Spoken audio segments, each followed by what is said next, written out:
a nightmare. I wish it were a better system that they have, but it's best they've got.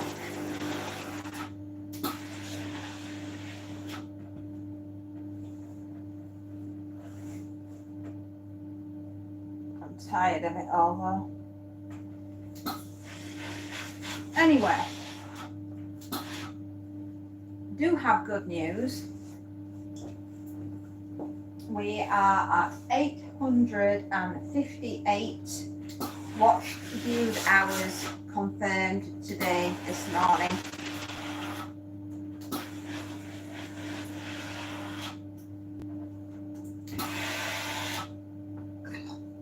Oh, excuse me.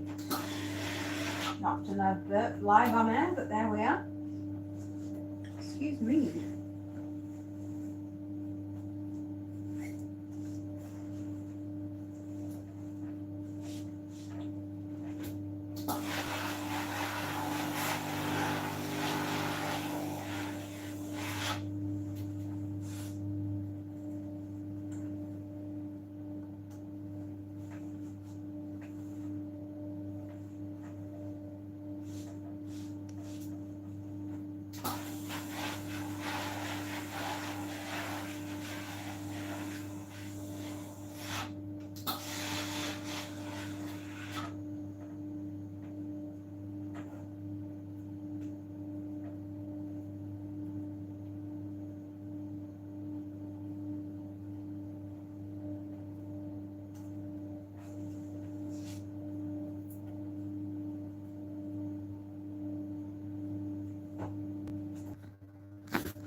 I hope it works.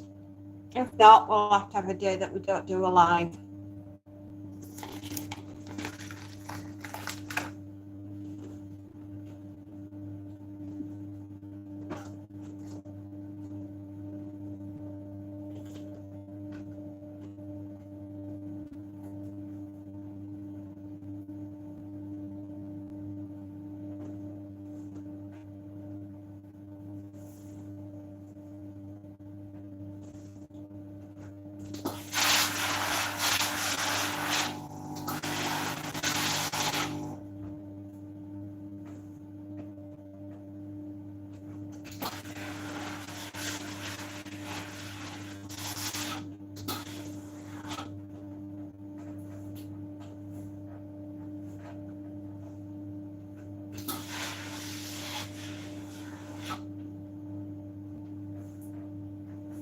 Anyway, as I was saying, when the apocalypse happens, the one thing I'm looking forward to, more than anything in the universe, is setting fire to all the irons and the ironing boards and all the clothes and washing machines and dryers and any other household flipping appliance. It would be the apocalypse of the housewife.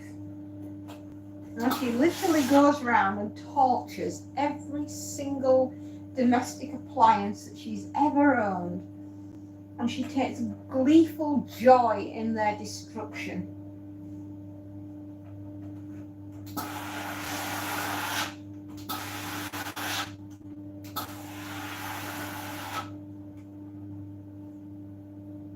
Yes, all these appliances that were sent to assist and help us have really become our enslavers.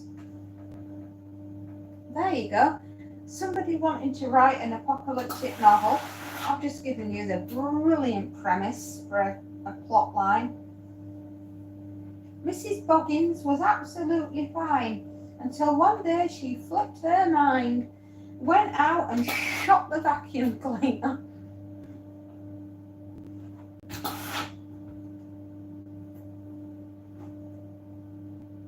But she didn't stop there. Having realised her newfound freedom, she blew up the dryer, the dishwasher, the washing machine. She set fire to the laundry basket, the iron and the ironing board. Not to be outdone, she went upstairs and blew up the toaster, the kettle, and the blender. And then she microwaved. The rest of the cooking pans and watched in happiness as the whole lot burned.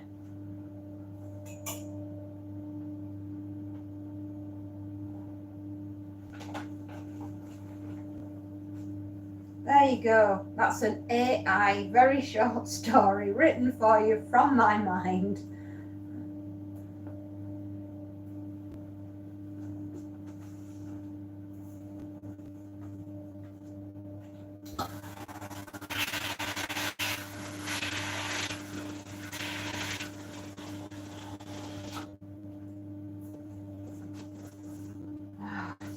I just think it's every housewife's fantasy that they blow up all the household appliances.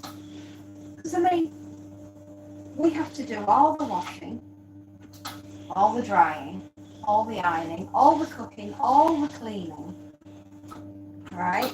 And we have to clean all our machines. We have to do all the meal planning, and we have to go and do all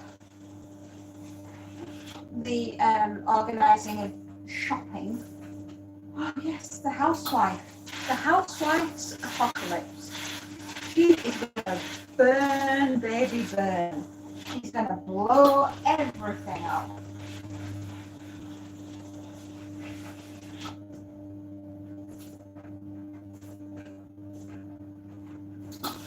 Just allow me my little indulgences.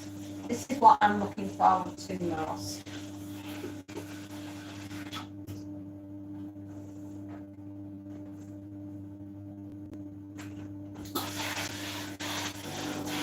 Good morning, another space. Now, I think we've got a stable, dare I say, stable connection. I hope. We've bounced up and down all over here, trying to get a signal. It just seems that the first couple of attempts of going live every day, I have the same issue. You know, it takes me at least 3 attempts to get a stable connection. Anyway, my darling, there's no hurry for anything. It's just generally mess about with that video that I sent you and see what you think.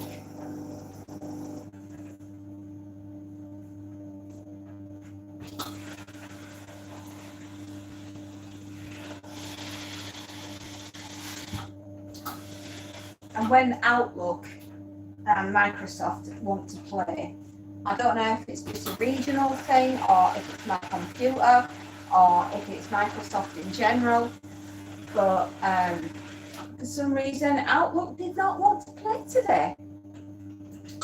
No, Outlook wanted to be a poopy drawers. Oh yeah, I mean there's no hurry. It's just like mess about with it and see what, you know. I did what I could. I'm not the world's best editor, if an editor at all. I'm not good. No. What time's dentist appointment then?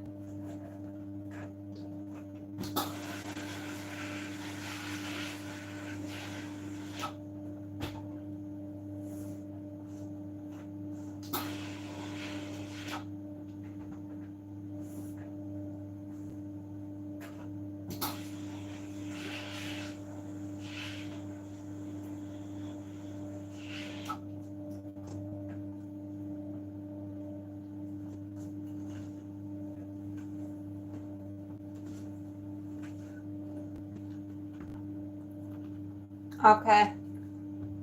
I swear to God, I thought you were going to tell me 2:30.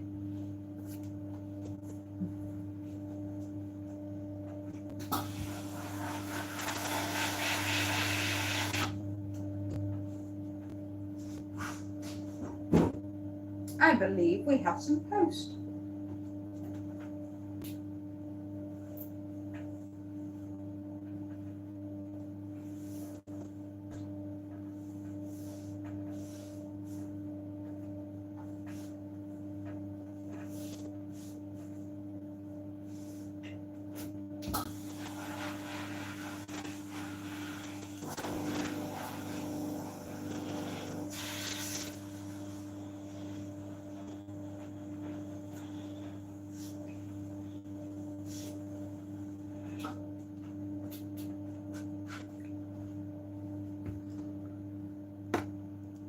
Yeah.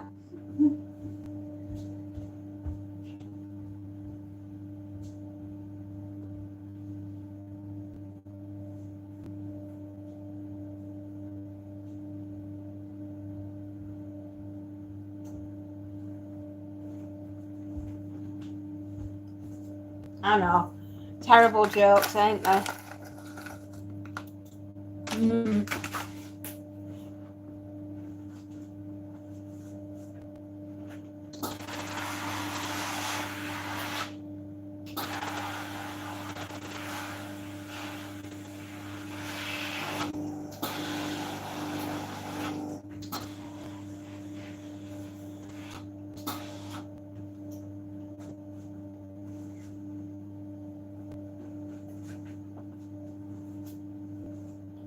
Well, I thought I'd start the day off with talking about zombies again. And tell you about a fabulous film, and if you haven't seen it, do so. It stars Arnold Schwarzenegger, and it's about a dad whose daughter is unfortunately bitten, and she gets it's like a plague, a zombie plague, and it's called Maggie. It's a few years ago now.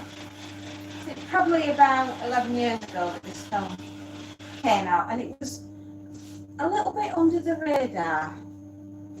Jolie Richardson's in it, I think, as well.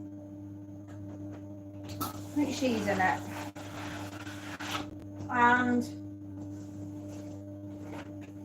it's about a father and a stepmother coming to terms with the death of their daughter, the stepdaughter and the daughter, right? And so Jolie Richardson's the stepmother. And it's a whole gambit of emotions. It's not like your ordinary, normal zombie movies. It's not a high action flick. It's more of an emotional drama. But it is so beautifully done. And it's the gradual realization that his daughter's dying. It's almost like he's got cancer, for a better word. And it's his ability to accept what's going on. I'll look up. Ooh, put some water with it next time, missus. And what do we call it? Maggie. 2015. So it's 10 years ago.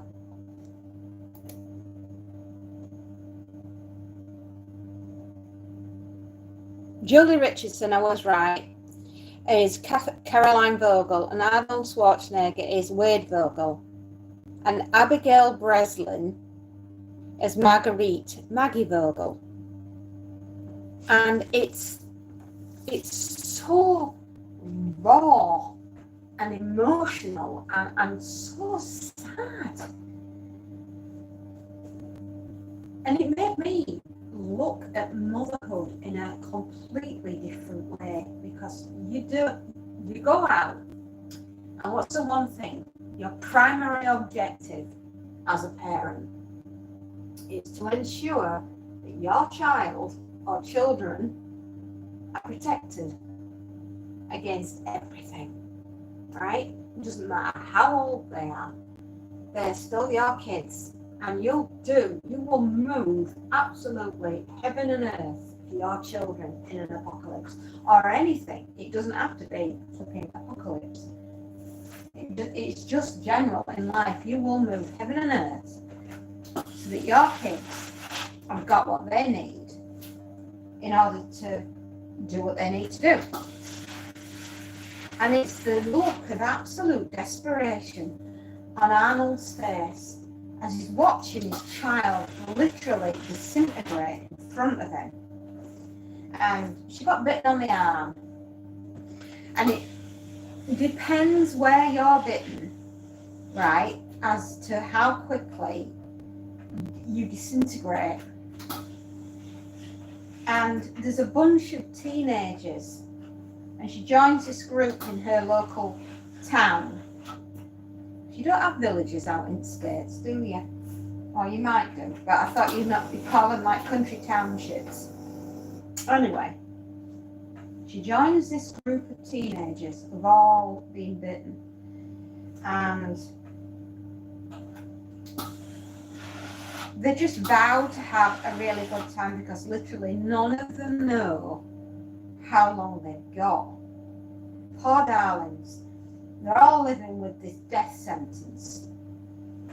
And they just go out one night just to have a little bit of like, sit around a fireplace, you know, like a fire ring, and just talk. I mean, none of them can eat anymore because their functions are shutting down, if you like. They're decomposing, quite literally. And it's just so sad because you can see her dying in front of her dad, you know, Arnold Schwarzenegger, and he is powerless to stop it. And her mom, the Abigail Breslin's mom, died when she was having her. Hello, Fiona. Oh, hi, Fiona. Sorry, I didn't see you, darling, because I'm a bit far away from the phone. But we're having a summer here. Not brilliant, but talking about the film Maggie. If you've not seen it, do yourself a favour and watch it. It's really good. It's not a normal zombie flick.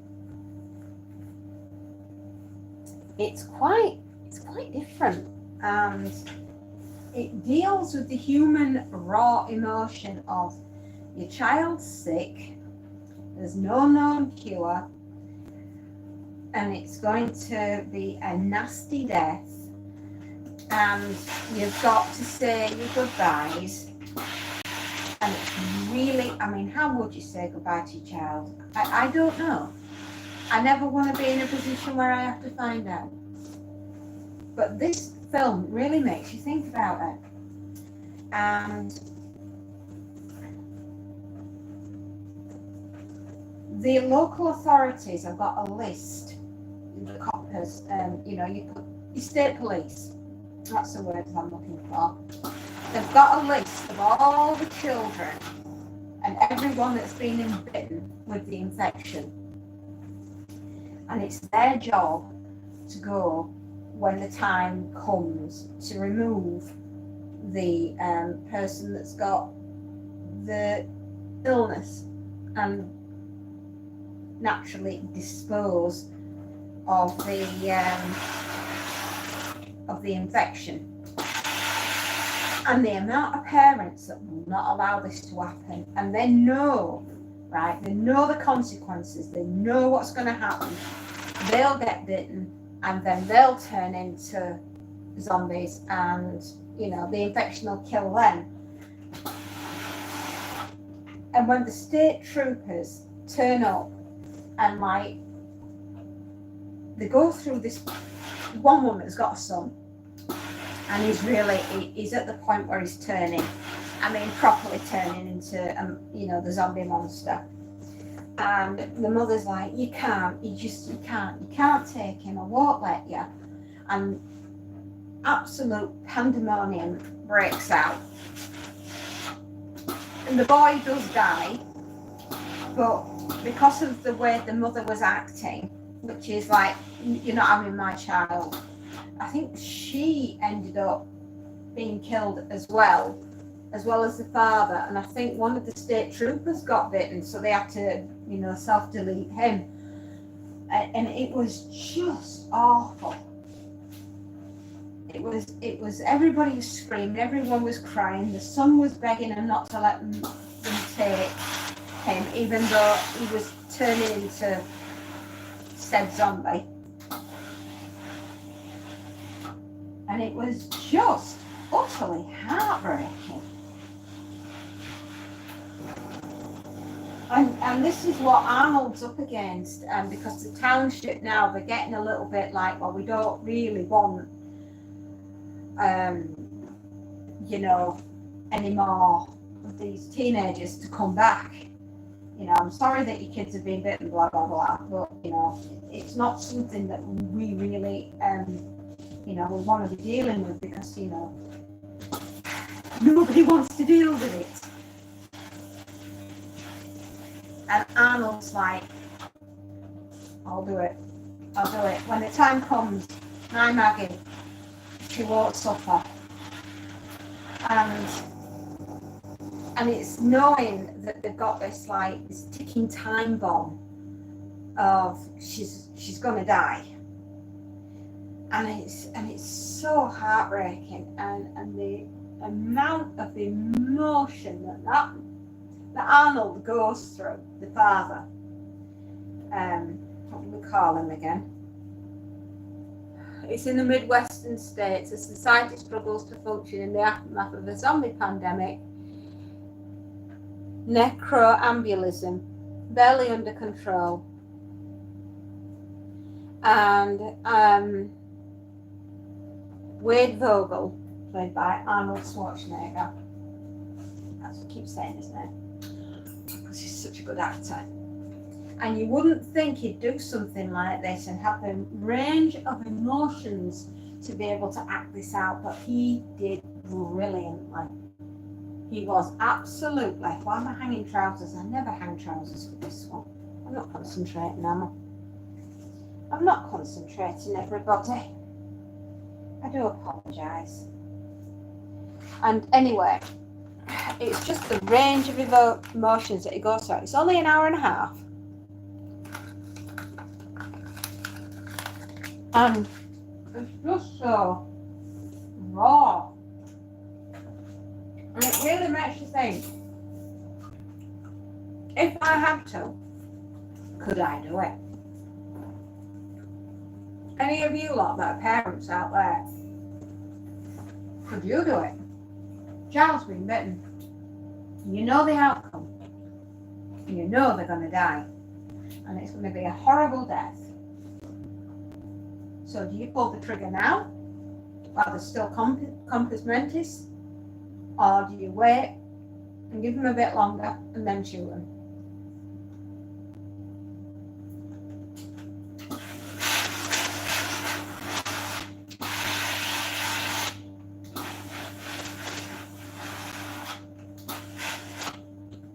It's a really difficult one, that, isn't it? I mean, could you do it? Could you make that decision?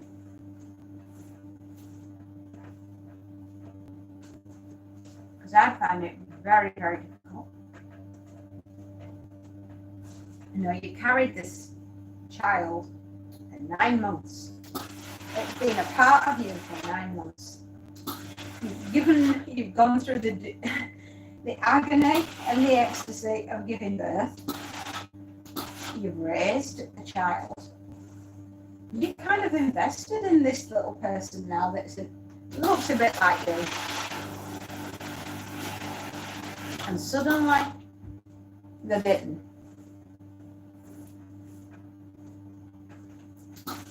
And you now have to make that agonising decision. Can I be the one to pull the trigger?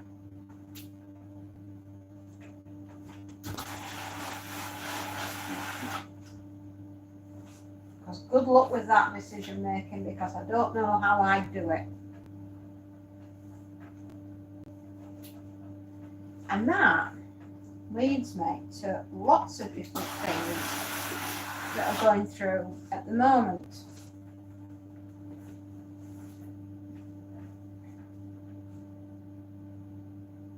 Now, had I been bitten by the zombie, and got the infection, and I knew I was going to get turned into one of those things, I don't think I would want to be here, but I'd want to do it on my terms, and not like state troopers turning up and dragging me outside with basically a ligature that they had to control, like they do with dangerous dogs. And that's basically what they did at this house. They turned up and they were going to drag the lad outside and obviously get rid, because he's infected, and if he bites anyone else he'll infect them, and then we're back to square one with a zombie pandemic, aren't we? And that's the one thing I liked about this film, is that it wasn't an action movie. It dealt with the raw emotions of family life, the day-to-day grind of existence on the planet.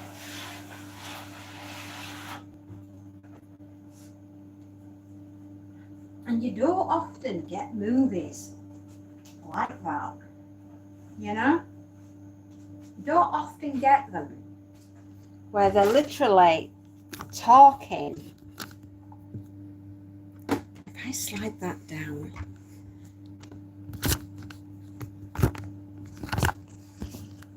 there, can you see me a bit better? Flipping bags of hangers everywhere, they're all over the floor. So it's pandemonium in this office at the moment. And it doesn't, it's not like a George A. Romero, where, you're running around with guns and you're blasting everything in sight and you're fighting biker gangs and zombies and general civil unrest and all the rest of it, and civil war. No, it's not that. This is just dealing with raw human emotion. And it just made me think, if it was me and I'd been bitten, for me, I'd do the right thing by my family by removing myself away from them so that they didn't get infected. Obviously, it's what you do. It's a parental thing, isn't it? But had it been my child, I don't know how I would have reacted. I may, because I'm uber protective of my kids. I really am. I mean, I would literally throw myself into harm's way so that they were all right. And I don't think there was a parent alive that wouldn't do that. So it really makes you wonder, if they were the ones that were bitten, how would I react? And I'd be absolutely devastated.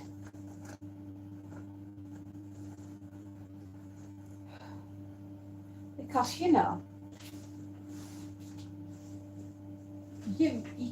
and mothers are kind of attached to their children.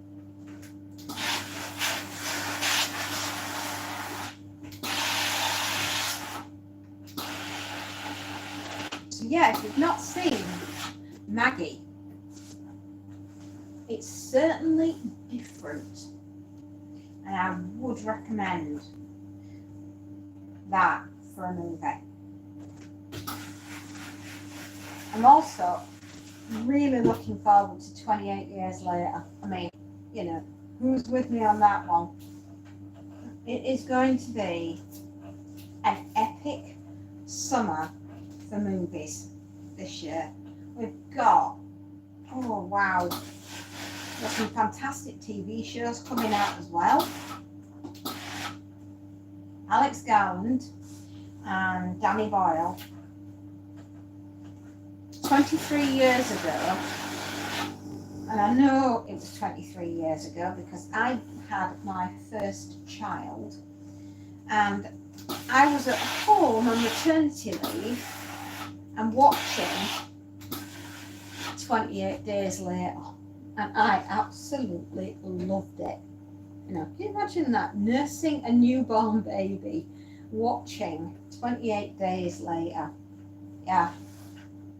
And I loved it. I thought it was fantastic. It's the first time in a very long time that we've had a zombie movie of our own. A British zombie movie with very British things in it. You know, because sometimes all we do get are the American version of a zombie flick. We don't really get many British ones. And when Alex Garland and Danny Boyle turned around and gave us 28 Days Later, it was like, hallelujah. Finally, we've got our own zombie flick. I mean, who does not feel the utter terror of when they were escaping London in that dad's car, you know, because he was a cab driver. So they piled it up with all what they were going to need to survive on their epic road trip up to Manchester, where they'd heard a radio signal from the British Army. And there they are in the tunnel, having accidentally crashed their black cab because of the way that they had to get out from underneath the tunnel. And the fucking tyre needs changing, and you can't see the zombies, you can only hear them. And then, of course, with the way that the camera is done, and this is the brilliant cinematography, you can see the shadows of the infected as they're running full pelt right down into the tunnel whilst they're trying to change a tyre on the car so they can make an escape. And wow, that if that doesn't terrify you, I don't know what will. It's not what you see, really. It's kind of more what you're hearing, and hearing the noise of the infected screaming and growling and grunting, and you know that they're very close and they're getting closer, and you're doing your best with a jack and a wheel nut, trying to get the wheel off, the broken one, to put the other wheel on so the car can get going and you can get out of the tunnel. And the amount of pressure, think about it, right? The amount of pressure that you'd be on to try and get the wheel off and undo the wheel nuts and everything else, and make sure that the lugs have come loose, and then change the flipping tyre, and then throw the flipping wheel nuts back on, all while not really being bitten by these things. And just sheer terror, sheer absolute terror. And yet the adrenaline's running through you at this point, and you know they've got to escape. And like the dad's yelling, come on, and everyone's like, we're changing the tyre as fast as we can, sir. Oh God, the adrenaline going through you, and obviously nursing a newborn baby and watching that, I was like, yes mate, I'm set up for my maternity leave at this rate. And here we are, 23 years later, not 28 as it says on the label, and we are about to run the gauntlet again, and this time all the way from Lindisfarne. I'm stoked. I'm like, take my money. I'm like, I have to go see this film this summer, and I can't wait. I am so excited. And I get to bring my child with me, the one that I was nursing all those years ago. That is just like, yes. ultimate mommy goals.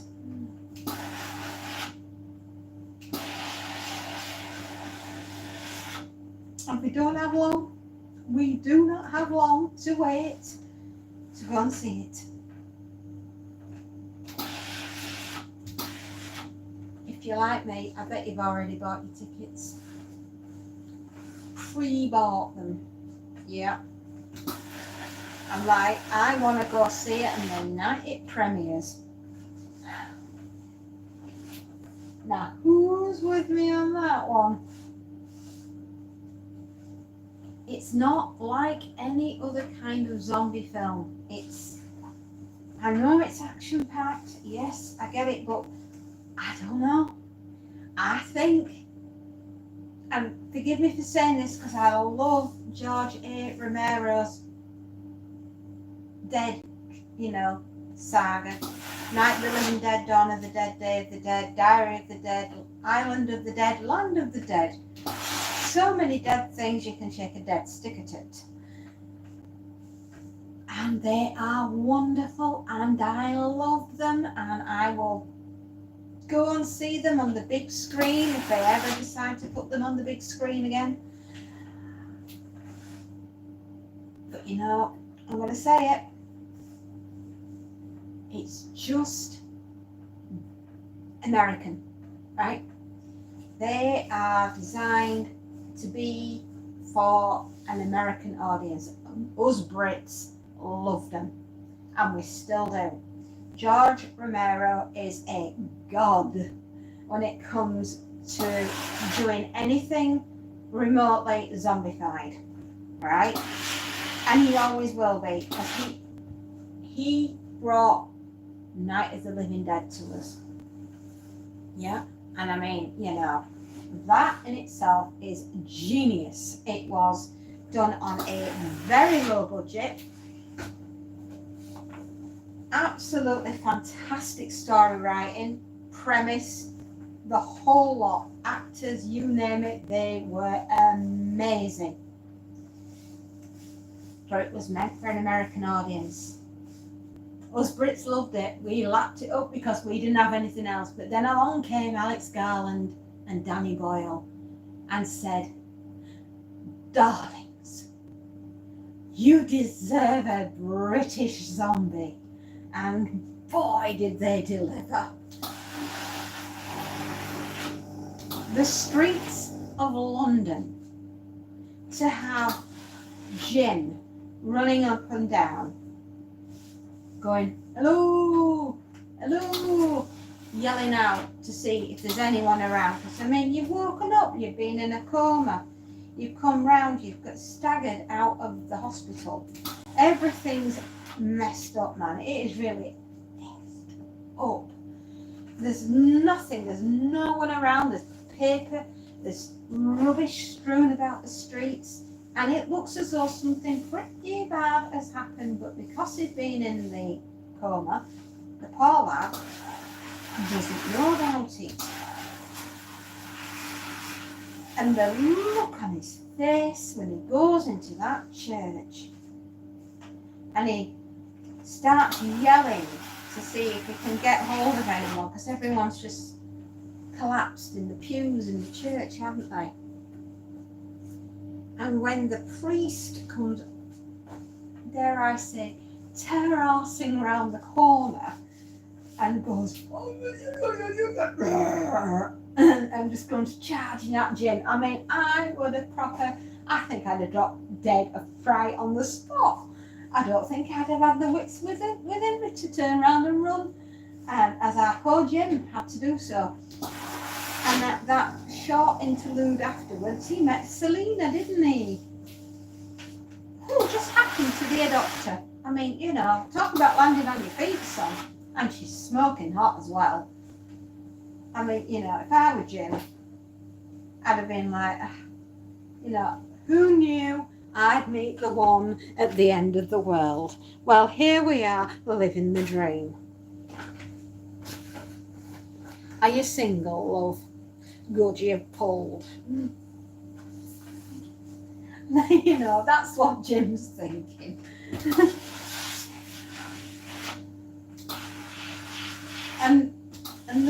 absolute sadness on Jim's face as well when he finally manages to get home and he's thinking, fantastic, girl of my dreams, it might be end it well, but I'm taking her home to meet my mum and dad.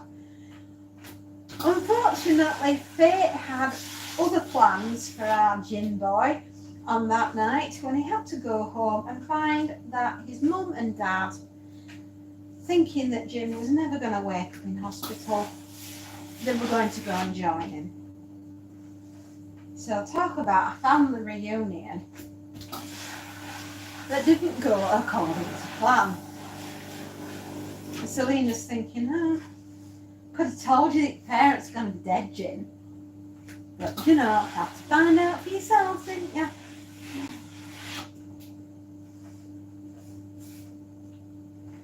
I know. I have a very dark sense of humour. Do forgive. But it's just amazing storytelling. Visually stunning. The rage virus caused by monkeys, why the hell not? I think that that's a great storyline. And it's just bang on perfect the whole way through. I just love Danny Boyle films and Alex Garland films, and Alex Garland is an amazing writer. I can't wait to see 28 Days Later. Vikings Railways. Ooh.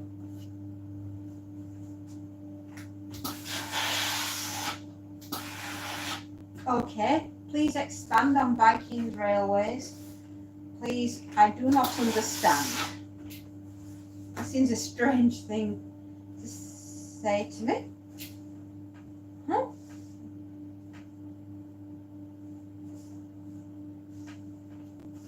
Anyway, I was talking about Alex Garland and Danny Boyle bringing us 28 Days Later is the one that comes after 28. Yeah, sorry, I'm thinking 28 weeks. So yeah, we're talking about 28 Days at the moment, the original. I love the scene where they're going around the supermarket and they leave the credit card behind. You know, I mean, money, it just made me laugh because money obviously has no use now, and had it been me going into the supermarket, right, I just know what I'd be picking up, and it would be, I mean, if I had the opportunity in a zombie apocalypse and nobody was around, I'd be nipping into Fortnum Masons and possibly Harrods. And if I could find me a Waitrose, I would definitely be nipping in there. And I'd be going for the Verkleek and Cristal and the Chivas Regal. Oh gosh, so many different things.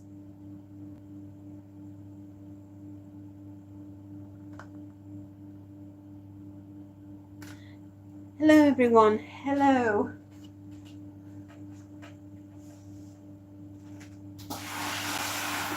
I'd just be on an absolute, oh yes babes, I'm going to get some really good tucker here, and I'd be looking for the flipping caviar and the Waterford crystal, you know, to drink the champagne out of,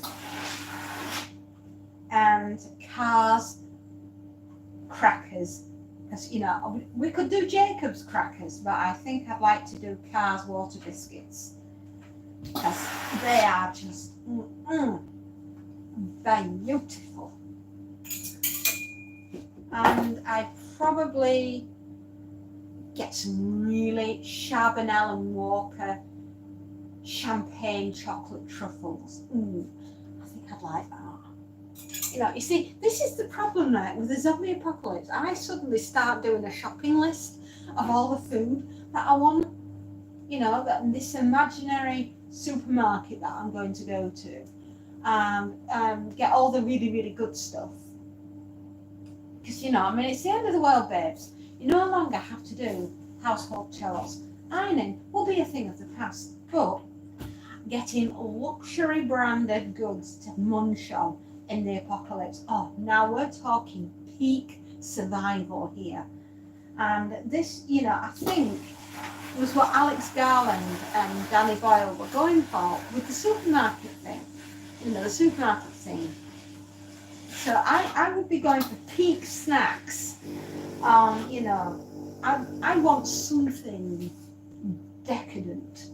If I'm going to see the end of the world, bearing in mind I've just torched the laundry pile, blown up the dryer and the washer, shot the vacuum cleaner, and set fire to the laundry pile and the iron and the ironing board. If I'm going to go shopping for food, I am getting peak snacks. Oh, and I won't forget the Reese's peanut butter cups, because no apocalypse is quite complete without Reese cups.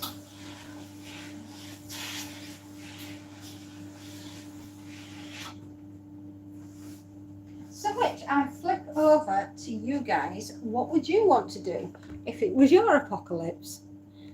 Hello, Natalie. You know, it's the end of the world. The zombie apocalypse has happened. You're allowed to have whatever you want, and for me, it's a luxury food shop. And why the hell not? I mean, who's going to be there to stop me?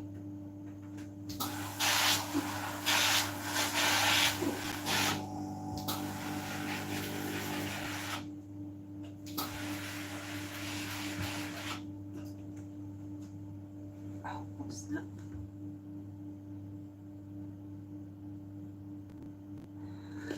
I try, my love.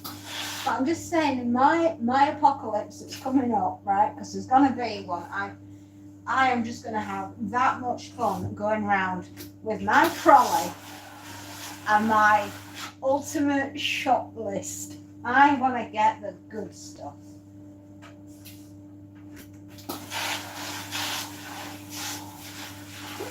And I'm talking Presidente butter on French baguettes. Yes.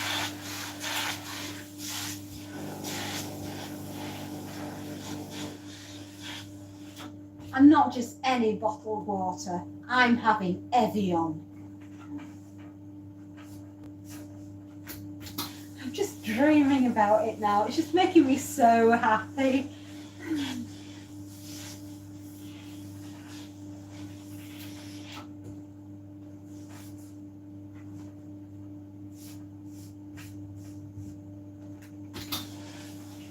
And top it off, I want a Louis Vuitton rucksack. Bells and whistles. I want a good quality one.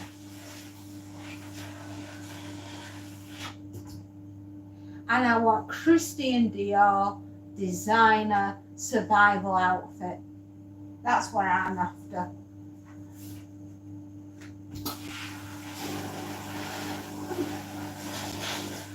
And perfume, of course, would be Chanel No. 5, because I can.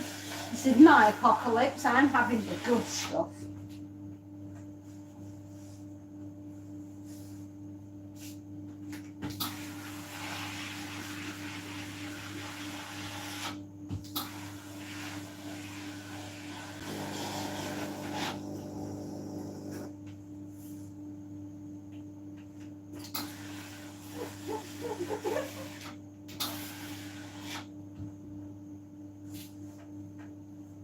And I'm having Berghaus boots on my feet.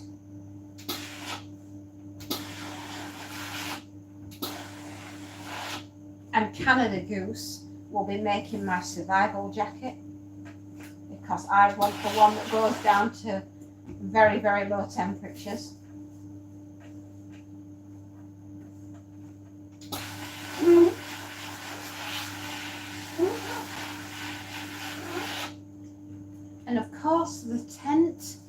The apocalyptic tent that we will have to have would be probably a Vango. I'm assuming Vango are still in business at this point.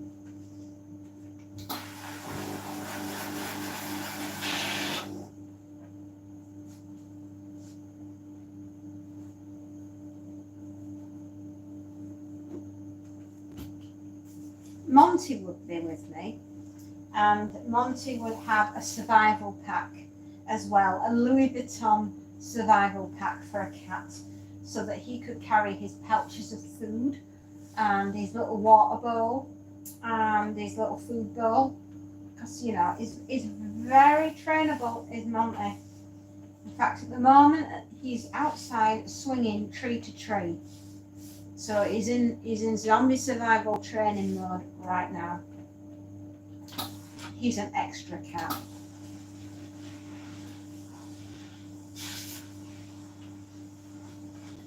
He's absolutely adorable, and I think he would make a great combat cat.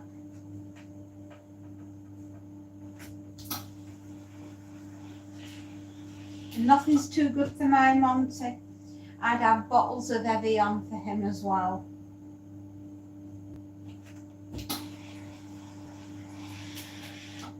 And a giant bag of Hill's Scientific cat biscuits.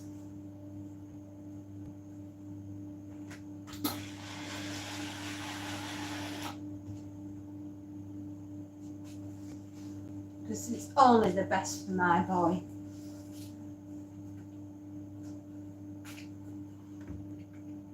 I'm ironing. I'm talking about the zombie apocalypse, my apocalypse, right? I'm talking about all the things that I want to take on my epic road trip of survival, right? And I've just decided that I'm going to go on a massive food haul shop, and we're going to Fortnum and Mason's, and we're going to go to Harrods, and we're going to go to Waitrose for everything else, because it's my apocalypse, and if I want to go shopping and get the good stuff, then I will. How old am I? Old enough to know better. I'm young enough still not to care.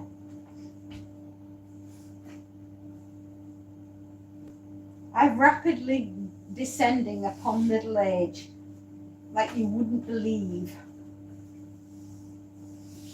Anyway, feel free to subscribe, and if you want to, you can give us a thumbs up as well, which would be really lovely.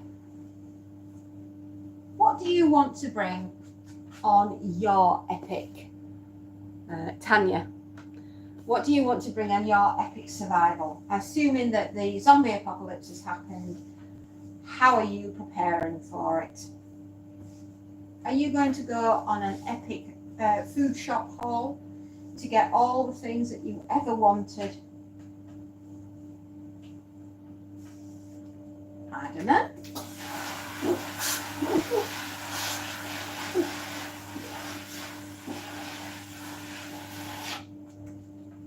We ended up talking originally about a film that came out in 2015 called Maggie by Frankie. Who made this film? Who did Maggie? Henry Hobson in his directorial debut, and it was written by John Scott. Okay, you learn something new every day, don't you?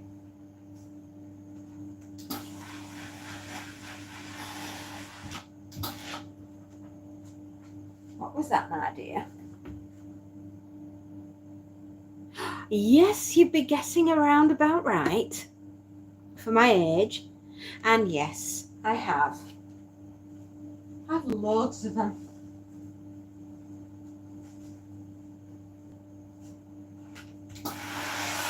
Are you the same? A mom with so many children, you don't know what to do with them all? Oh, excuse me. Itchy eyes.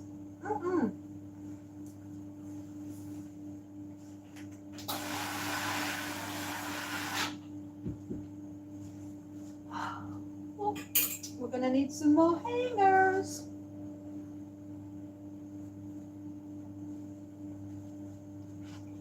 So yeah, that's how I'm gonna do the zombie apocalypse. Oh wowee.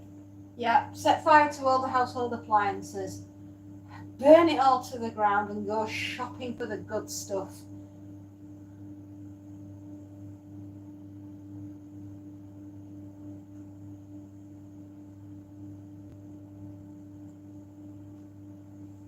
Right, that looks okay. That's a good sleeve. That's a good sleeve. I don't mind doing stuff if it looks right. Oh yes, got one of those as well. I've got the whole collection. You know, if you're going to have the children, then you're going to have the husband.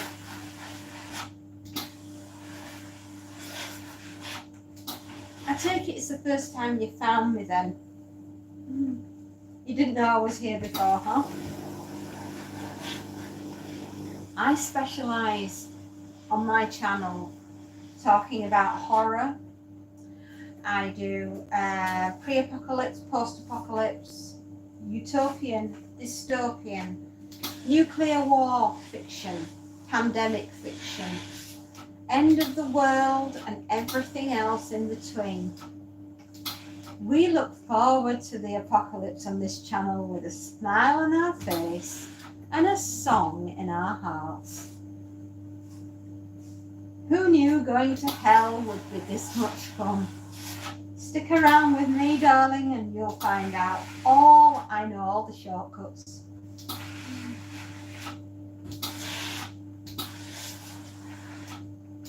I've just done a recent book review for Barnaby Walters called Scuttle, and it's about a giant 6-foot spider who goes on the rampage in Northumbria and starts eating all the local students. Fabulous. And if you like animal attack style novels written in the vein of a James Herbert novel, The Rats, you're gonna love Scuttle. It's incredibly creepy. I mean, ginormous spiders are incredibly creepy. And yet going on the rampage and eating the students is just sublime. It is horror writing at its best. It's the shot in the arm that the horror industry has needed for some time in this country. And Barnaby is a genius, and he's written something so beautiful. In fact, 2 of my moderators, one of them is a famous writer himself, Alan Aspinall.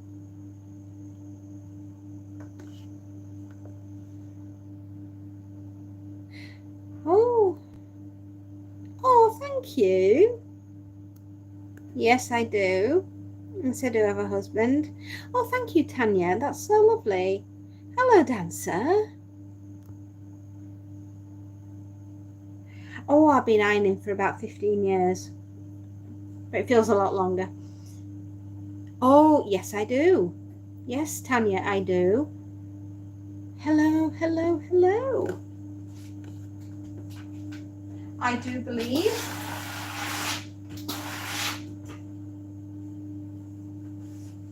very much so. But yes, I was telling you about one of my moderators, Alan Aspinall. He is a famous writer of the Fading Light saga and Lucy. Who or what is Lucy? You'll have to read the books to find out. But he is absolutely amazing. And Lucy is absolutely terrifying. Lucy is always watching you. and she does very bad things to very good people.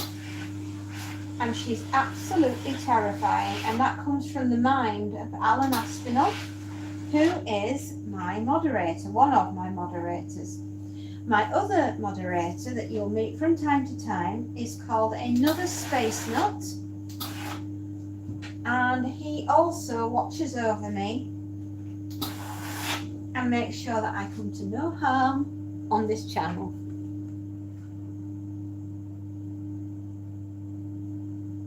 Oh, thank you, Dancer. That's so sweet. Come back later. I'll be on for a while, sweetheart. I've got a lot of ironing to do today. So, yeah, do come see me later on. I'll probably still be here in about 4 hours.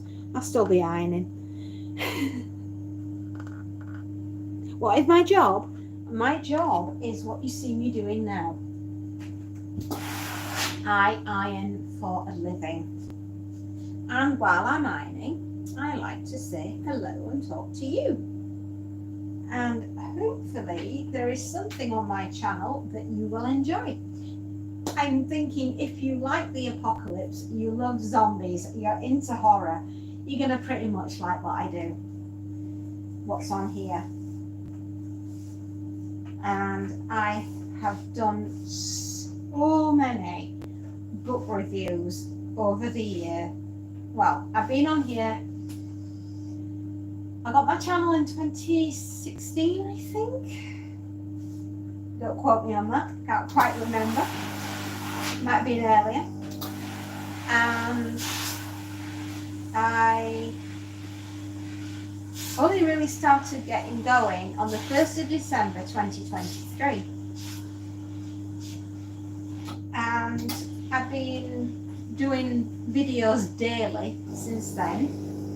And I talk about nothing more than the apocalypse and horror and everything else that goes on in between. And I must have 2,300 videos available with something for everyone, I hope.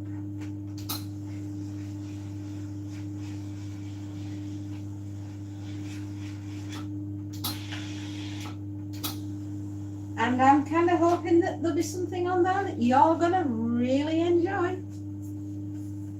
What was that, my darling? Oh, you're from Bulgaria. Oh. Oh, thank you, Tanya. That's so very sweet. That's so sweet. You shouldn't really tell me though where you're from, because, you know, there are a lot of bad actors around the internet, and I don't want to see anybody get hurt. So if you want to just edit that bit out, you can do. Okay?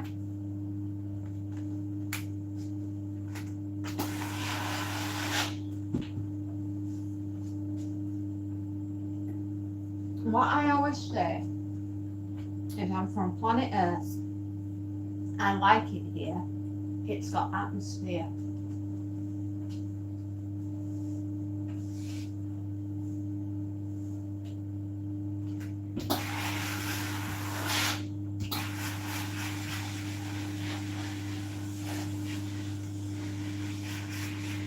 Sorry, I've got a rather difficult sleeve that's incredibly creased.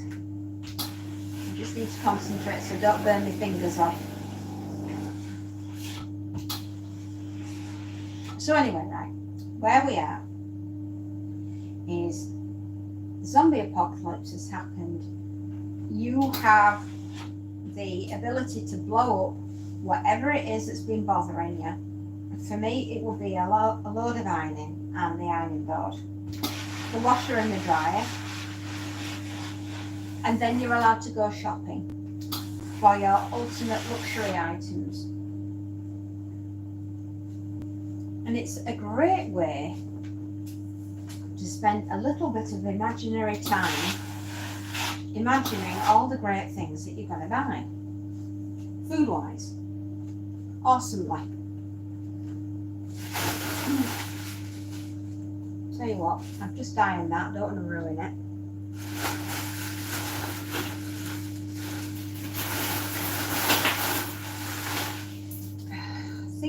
This, who does that? Why? Dear God, would you bend a hanger?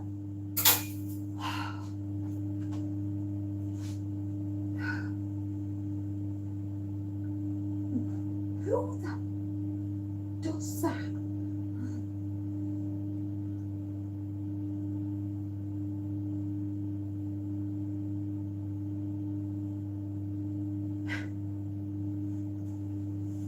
I give up. The human race is done.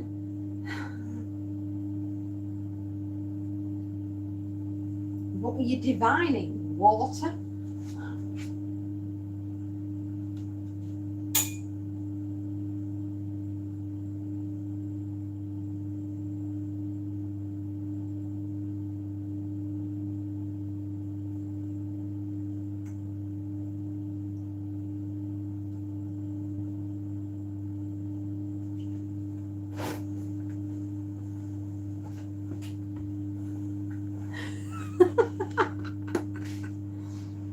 Okay. Yeah, who does that? Okay. Okay, bye-bye, Tanya, and thank you so much for calling. I'll be here for the rest of the day. Do call back when you can. Yeah, who does that to hangers? I mean, what did the hanger ever do to you? That you just thought, that's it, I have got to do creative, interpretive art with the hanger. I'm going to bend it in half and make it look like a pair of bunny ears.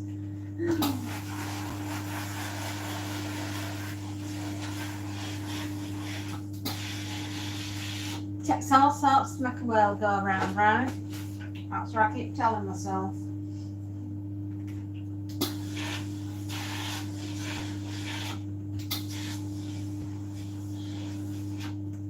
Tell you, you know what I have seen it, dear Lord, I have seen it all.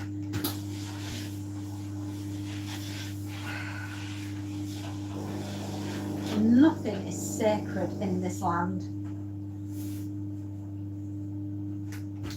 Knowing my luck, the zombie apocalypse will happen, I won't have time to go to the supermarket, and literally all I'll have to defend myself with is a set of metal hangers.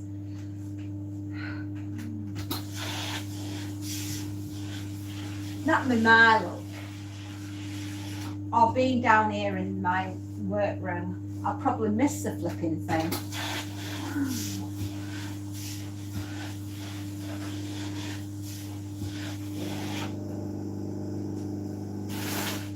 What's that? No, it's steam. Hello, Tanya. That is a lot of smoke. Oh, you're back, darling. That's good. Oh, you didn't go for that long, didn't you? No. Yes, it's not smoke, it's steam. We are using a Pro Express Care by Tefal 8-bar pressure of iron steam.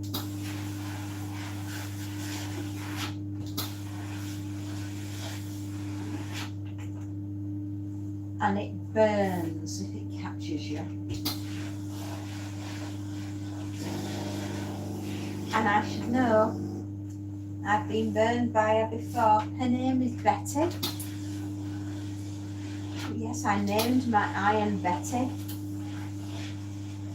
because she's just awesome. And my ironing board is called Wilma.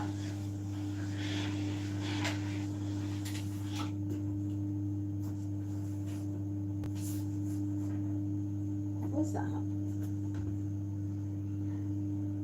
Oh yes, I'll be doing this all day.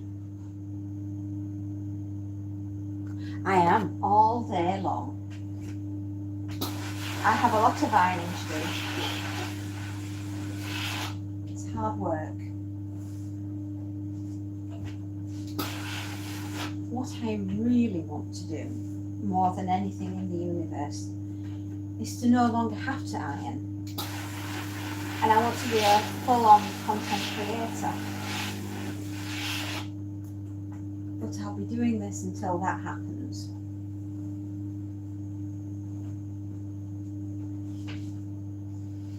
And I'm trying to build up the hours that people are watching the long form videos. And it's slow, but it is happening. We are currently at 858 viewed watched hours. So that's good.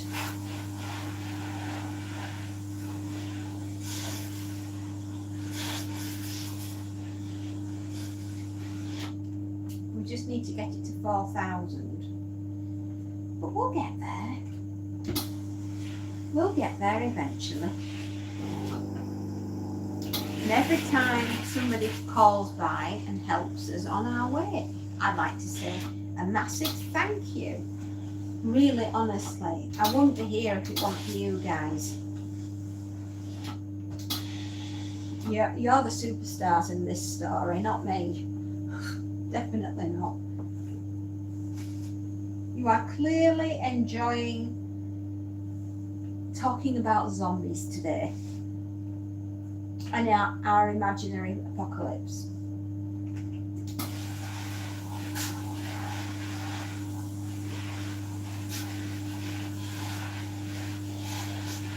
You know what else I'd do in my imaginary apocalypse? I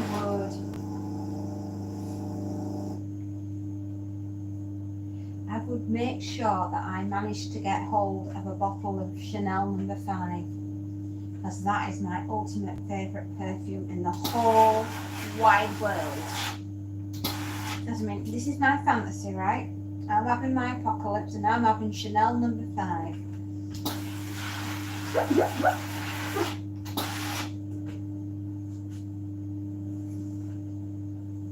Because if it's the end of the world, I'm going out in style, baby.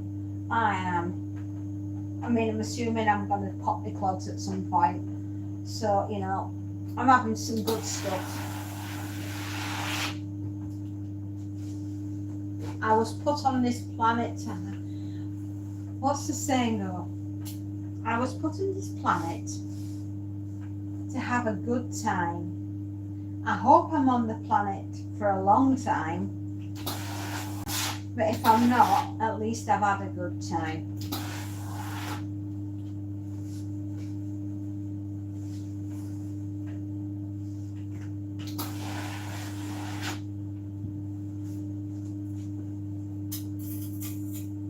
That one's not too bad.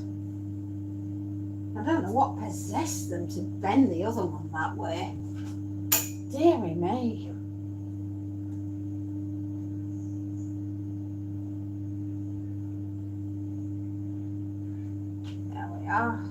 Shirt's done beautifully.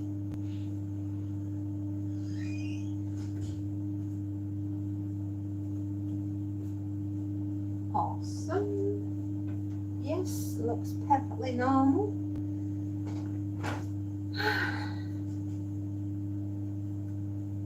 I should be doing ironing until about 4 o'clock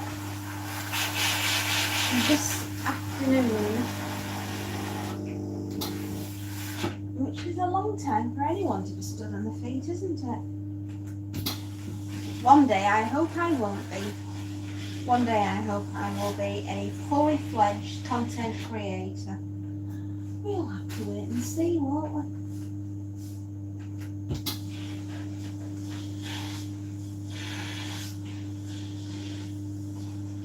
Another really good zombie flick that I love is World War Z. But I must say, I prefer... Hello, dancer. No, this is for a customer. No, I work for people.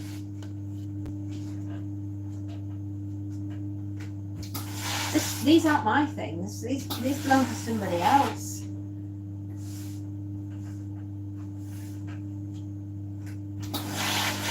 Which I'll return them tonight. Have you never met a personal ironer before? Well, you have today. There are people in where I live that literally send their ironing and their washing to me, and I do it for them and I take it back to them, and they pay me for doing that.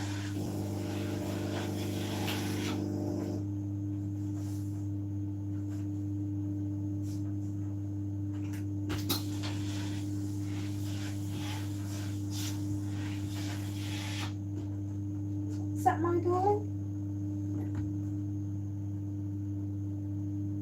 You want to be a dancer? Oh, well, that would give away with your name. I've never seen you dance, but I would hope if it's what your passion is and that's where you are most happy, then go for it, my darling. You see, we're only on this planet for such a short amount of time. It's criminal to not do anything that you don't love. If your heart's not in it, you will never be happy. So you must do what makes your heart happy.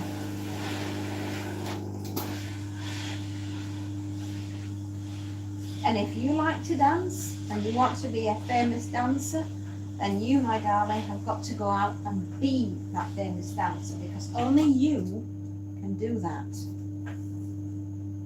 There isn't anybody else on the planet that can do that for you. You've got to do it yourself.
Much better. Oh.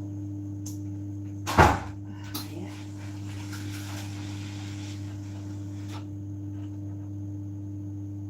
Tomorrow, there's one upstairs. Don't worry, tomorrow we'll get some more.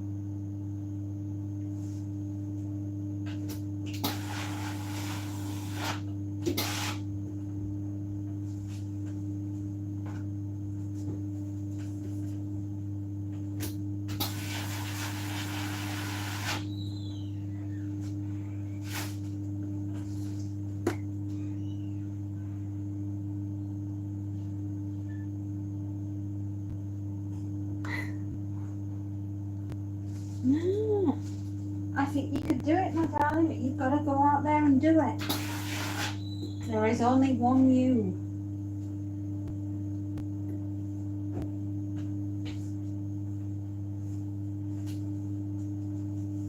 I just decided one day that I was going to become a content creator. And come hell or high water, I'm going to do it. If I can get up one day and say, that's it, I can't stand no more, I can't do no more ironing, I want to be a content creator, and come hell or high water, I will be, then that, my dear, is how you're going to have to approach becoming a famous dancer. You want it badly enough, you want to work for it, you want to be that person, that dancer, and you get out there and you do it and prove to yourself and the rest of the world how good you are. You need to tell the world that this is who they're dealing with.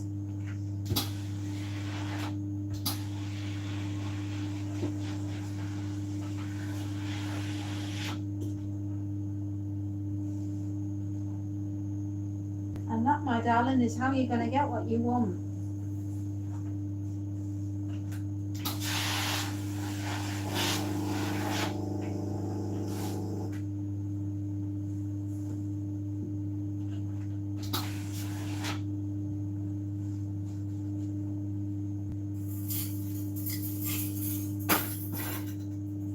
Oh dear.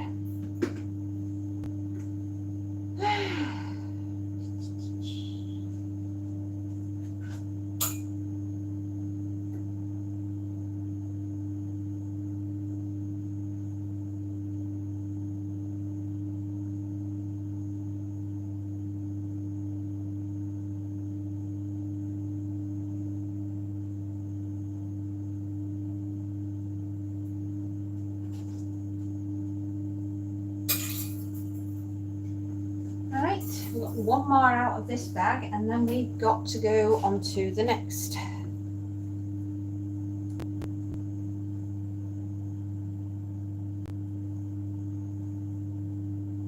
Oh, thank you.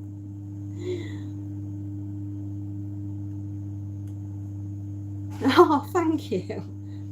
Well, I mean, if ironing's your thing, you've come to the right place, my love.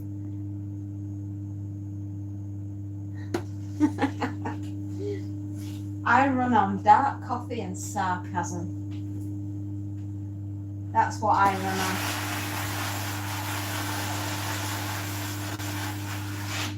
As the saying goes, sweetie, you've got to dance like nobody's watching because one day they will.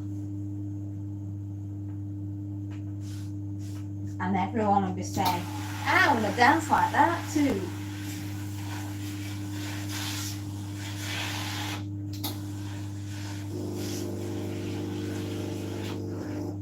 Oh, and I just think Betty has told me that she needs some more water. Back in a minute.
There we are. I'm back. I had to go and get some more water for the iron. It don't work without it. She gets a bit upset, does Betty, if you make her work without water.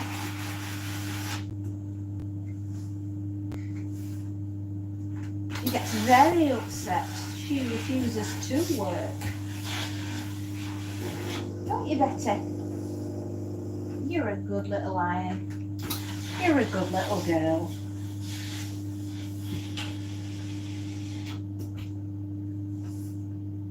I've had Betty a very long time.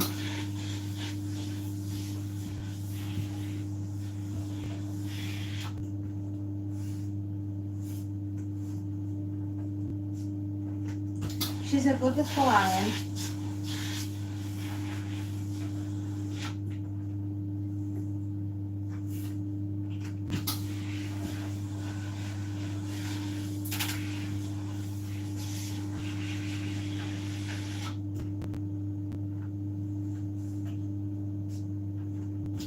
I have a washing machine. We call her Maud, and we have a dryer which we call Mildred. and a big fridge and a freezer in the garage called Fred and Barney.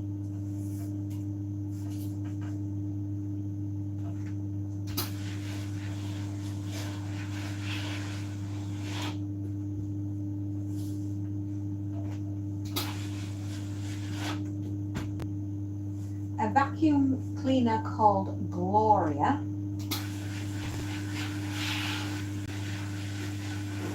And another vacuum cleaner called Melvin.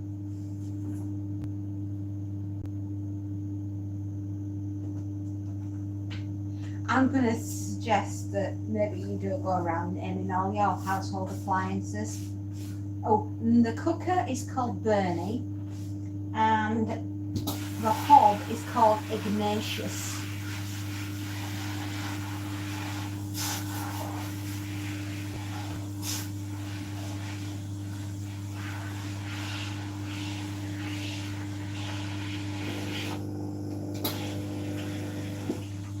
And I have a mop and bucket.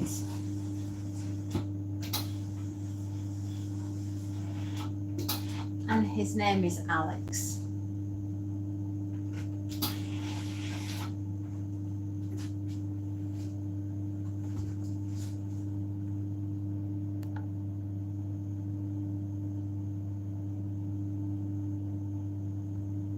Oh, right. Wow. You gotta learn. Start off with something simple like bedding. Do pillowcases and duvet covers. Iron those. Nice and flat and square. You can't cock it up. Trust me. I know these things.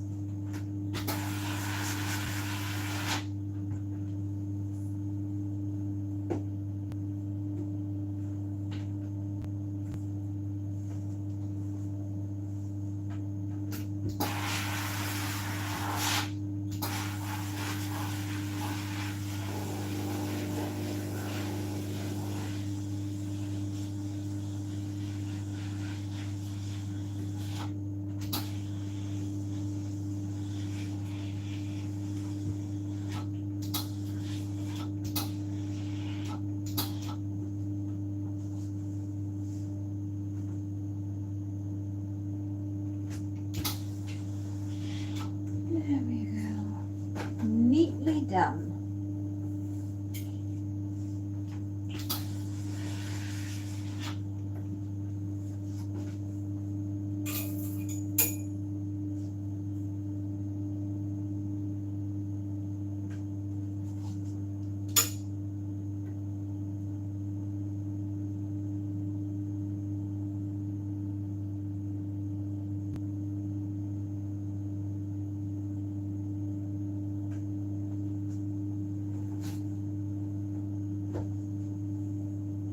Wow, somebody likes short shorts.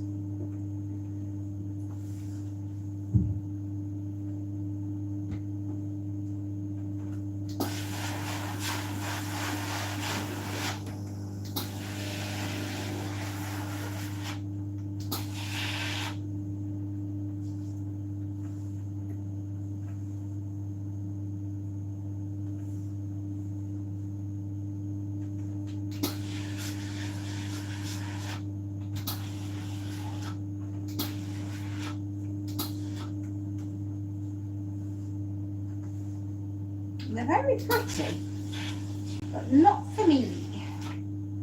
I wouldn't like wearing them. A bit too floral. I'm not one for big patterns.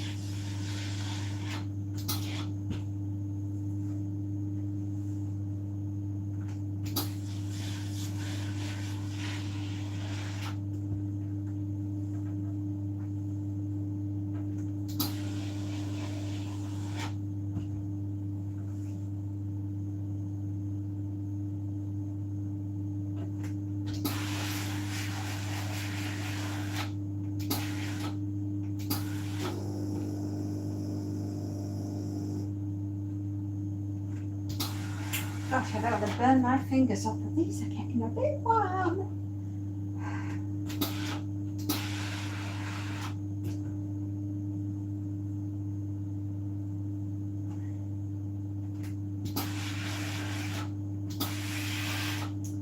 Anyway, getting back to our zombies.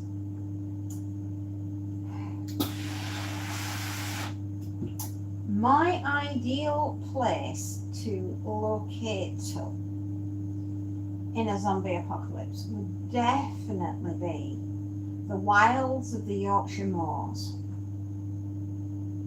And assuming that there was no room up there because everyone else has decided to go there, then I'm definitely considering going to North Wales.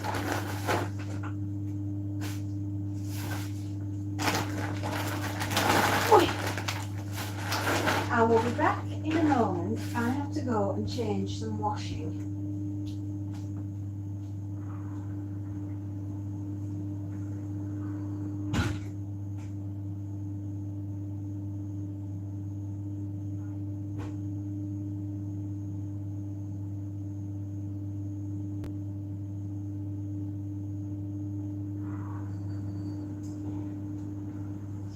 We just need a bit longer with the dryer.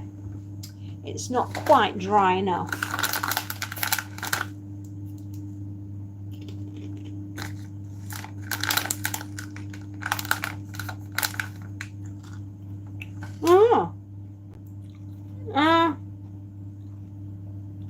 Not a prism. Okay.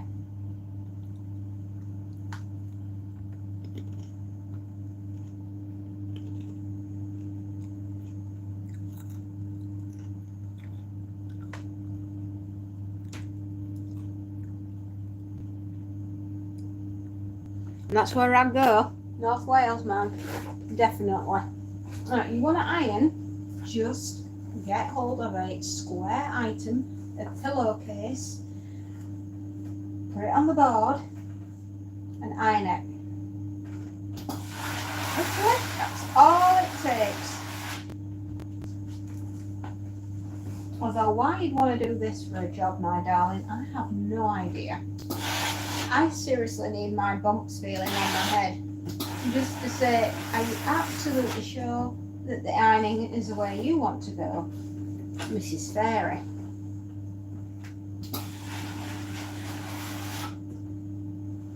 Who knew I had such lofty visions of my career, and here I am, rock and rolling and doing the ironing.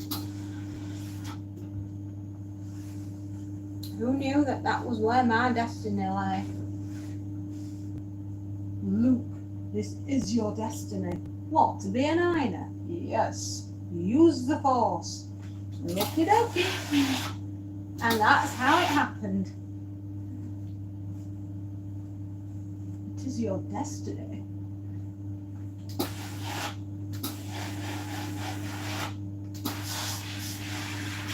And that must have been what Luke did. He went, yep, right on there, our Darth Vader. Cracking.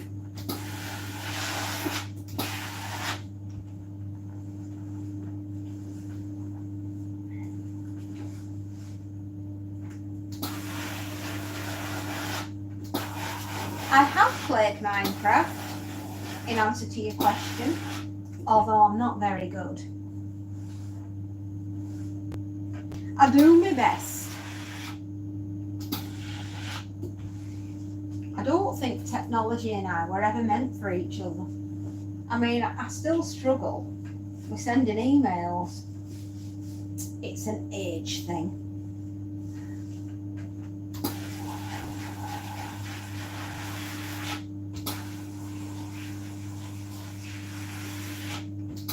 Speaking of which, what time is it? 20 past 12? Holy mollies!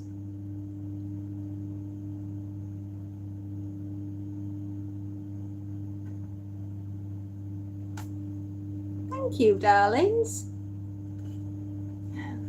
Thank you. I enjoy what I do. I love reading books. I love horror movies. I'm a product of the 1980s. What's not to like? I'm grandma material.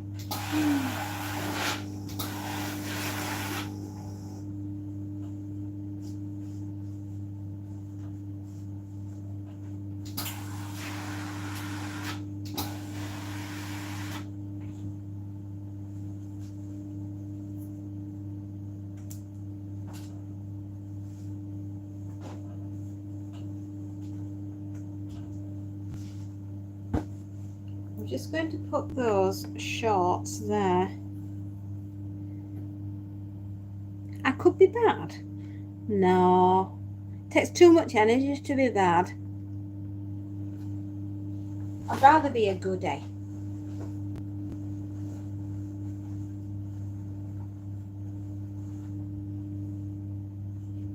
Oh, I loved living. My childhood was epic.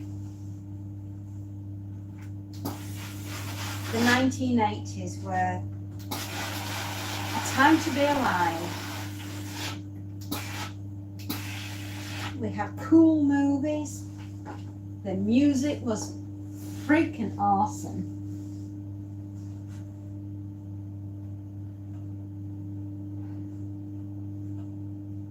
And we had some fabulous authors like James Herbert and Stephen King.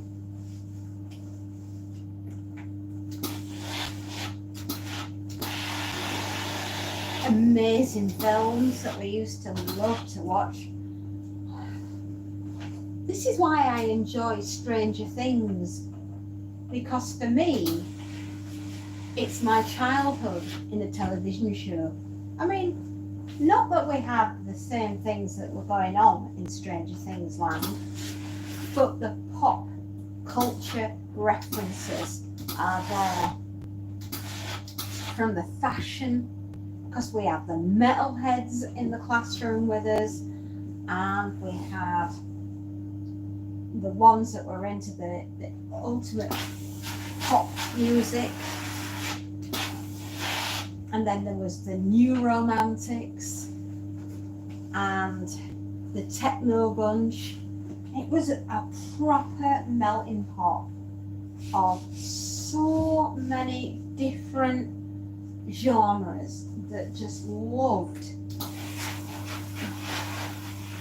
that era. I mean, it was just a massive melting pot, and everything got chucked in, and we are the product that came out.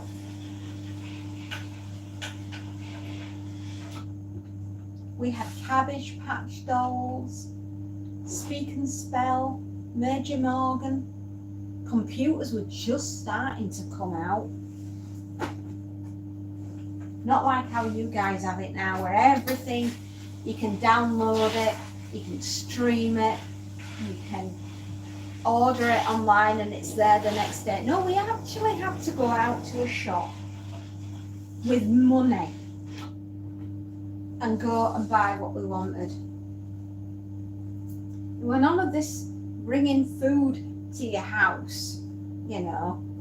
We still had the local corner shop.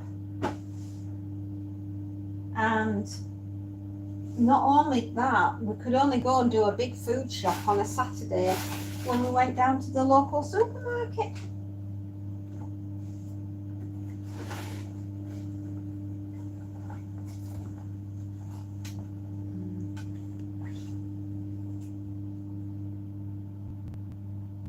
Oh, well, I'm feeling like Granny today. No, I believe, and I've always done this, if I'm talking to somebody, then I'm talking to them. It's not, I'm talking to a room, I'm talking to the person that's in the room. And that person, my darling, is you, dancer. You are good enough to come here to listen.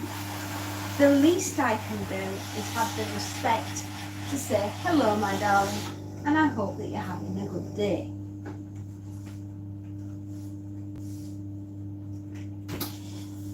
What are you doing with your day today? Are you going out, or are you getting ready to go to college, or are you finishing exam season? I think from the age that you're at, I think perhaps you're doing your exams. Yeah, I would think so. But yes, I certainly feel like grandma today, me. I do. But you got to remember, I come from a time that when we were talking to somebody, we were literally talking to them, you know, like face to face, because this is new, talking to somebody on a screen like this. And we never had this growing up. We had one of those rotary dial-up phones, you know, where you have to put your finger in the thing and wind the number out. None of this pushing buttons and mobile phones. Look at it, they weren't even thought of. You know, if you wanted to talk to somebody, it was either on the landline or you had to talk to them face to face.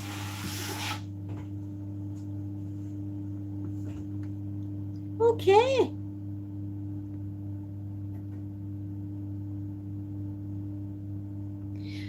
Oh, right. So you're not quite ready for your exams yet then? Will you be getting there?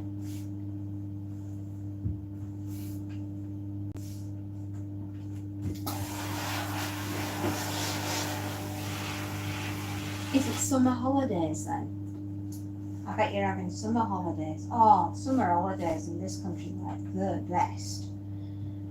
Yeah, we'd go down to the park and we'd run off into the fields and we'd just generally get up to mischief. Because obviously we didn't have anything, we couldn't go online, could we? Because online didn't even exist. Gosh, no.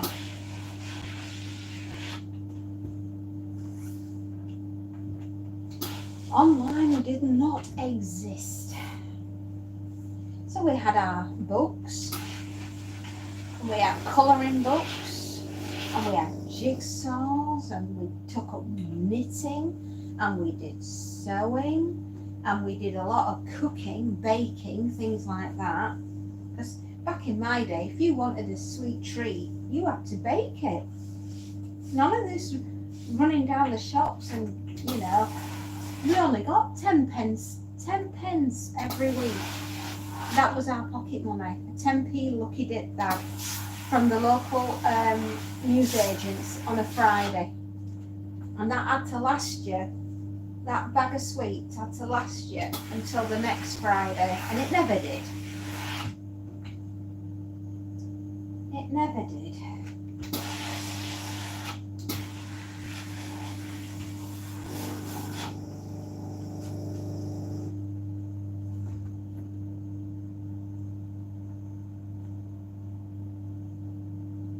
Bye-bye, dancer darling. Come back when you can. I'll be here for the rest of the day. See you later, love.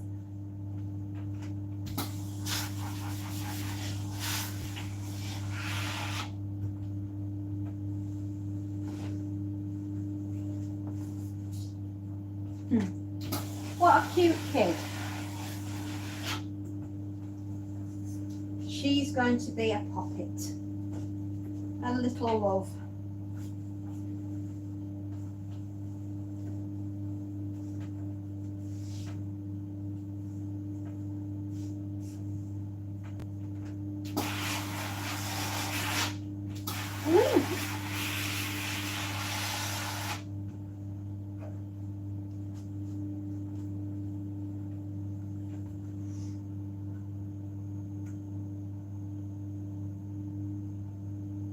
Okay, bye-bye, darling. Bye-bye, my darling. It's 9:30 p.m. and time for you to go and get your beauty sleep. Firestone, how you doing? Bye-bye, dancer darling. I'll see you tomorrow. Have a good day. Okay, bye-bye, darling. And hello to who? Let me think. Read your name again, my dear. Firestone. How are you doing, Firestone?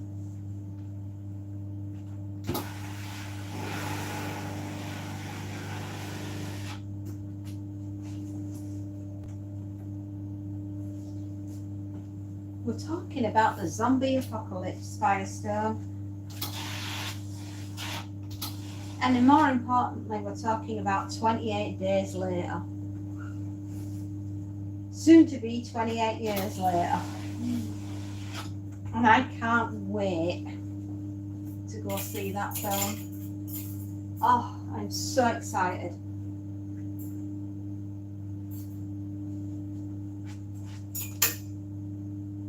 Oops, that one's got a button missing. Never mind.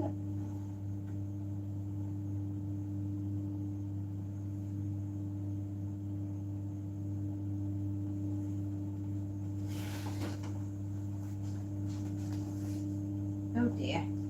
Some of these haven't been undone. Oh, oh, right. So you're into special effects then? Wow.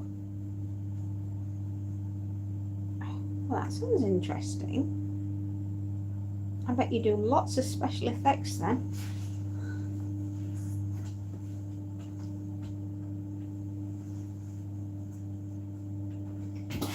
As you can tell, I iron for a living, and this is what I do the best.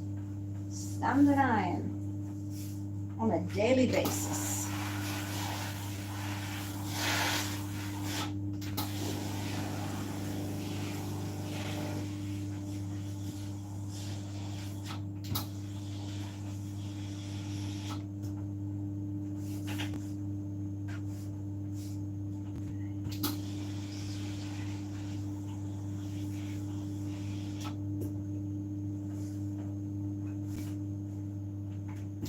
Do you like horror books, Firestone?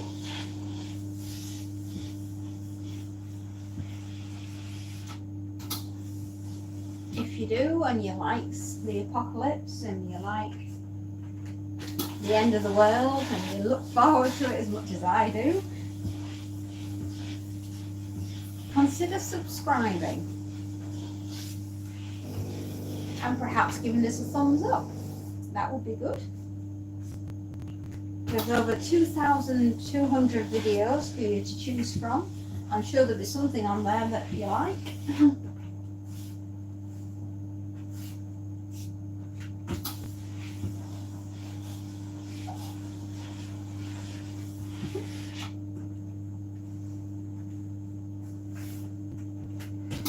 Gracious me, I'm a busy lady today.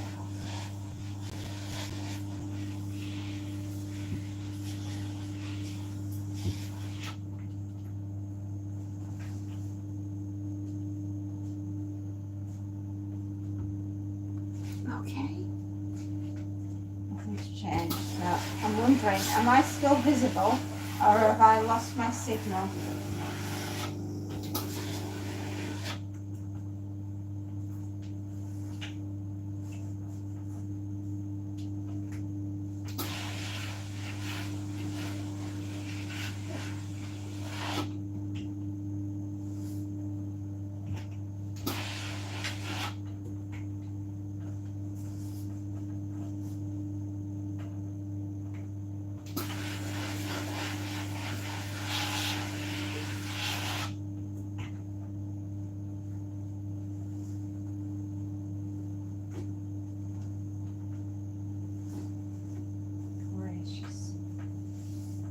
We're doing very well.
I think I'll have a little bit of quiet time then. If everyone is like going to be a bit quiet, then I'll be a bit quiet.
t-shirts and shirts by the looks of that.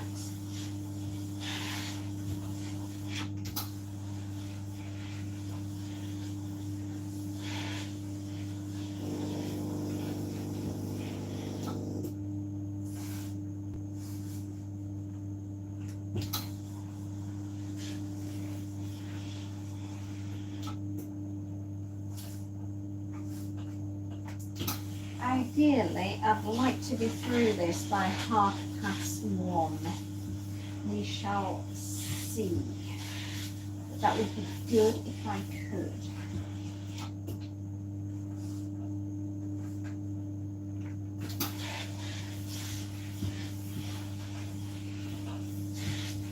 Tired anyway today, I can tell you.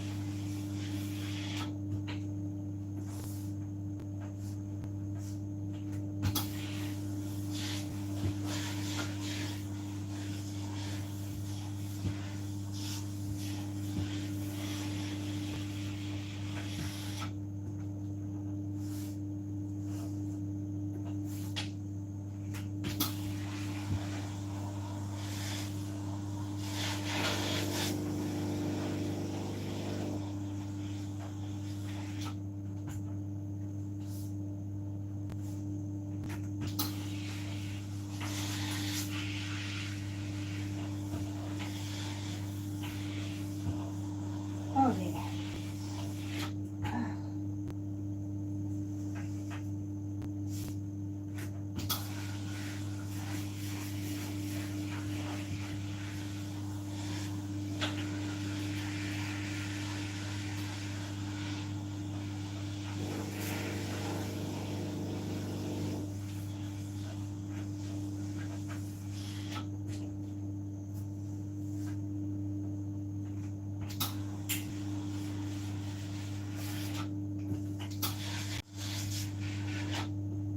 Let's just have a go.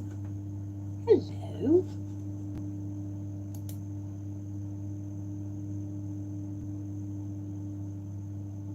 Okie dokie, that's done.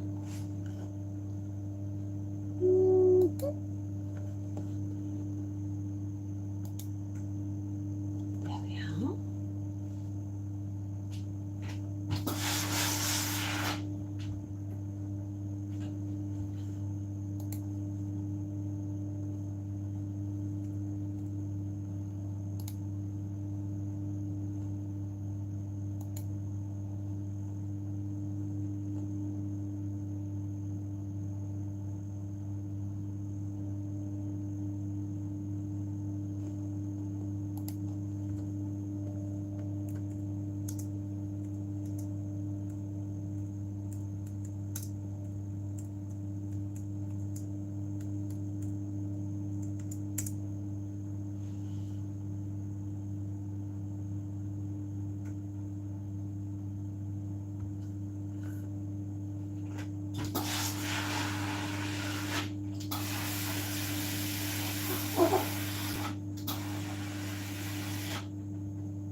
much for me to do.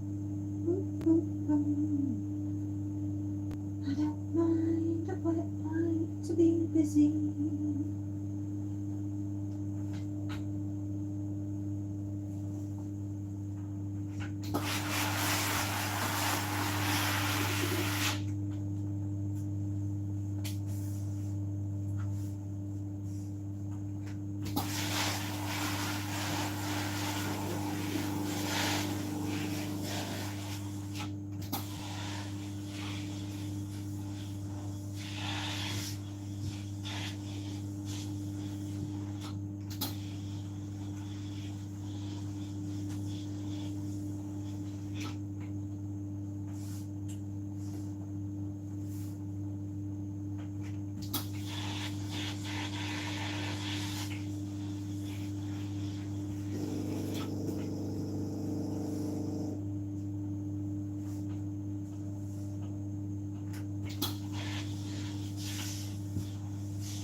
Oh, hello. I'm so sorry.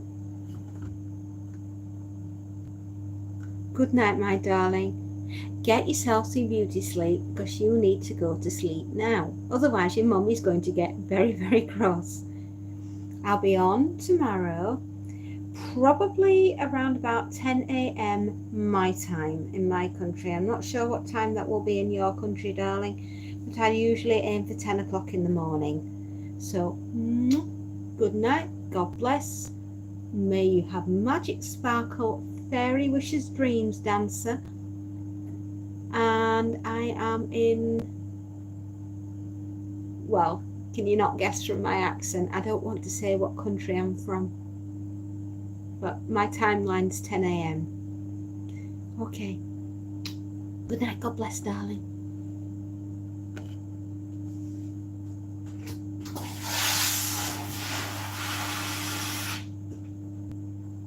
Sleep tight, my pocket. May you have magic, sparkle, fairy wishes, dreams.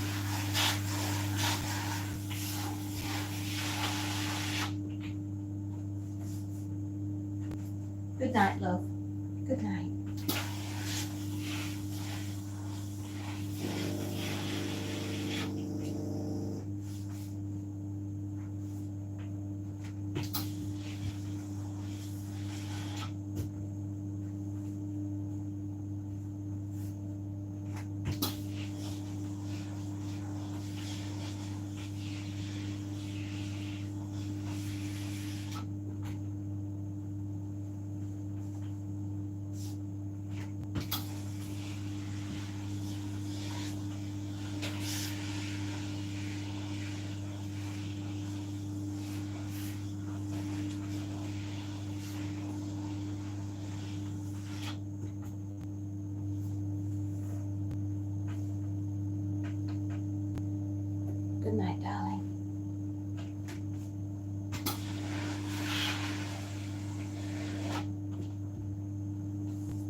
movie that you might not know about. Came out in, I think it was the late 70s. I'm going to look it up now. Day of the Dolphin.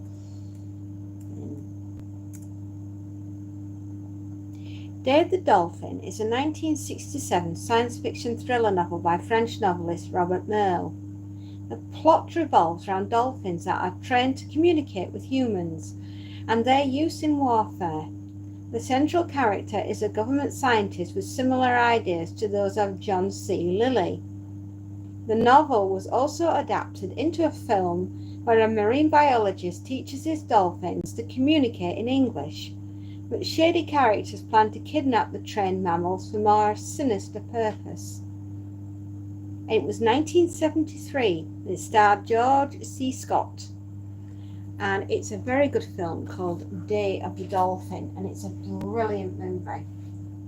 And I would say, if you've never seen it, put that on your list.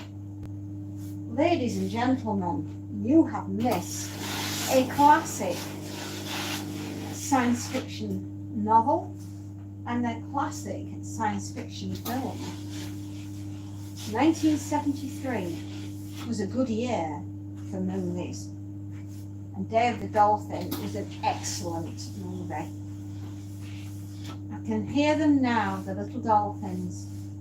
Ma and Ba and Fa, look, Ma and Pa, we no go. Brilliant film.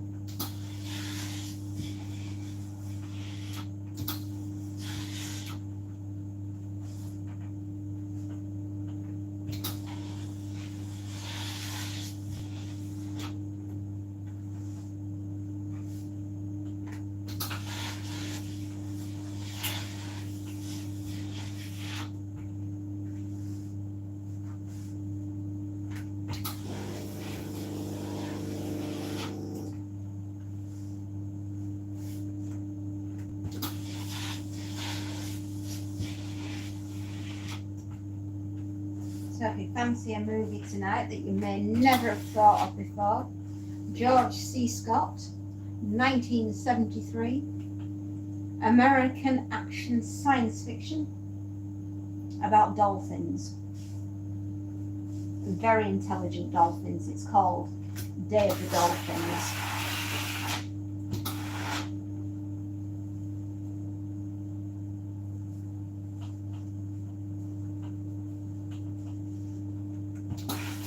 I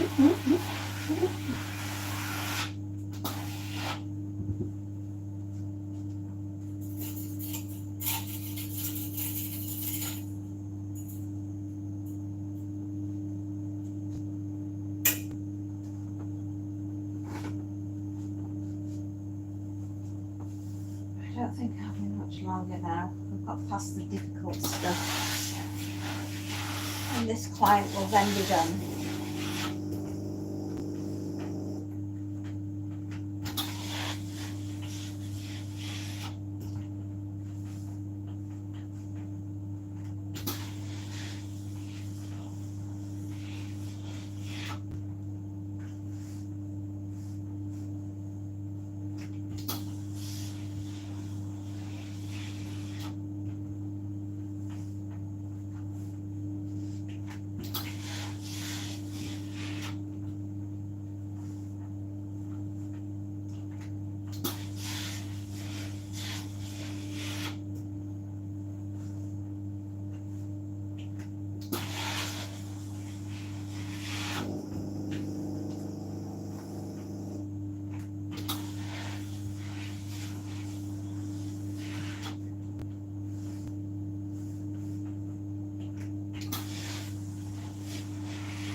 I got? Tanya, hello, my darling. I've been telling everyone about a film that came out in 1973 and the book came out in 1967. So it's an oldie, but a very good one. And it's called Day of the Dolphin. And super intelligent dolphins have been taught by two scientists how to speak in English. And they're taught many intelligent things. Unfortunately, government agents want to take the little dolphins and make them do very bad things. And it's about the adventure that they go on to protect the dolphins from the bad people and how they save them. It's a fabulous film, fabulous book. If you've not read it and you've not seen it, do yourselves a favour and get yourselves a copy and watch it. Maybe you'd like to watch it tonight. But it's a good film. And George C. Scott stars in it. He's an amazing actor.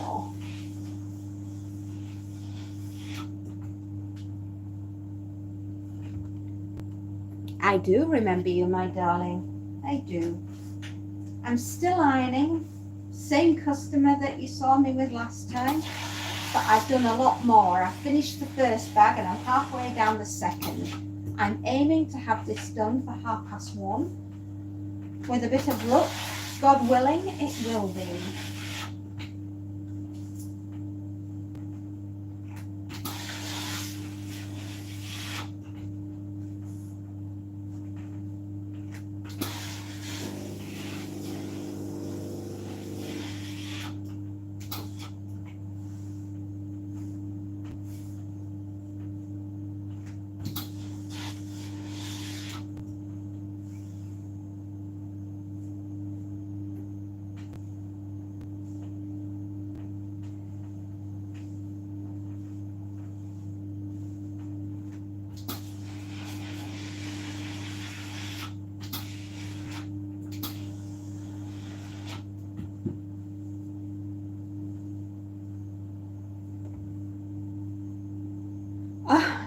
I'm getting older.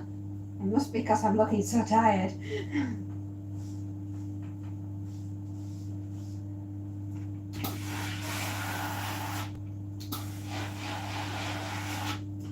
As the day goes on, I'll be even older.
Lot to work on, I know that for sure.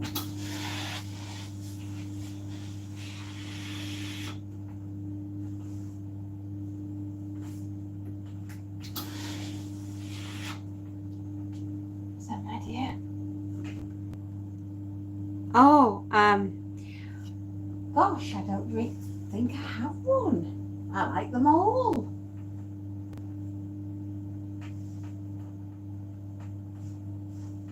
I'm more into books, henceforth what I've called fairy tales.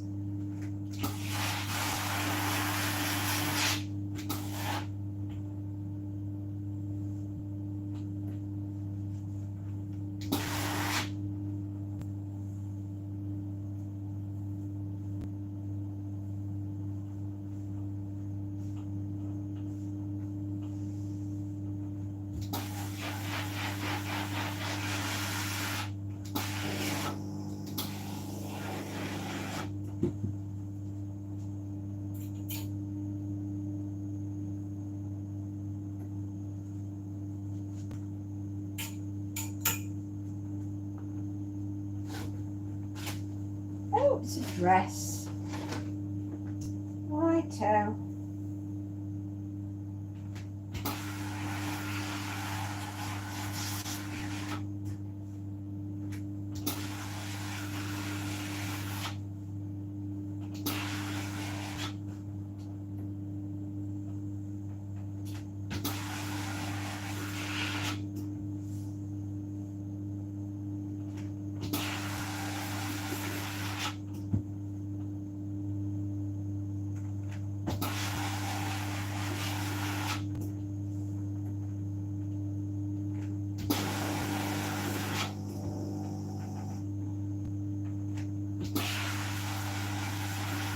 I like John Carpenter's music, I guess.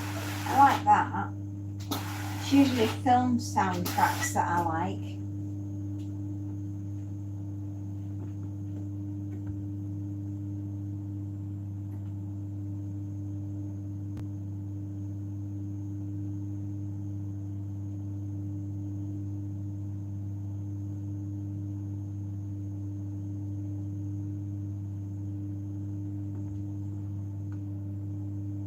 Cats.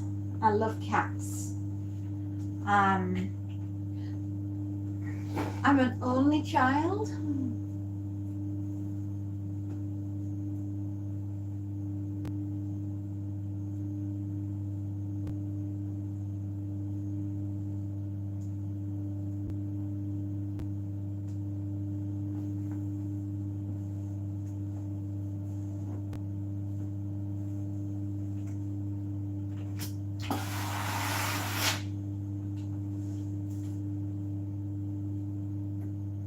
Oh, you love cats. That's good. We can get on then because we like cats. I love my Monty. He's my precious. He's a good boy.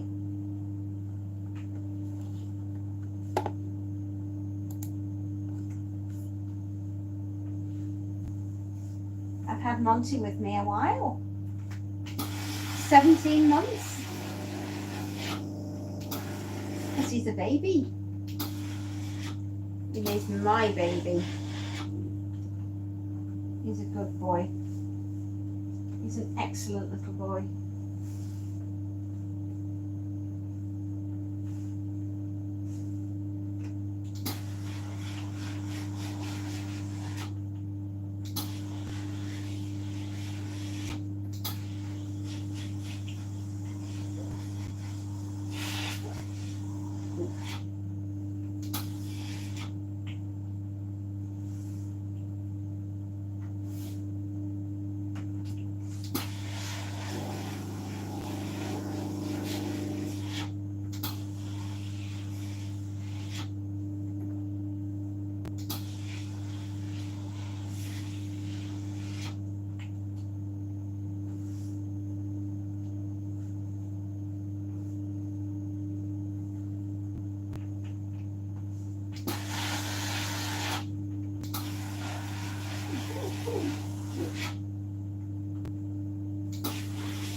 I'm doing something a little bit difficult at the moment. I'll look up in a minute, my darling.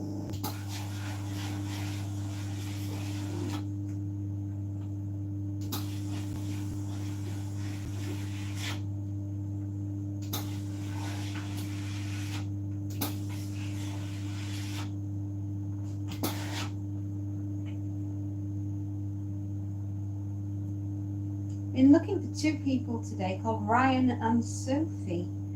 I've not seen them today. I hope that they're all right though. Two young kids. Lovely.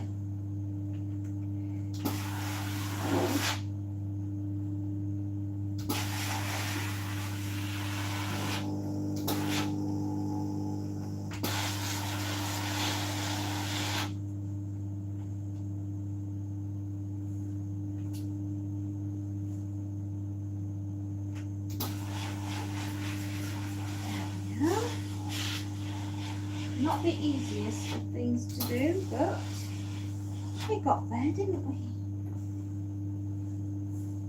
We got there.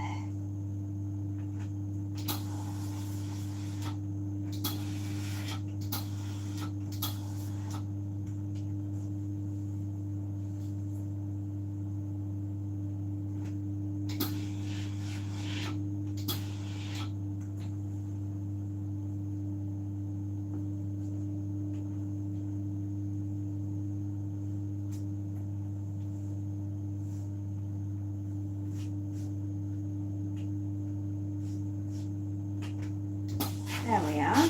Balloon sleeves, not the easiest.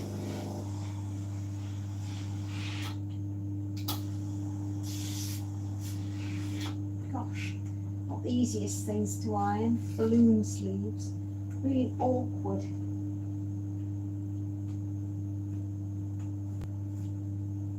I think they're the worst fashion fail that the fashion world has ever seen.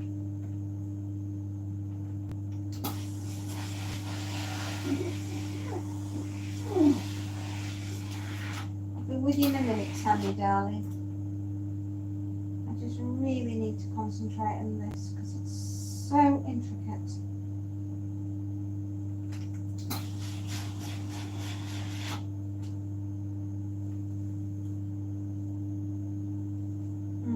See what I mean?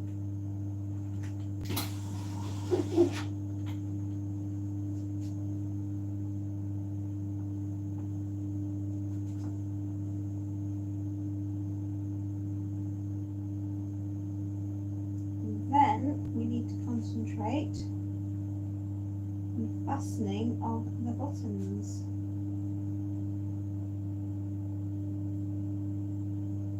And all of the buttons need to be fastened.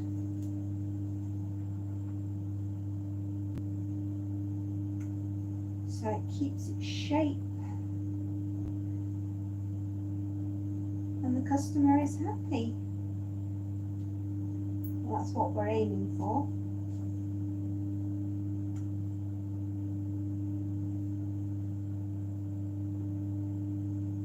And sometimes they're so fiddly, aren't they? Nearly there, nearly there. It's just arthritis in my fingers, and it doesn't help that there's so many flipping buttons to do. Is that it? Oh, happy days, everyone. Jolly hockey sticks. We did it.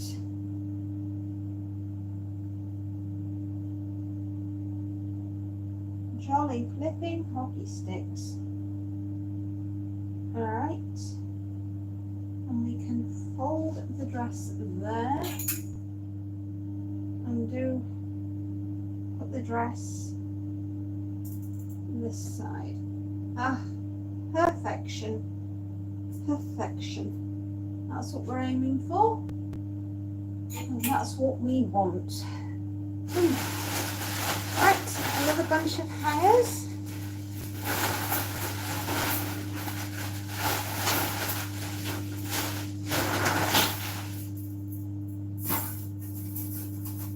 Gracious me, these have all been jumbled up, haven't they? Goodness me. What on earth have these people done to them?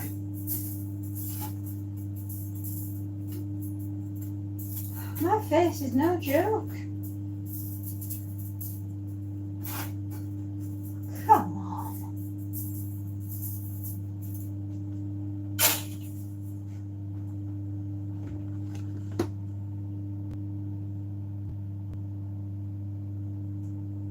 Do I like being the only child?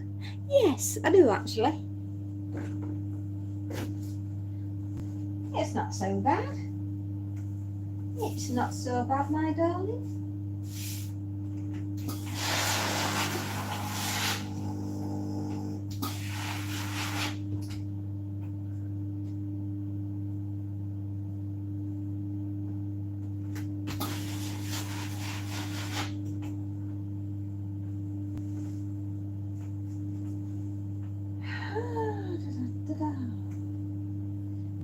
more t-shirts and we will be through.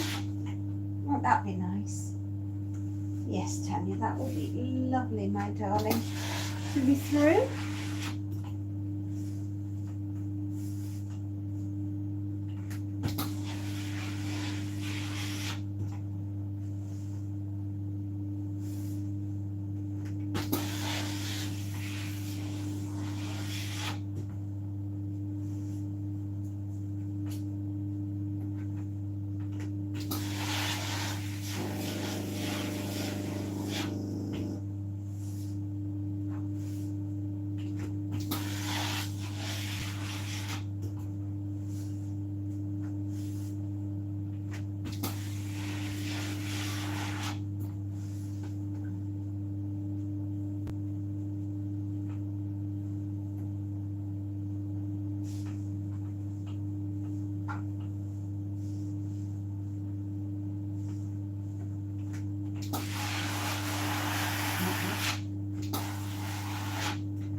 Just a bunch of t-shirts now.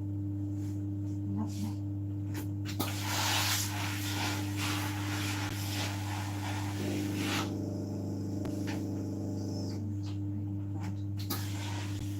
I'm so very tired. I'm so very tired.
Time am I on? Ooh, okay. I'm back to the dancing horse. We shall see.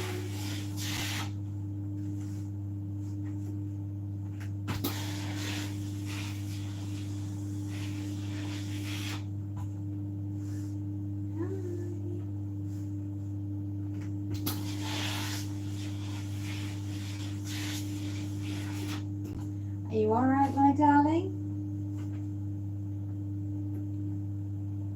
Hello. I seem to be really concentrating, but that's because I have to. I have to get this done by 1:30. If I've got any chance of doing the other.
What's that, my darling?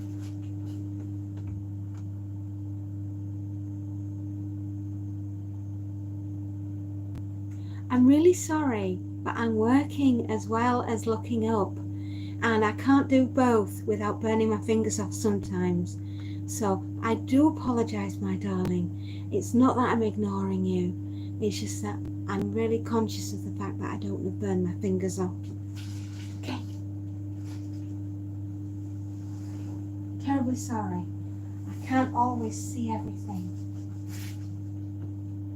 And I'm very sorry, yes. Gosh. My bad. I know, I'm truly sorry. You were trying to tell me something and I didn't see it, and I'm very sorry. I do try to catch most messages. I do, honestly.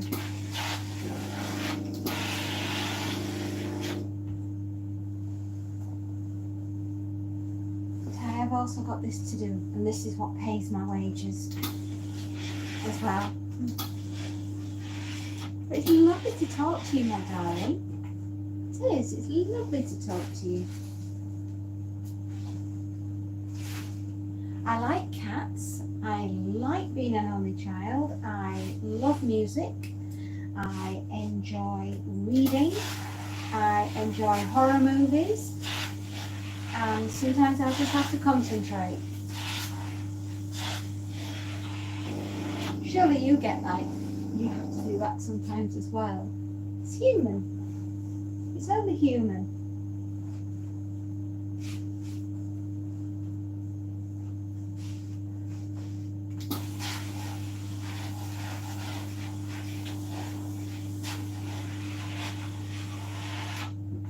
But it's lovely chatting to you, my dears.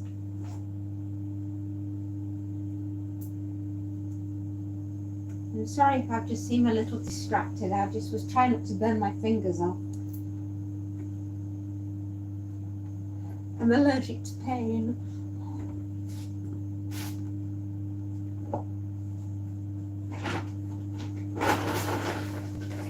Oh, another pair of trousers.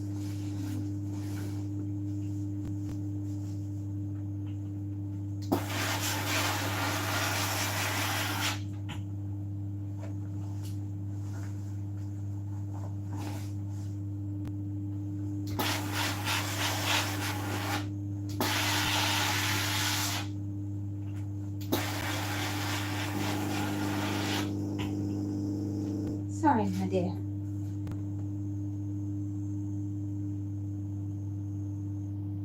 Oh, because I do this every single day, my darling, and I usually manage it very well. It's just that at the moment I'm really concentrating on not burning my fingers off.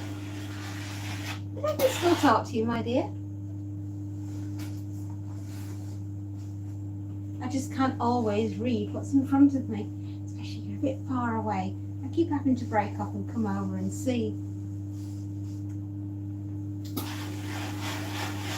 And this is the only time of day I have as well to talk to you all, because I'm usually very busy at night and I'm with my family.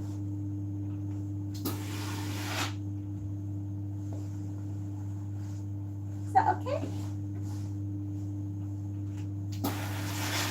So we decided that you liked cats. Do you have a particular breed that you like? I like Norwegian forest cats because they're like big clouds with feet, especially at winter time when they tend to get very fluffy indeed with their winter coats.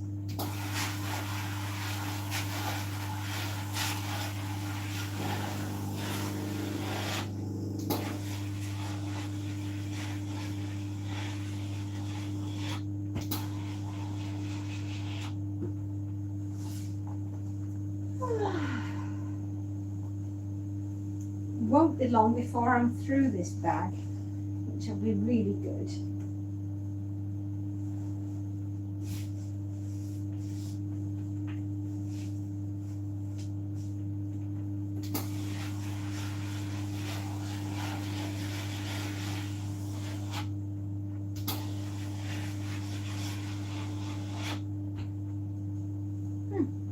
Tickly nose, I know that much. Ooh. Sometimes the steam makes your nose tickle. Oh, there we are. Perfectly pressed pants.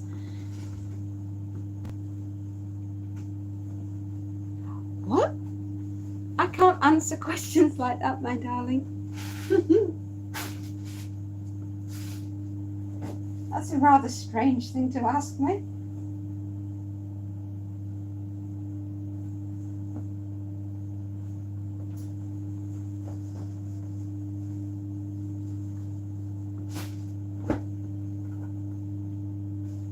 A rather strange question. I'm afraid I won't be answering that one.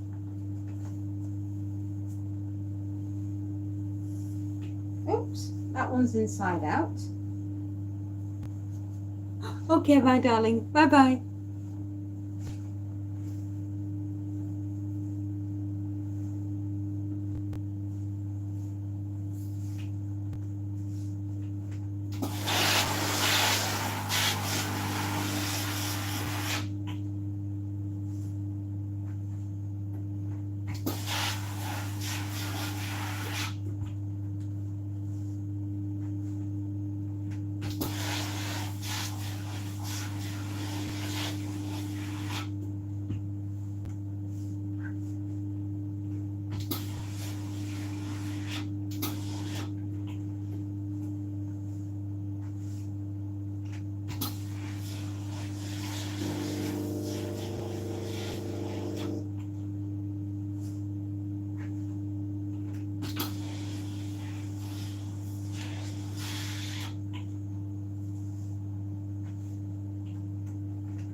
you back? Am I? Oh, okay. I do try to be.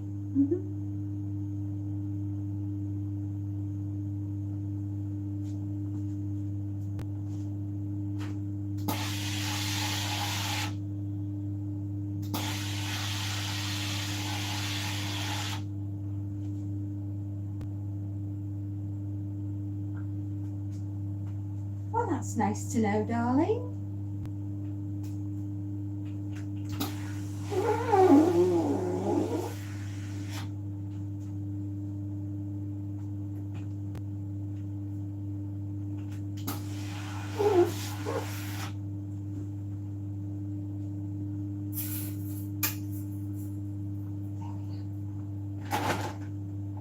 Right, a few more shirts, t-shirts, etc.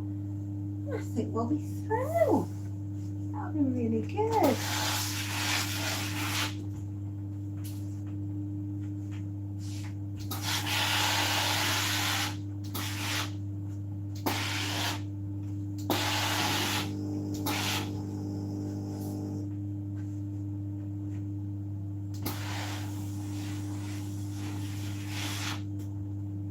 What's that? Oh, Alan. Hey, babe, I didn't know you were on.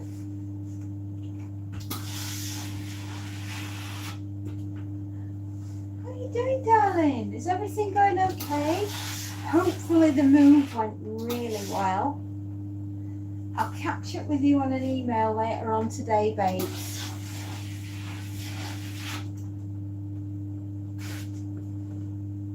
Oh, don't worry.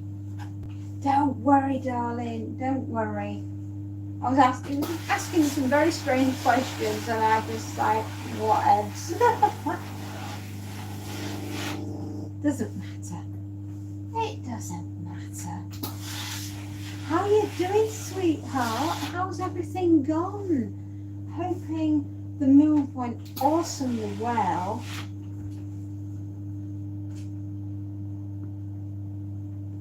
Oh, how gorgeous. Well, you got the weather for it, darling. You've got the weather.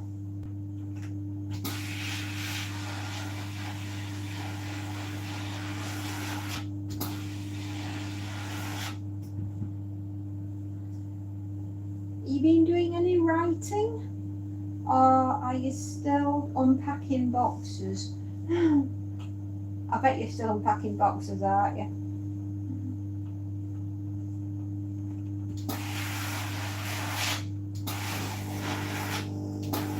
Got any ghost walks planned?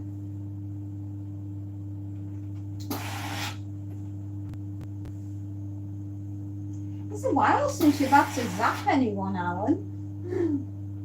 Did it feel good? Did it feel good to come and smite them?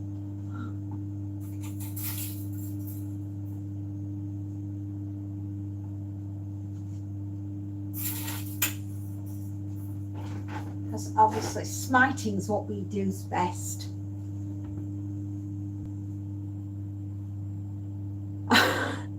Ghost walk tomorrow. Awesome. Awesome, mate. How many you got booked on then? Is it like a full crowd?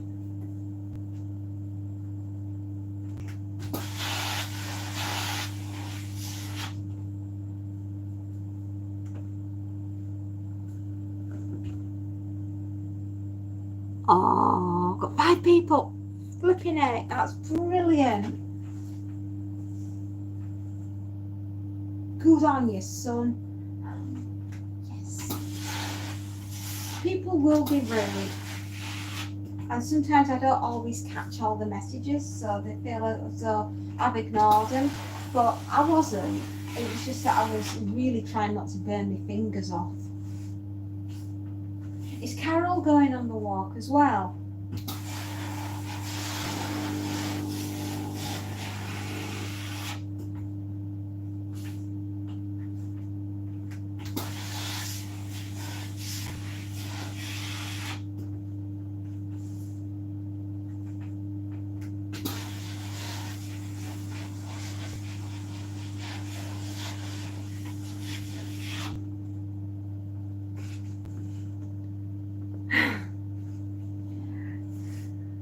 I know you don't, darling. You are my bodyguard.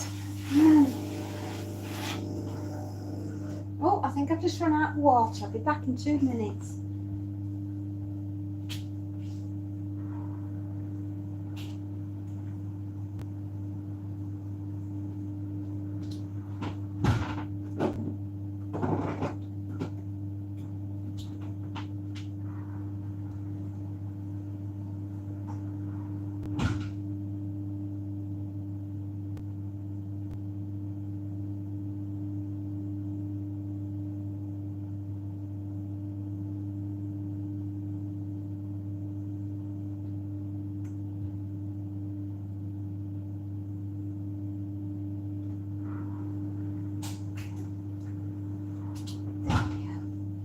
I'm back, darling.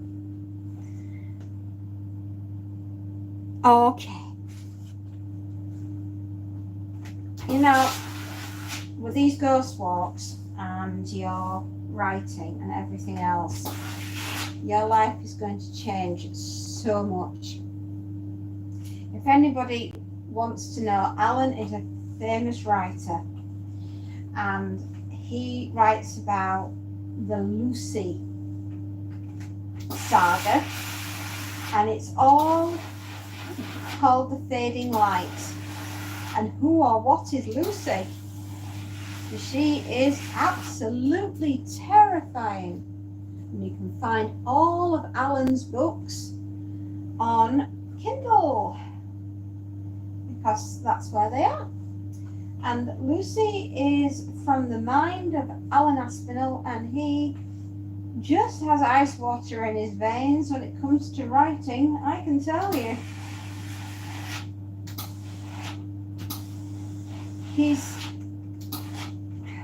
The way you brought Lucy to life, Alan, is phenomenal.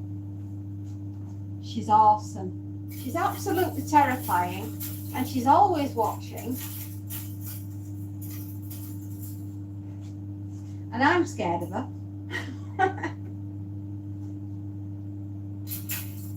I'm absolutely terrified of our Lucy. She's utterly terrifying.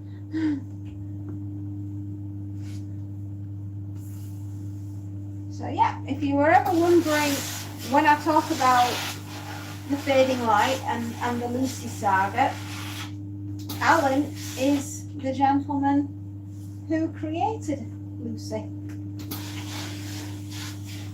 I just hope I never have to meet Lucy, because I think I've just probably dropped dead in the spot. Out of sheer terror.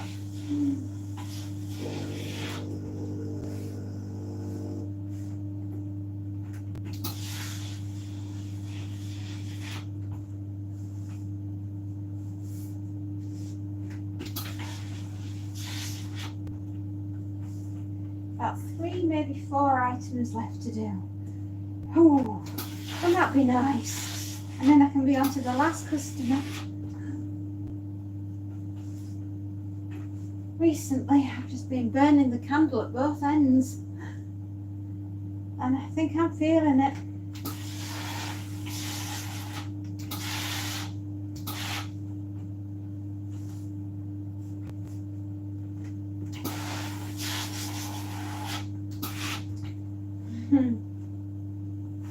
Is that my darling? Ah, you're welcome, my darling. You are worth it. You really are. I can't wait to see your new book. I've still got to read number 5.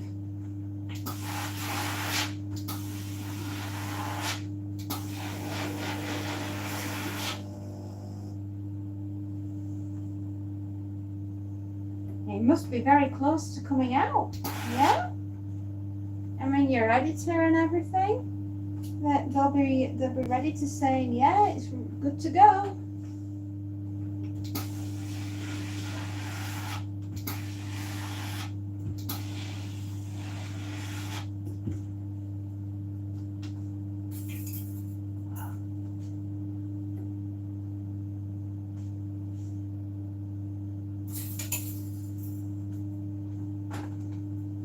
Right, we've got, let's have a look. 1, 2, 3, 4. Oh, 5 more items and we're through, guys. 5 more items and we're through. Hooray, hooray. We're gonna get this done very soon. Yes, I am very excited.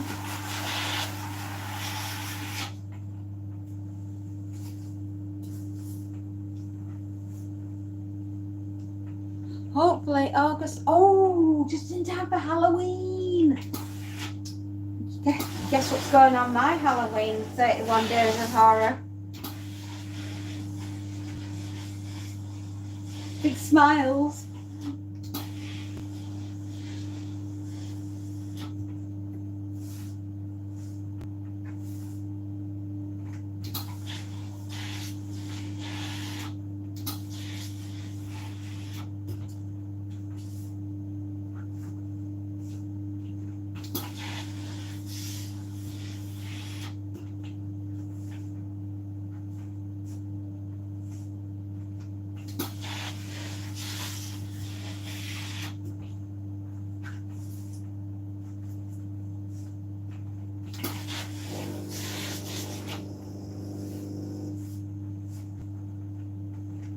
Oh, gracious.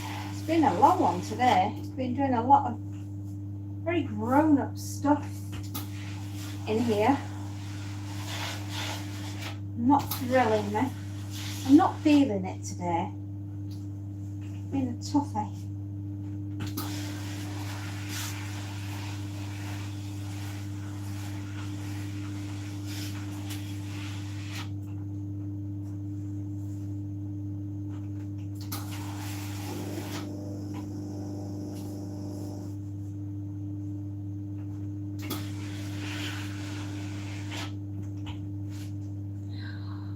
Oh, I absolutely love Halloween. Favourite time of year. And if I can do another 31 days of horror, I'm so down for that. I am really looking forward to putting a collection together like I did last year. Definitely.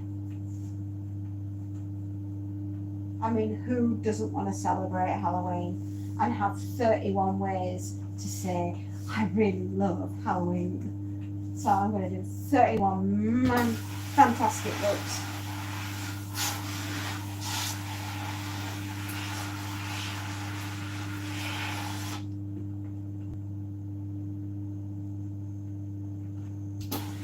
If you wondered where another space nut was today, he's gone to the dentist.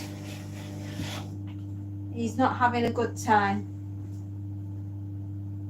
In fact, I think he's having a bad time with his teeth. Bless him, at the moment. I'm sure he'll be on as soon as he can talk.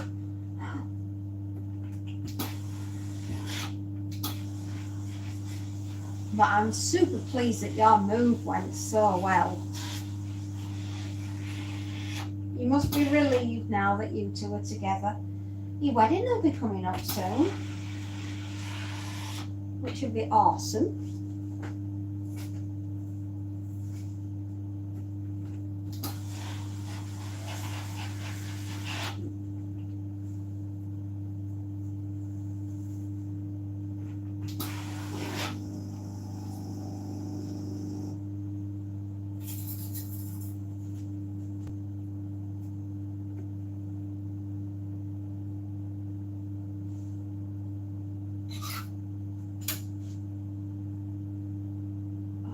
Come on, buttons. You tell when a shirt's been in dry too long. The buttons are too stiff to go through the buttonholes.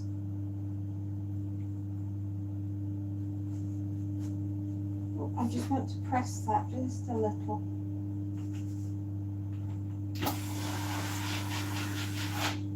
It's an expensive shirt, but unfortunately they've used really cheap, horrible material, and it has made it a bit of a nightmare.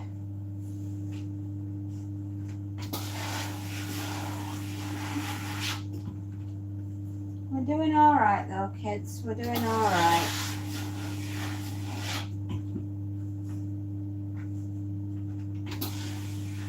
What's that, my darling?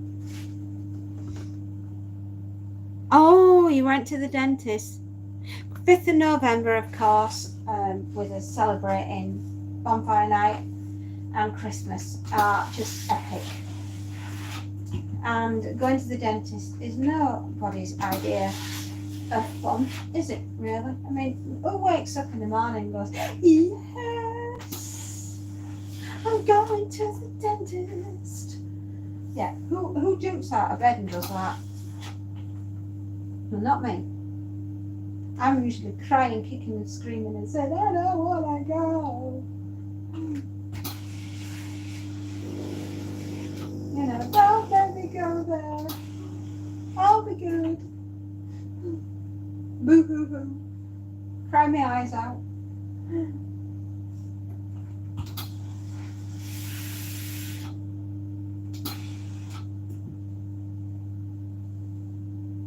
Yeah, which I would. You know, anybody that takes me to the dentist has got a death wish because I'm liable to go. Oh, there we are. Yeah, I start crying when I go to the dentist, mate. I'm terrified. I'm just not feeling it, you know? When you go to the dentist and you say, right, open wide, it's like, no.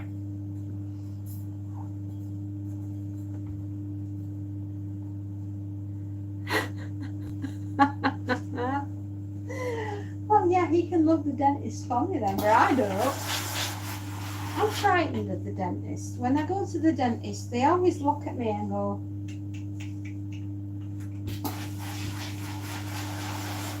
they say, what have you been doing? Have you been eating sweeties? And I'll be like, no, I don't eat sweeties. Honest.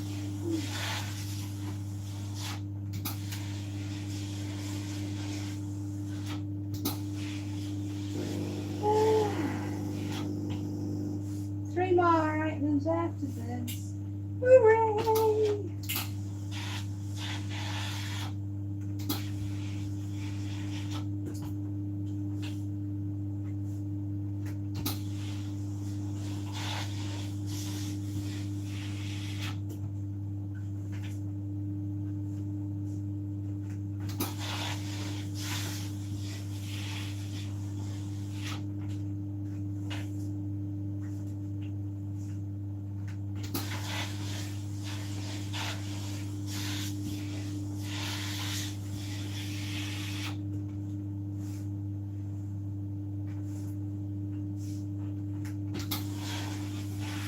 I'm just thinking I'll be so glad when I've got through all this ironing, Alan. I really will. Are you on your lunch break, sweetheart? I don't even know what lunch is. I haven't stopped.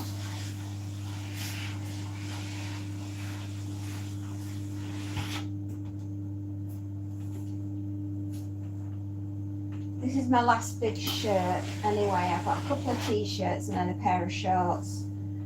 And with a bit of luck, that's the first customer sorted.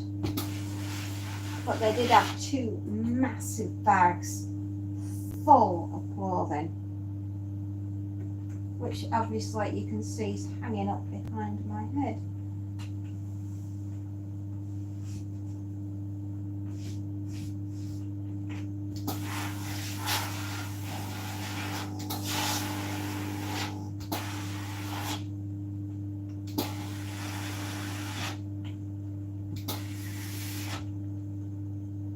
Gosh, one more sleeve, and then this shirt is done, and I'll be so happy.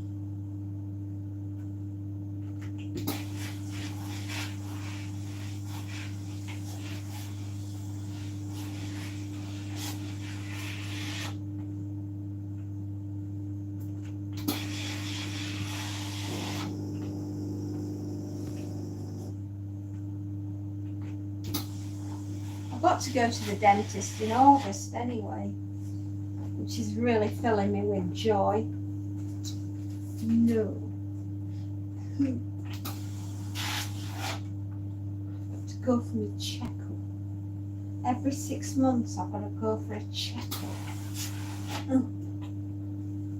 But while my gums are as sore as they are, I guess I need the treatment.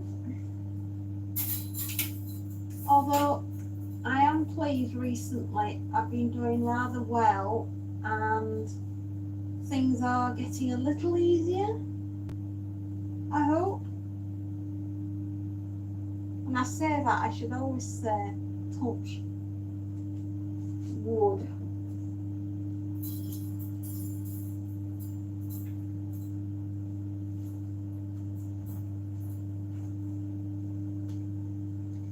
T-shirts make the dream work. Oh, looks like it's going to be 2 o'clock by the time I'm done. Oh gosh, I so wanted to have this done for 1:30. Never mind. Never mind.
One more t-shirt to do, and then we are through with the t-shirt.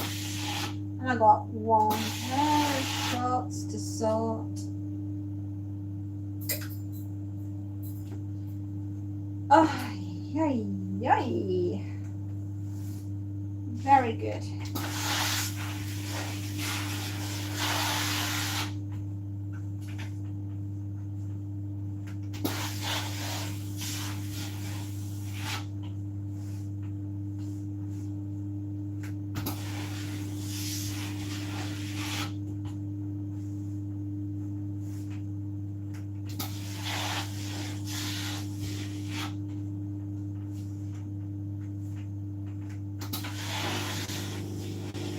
Sorry, I've gone quiet again. I'm feeling a bit tired today, Alan.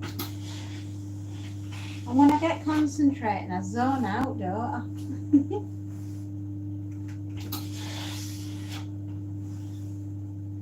I know. If you've come to watch me to iron, you've come to the right place.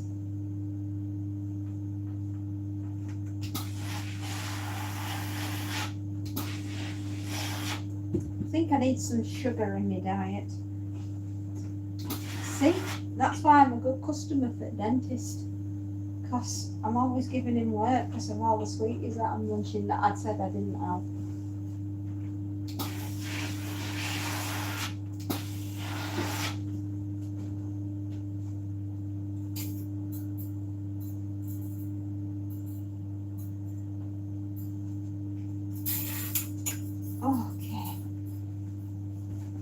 Oh, it's a pair of trousers, and I thought it was a pair of shorts. Well, I was mistaken.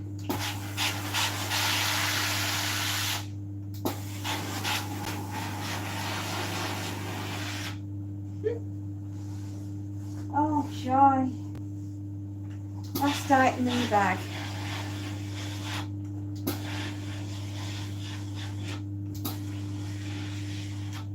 That's good, isn't it?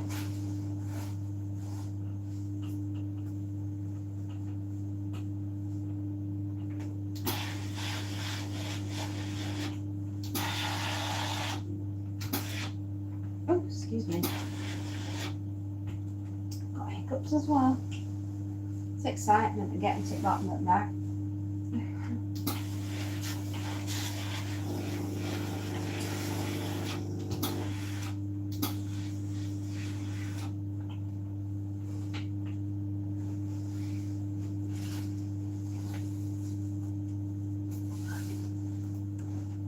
Alright, let's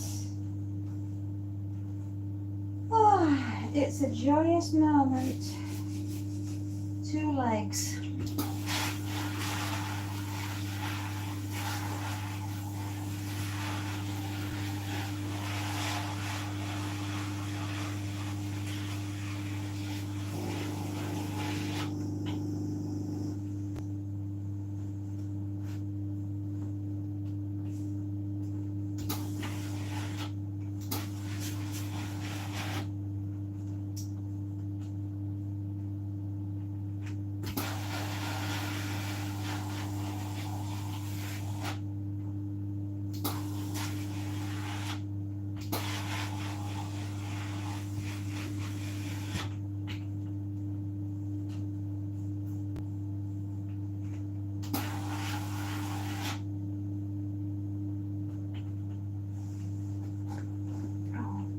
Hey, come on. That's better. That's better. Oh dear goodness. These are awkward trousers.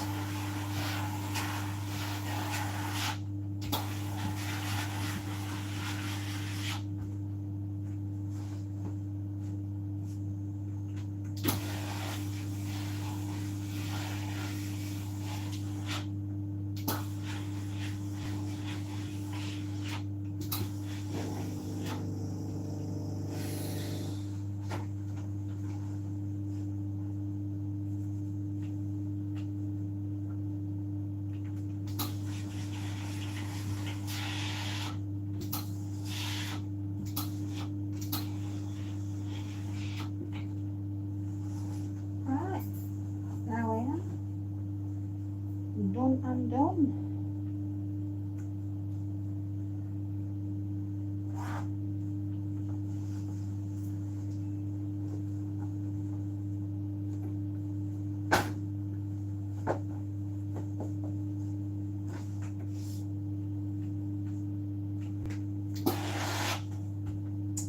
Perfection. Well, a little bit. I'm just going to do that little bit again.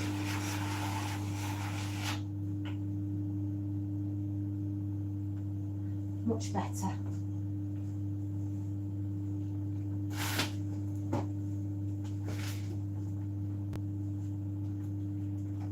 Oh, right, that's that done.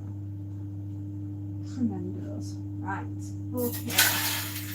1, 2, 3, 4, 5, 6, 7, 8, 9, 10, 11, 12, 13, 14, 15, 16, 17, 18, 19, 20, 21, 22, 23, 24, 25, 26, 27, 28, 29, 30, 31.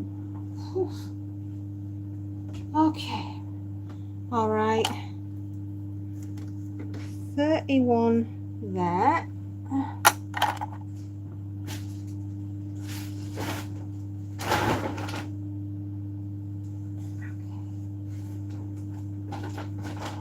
One.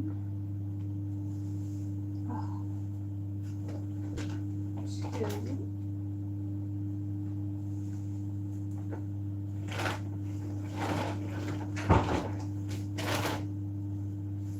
3.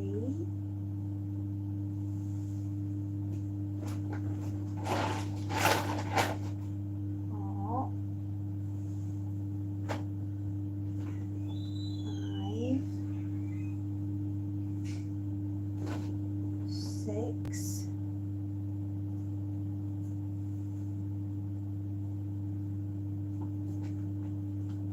7. 8. That's 1, 2. And, yeah. 3. 4. 5. 6. 8. Yeah, I got that right. 8, 9, and 10. And 11. 11.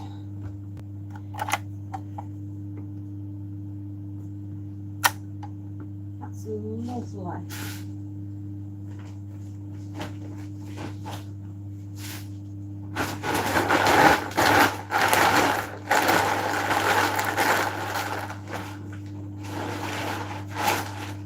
That down this side. So I've got one. I'm going to write this down so I remember, because my memory at the moment is shot. I don't know, Ryan. I don't know if she is here. How are you doing, sweetheart? I know you weren't very well yesterday.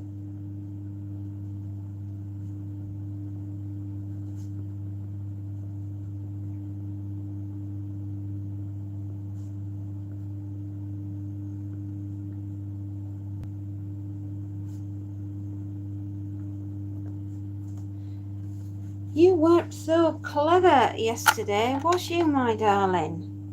I'm glad you're feeling a bit better today. I've just got to go take some stuff next door. I'll be back in a moment.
Come back there and snack. I'm on space now. Stolen pom bears again.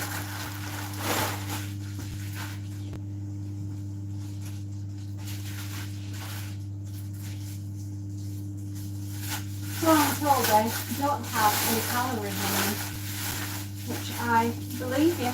Yeah.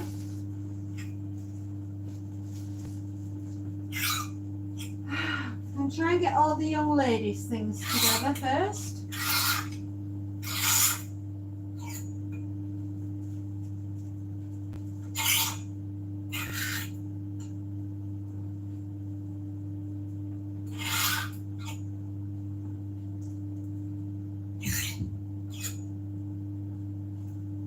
I don't think I've missed anything. No. All his good ladies things together. How did it go at the dentist then? Another space nut. I hope you're feeling okay. I hope you're doing very well. Yeah, the stolen ones are the better ones.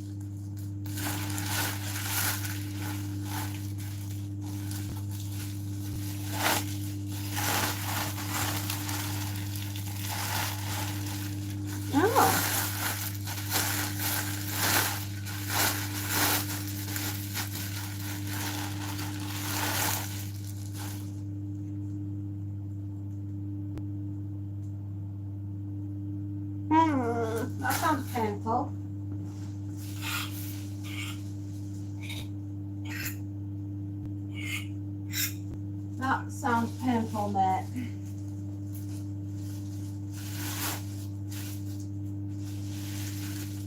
You have my deepest sympathy.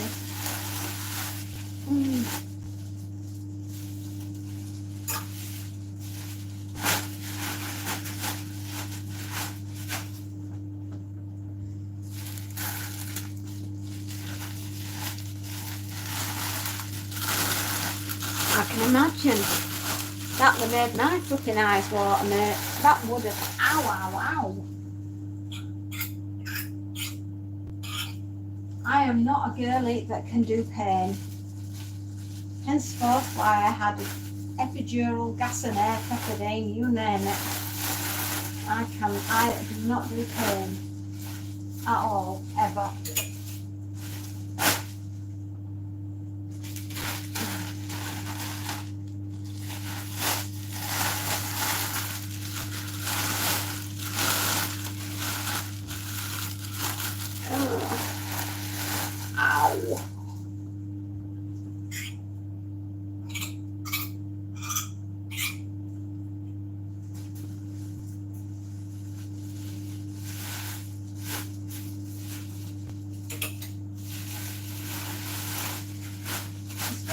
Ryan's back on. It's good to see you're back on, Ryan, darling. Sophie, I've not seen her today. Sweetheart, but I hope you're feeling an awful lot better because you had a really rough day yesterday. It was not fun.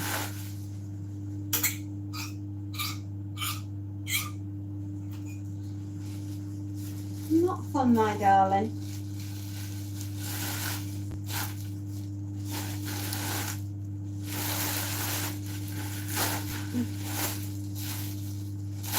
There's a lot today. I've got another massive basket to do.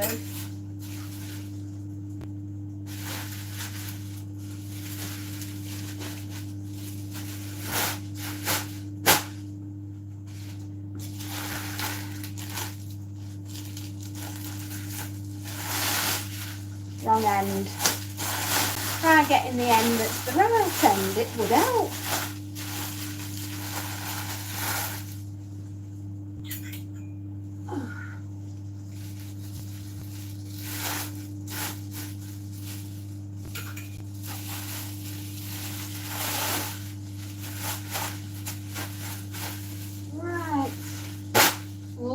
City is what we have to do now.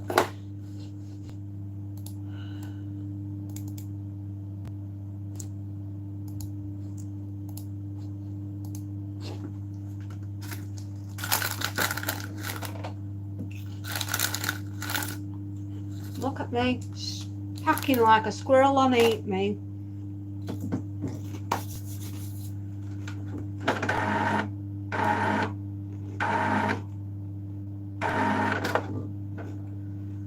Oh no, we're out of water. No, paper. Oh, for the love of God. Yes, I know. Oh.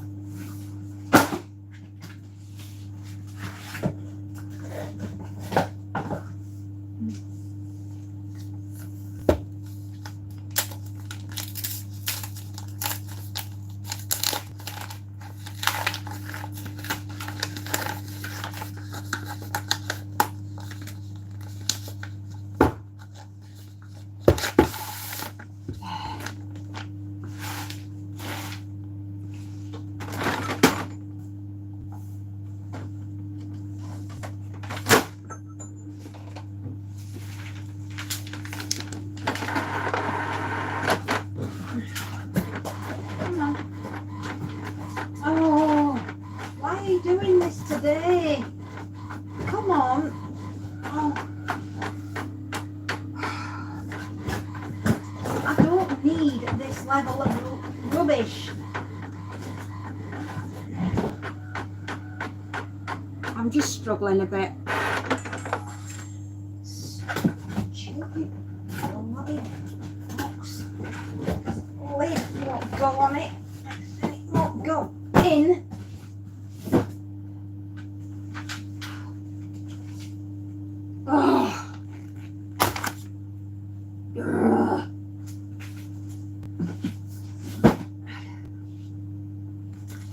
don't want much out of life. I just want things to go right.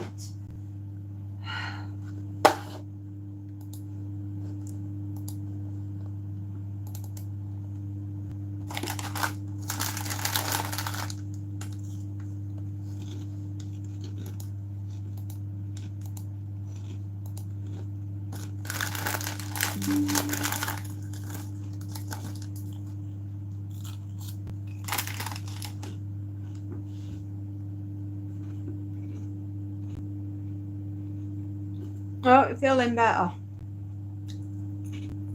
Right, why are you not printing? Come on.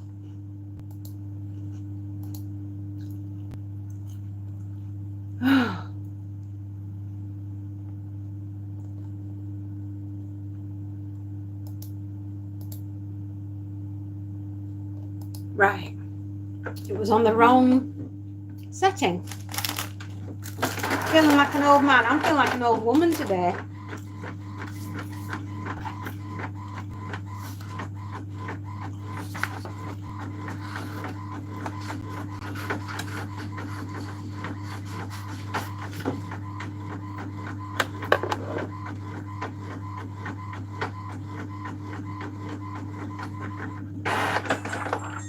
I will be glad when my absolute existence is not having to spend hours upon hours in this bloody room.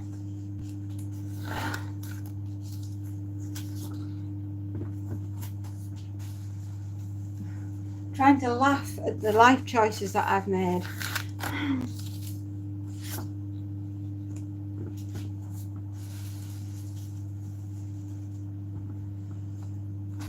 Oh well, sucks to be me, eh? Oh God, don't make me laugh. That's awful.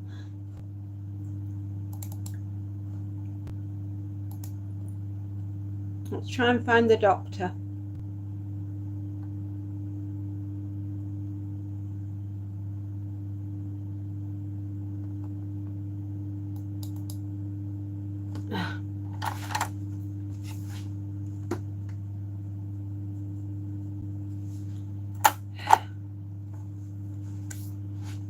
It's the first time for everything, isn't there? Hi.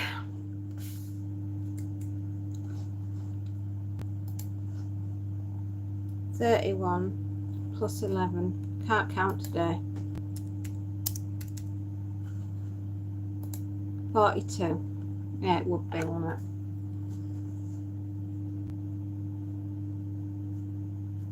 it? Okay.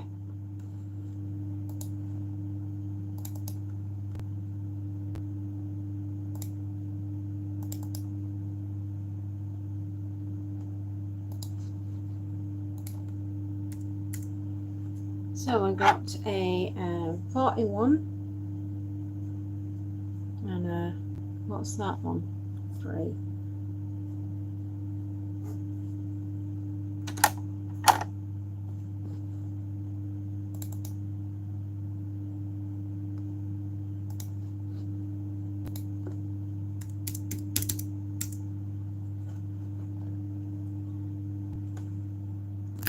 What was that? 54.50. Oh, sorry everyone.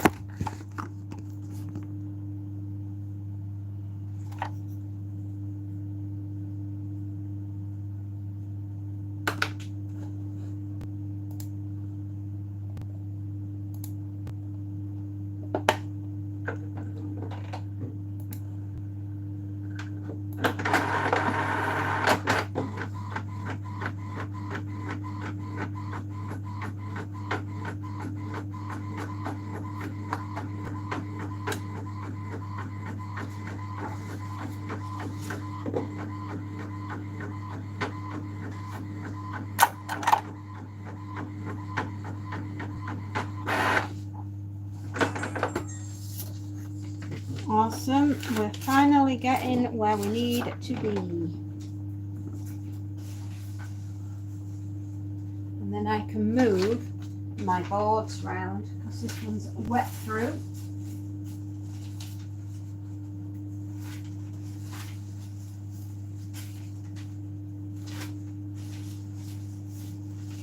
I work for the doctor. I do.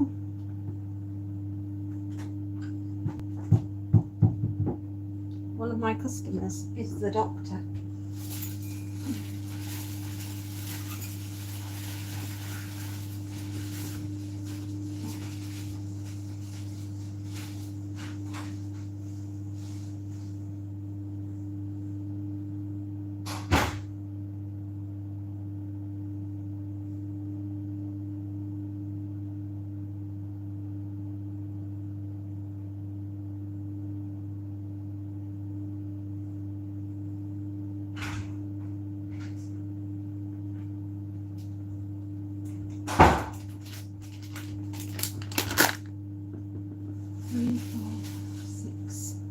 Six hanging.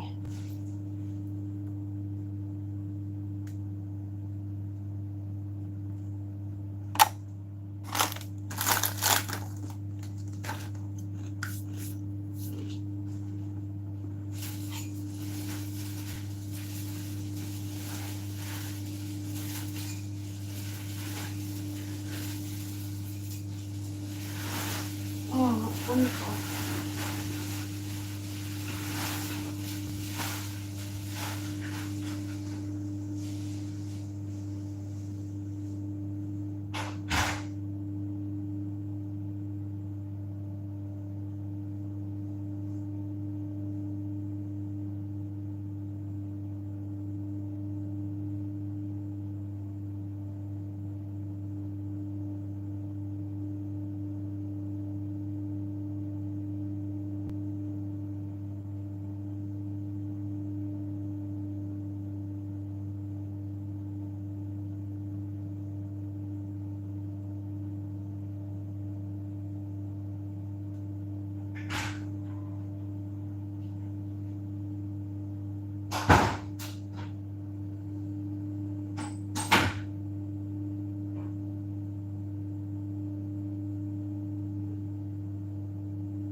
Oh, there we are.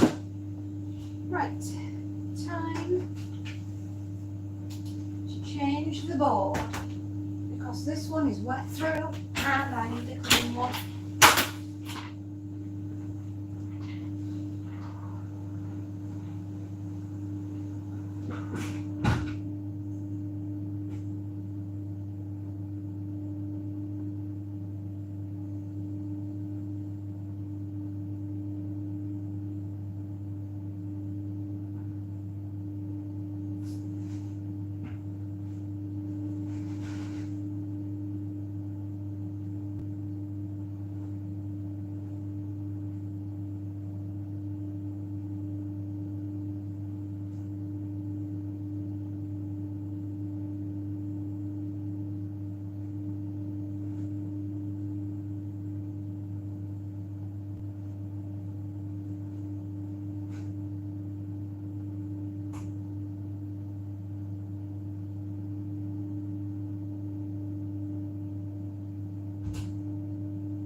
Right.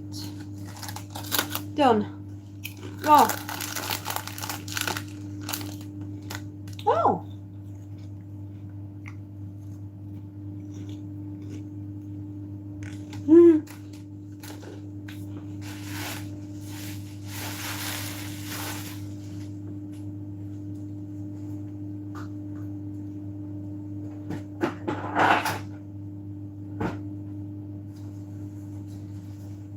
Life is hard. It doesn't get any easier as you get older, it gets harder.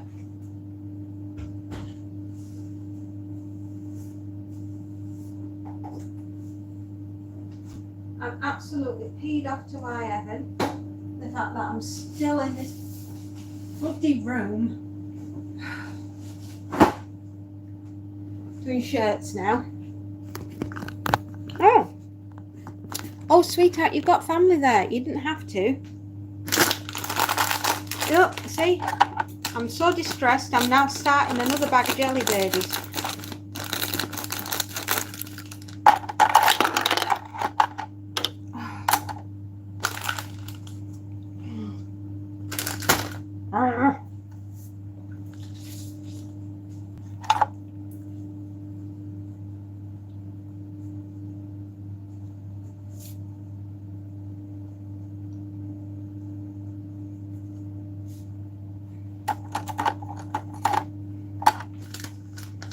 You like me? Fed up of socialising. It's 2:30. I should have been doing this an hour ago. Oh well. It is what it is. Oh no. Oh no. Thank you, Ryan.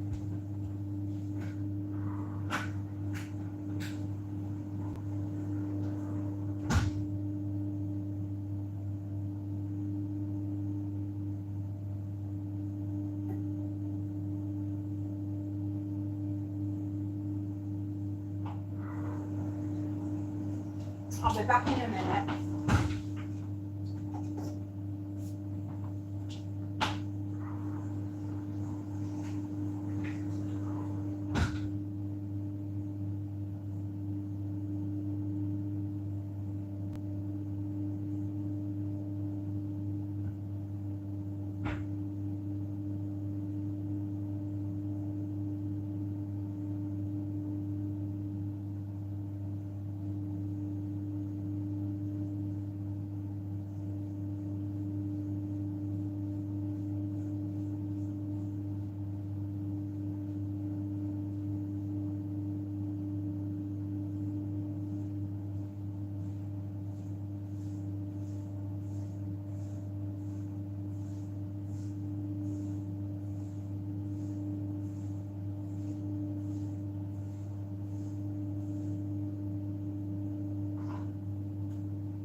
I had a little mishap with my iron.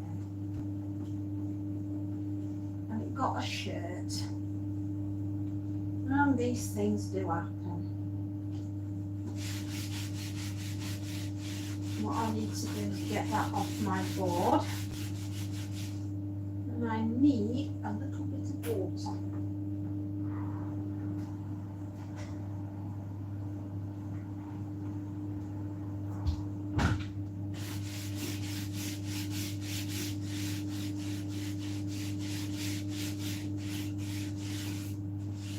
now.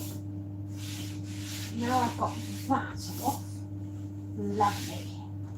Let's hope I don't have another like that again.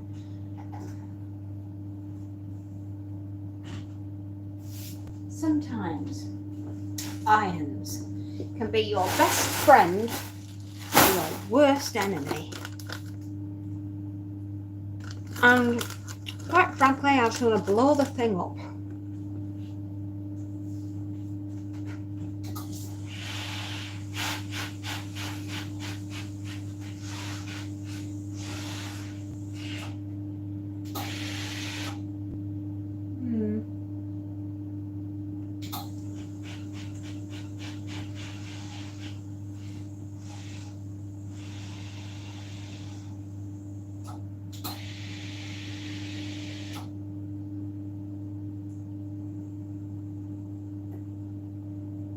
Anyway, such as a life, you can't stop it from happening.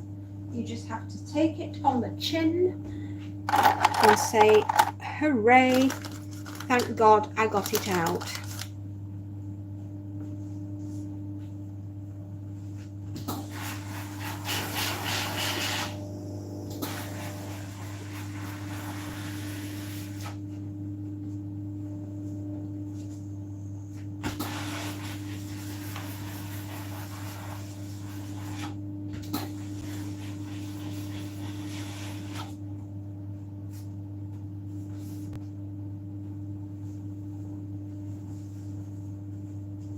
Anyway, the shirt's been washed. I've got the thing out. It's now whizzing round the dryer. Awesome. Now that is called problem solving.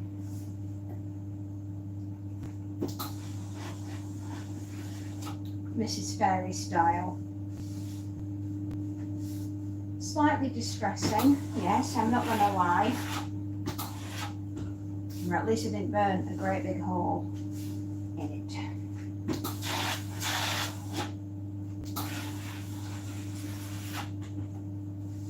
I think I'll be working right up to 5:30 today.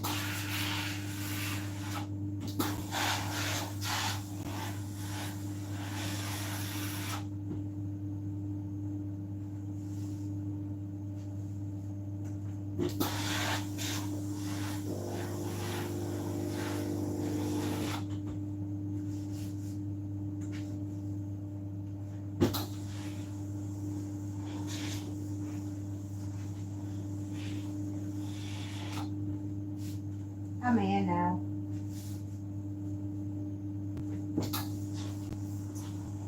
I wonder where Sophie is today. She's usually around. She must be really, really busy.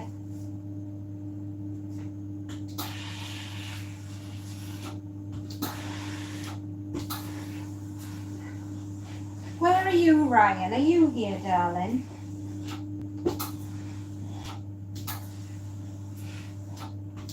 I hope you're feeling a lot better from yesterday. You gave me a bit of a fright, lad.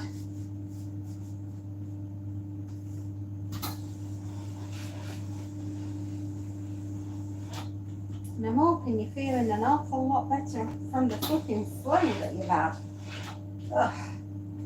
That's taken its sweet time getting gone, hasn't it?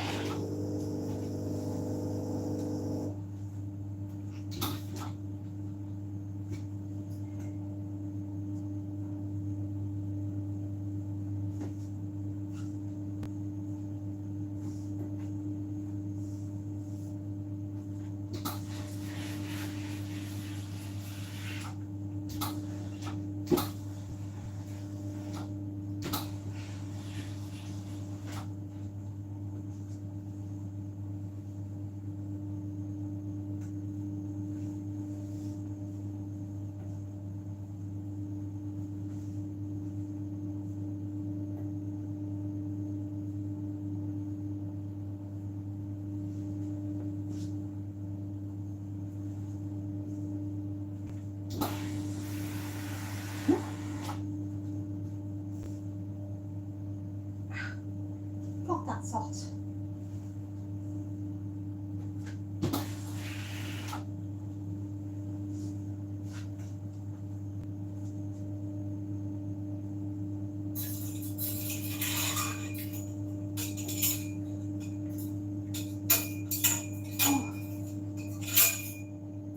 That was not easy.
There we are.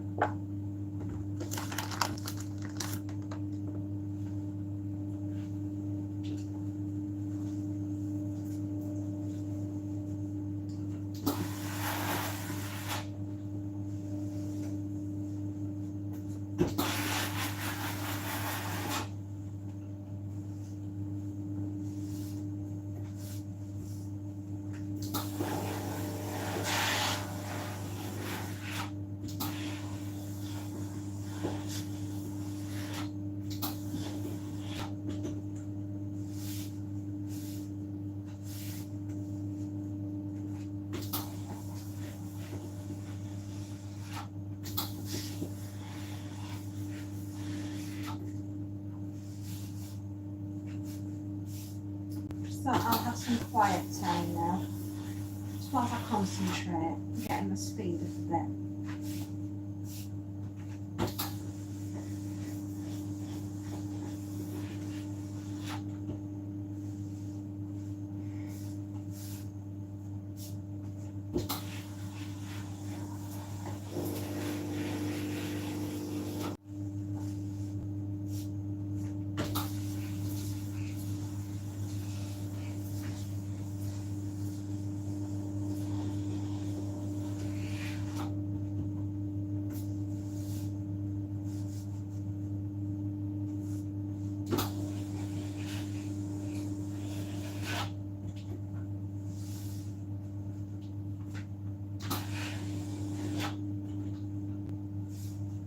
I reckon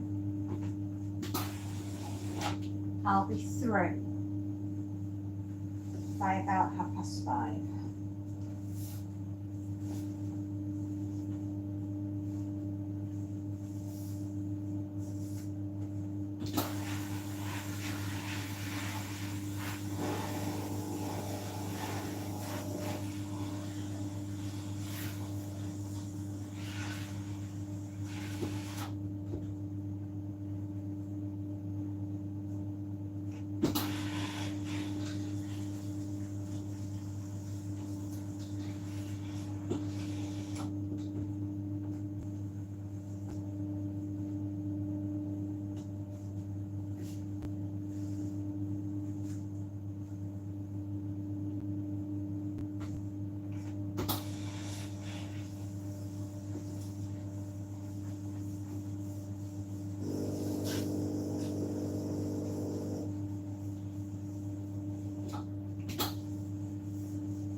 Lots of t-shirts and shirts today.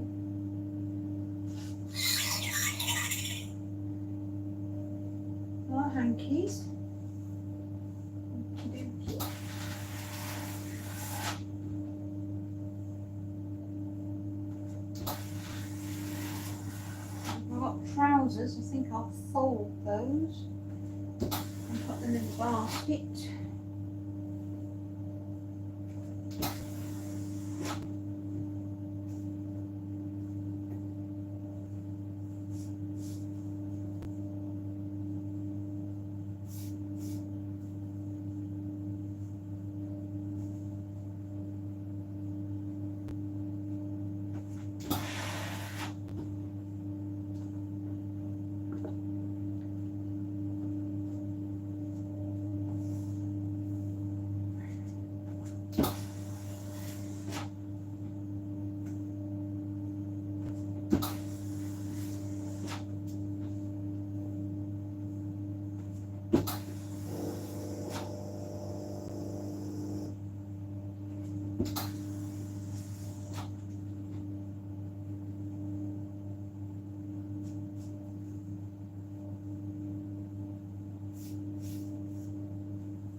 Yes, we're doing okay.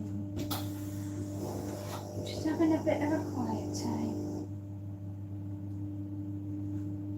Been a busy couple of days for me, this has.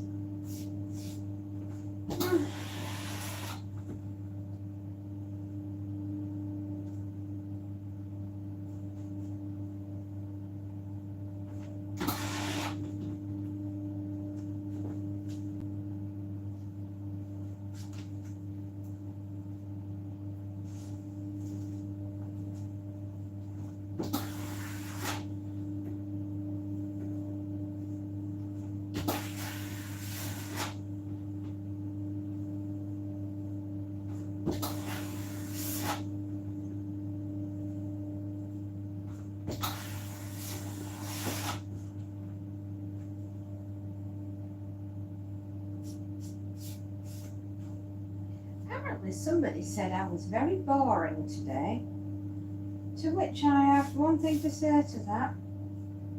Boring is good. Boring gives me time to think. Boring gives me time to plan.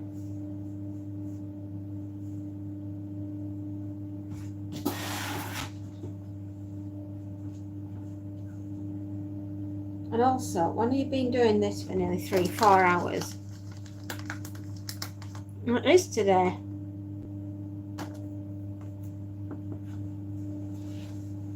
I've just had a major emergency. My iron decided to throw out a load of rust.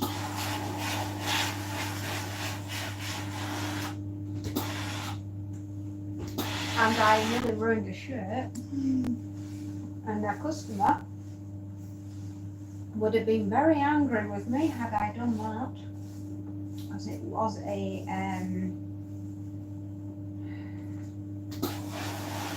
one of them really posh ones, Tyrell, Charles Tywin, right on the collar, a great big stripe of rust. Fortunately, I have rust remover for the iron, and I got it straight next door, freezing cold water and a hand wash and a nail scrubber. And because I did it immediately, I got the stain out immediately, which is a huge relief. And it's currently running around the dryer at a rate of knots, drying, so I can iron it and put it on a hanger as though nothing had happened. So you can bet I will breathe in a sigh of relief. Henceforth, why I broke out the emergency jelly babies, because I'm a bit stressed.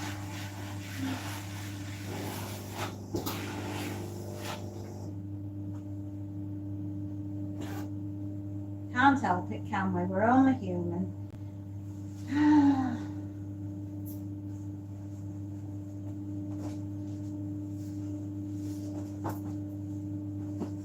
Sometimes these things happen.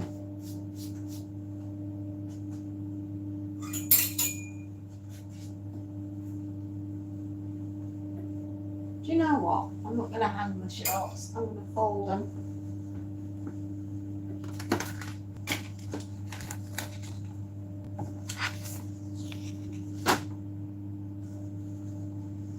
Yeah, you can imagine I was a little bit stressed when I saw that.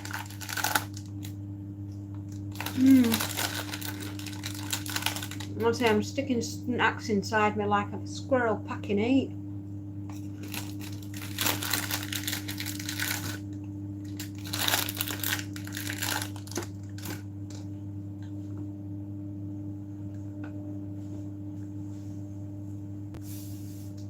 And anyway, I don't know who it was earlier, but I think they had the name as Tanya. And I was trying to answer the questions, but they were asking a few personal ones, which I didn't want to. And then I got accused of being boring and ignoring people. And I was like, I'm not. Just that I'm really passionate about getting the job done as well, which, you know, this one, as well as this one. And I really don't want to burn my fingers off. So that I think I might have upset someone. And I didn't mean to. I don't always see everything.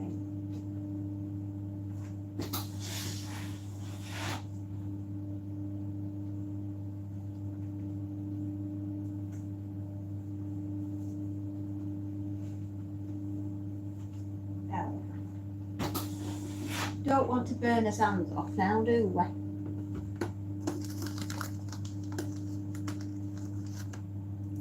Yeah.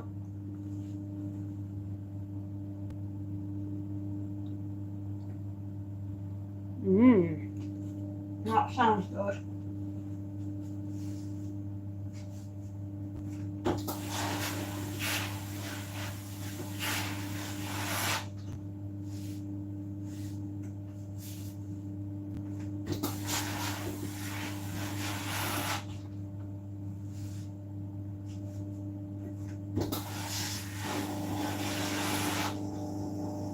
Burgers sounds excellent, actually. I might do them next week. I haven't got them on menu for this week. Forgot what I did. It'll be something wild and wacky tonight. I haven't decided yet.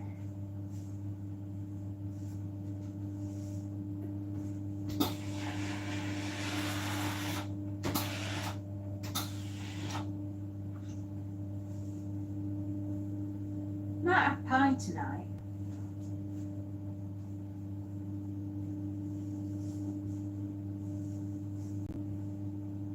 I was definitely trying to give them all my attention, and I was answering the questions.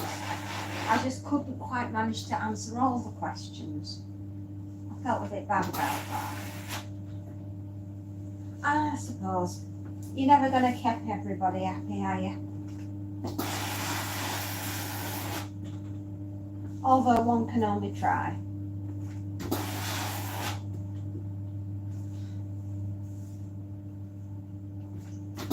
I can definitely assure I wasn't ignoring them, and Alan ended up having to put them in time out. This is being a bit rude.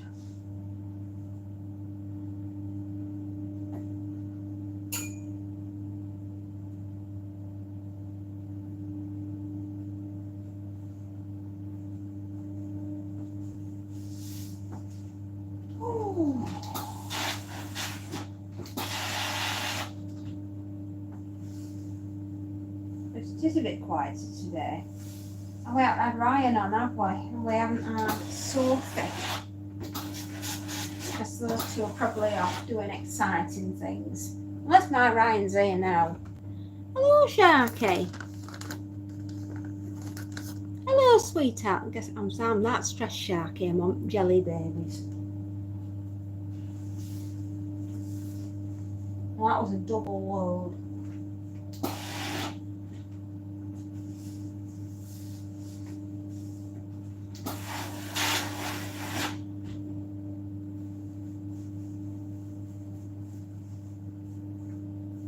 How are you doing this fine morning, Sharky, my love?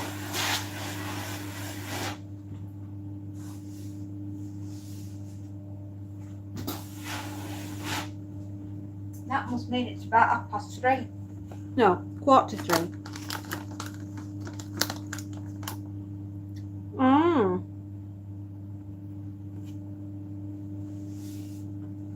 I've not seen him. I don't think our Ryan's in a good place at the moment.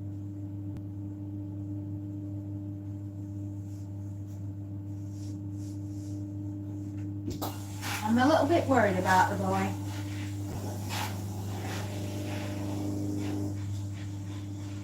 And there's someone else I haven't seen in ages. Is our Matt. I haven't seen him around.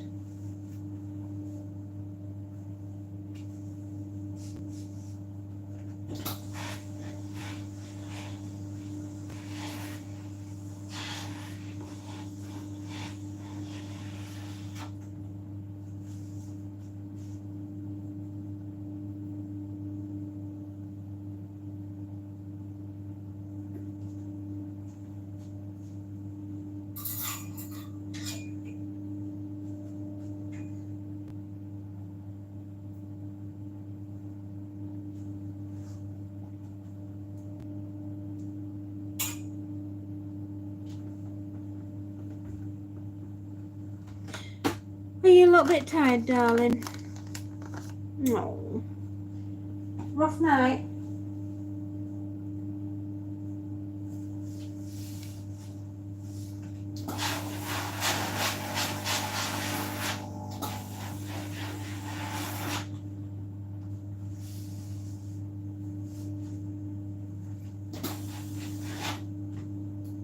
I hope you come round a bit. You're going to make yourself a nice big coffee.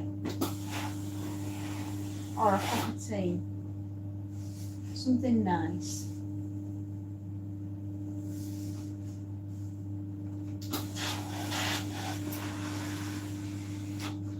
What's that, my love? Oh, you like me, you are. Flipping insomnia. So annoying.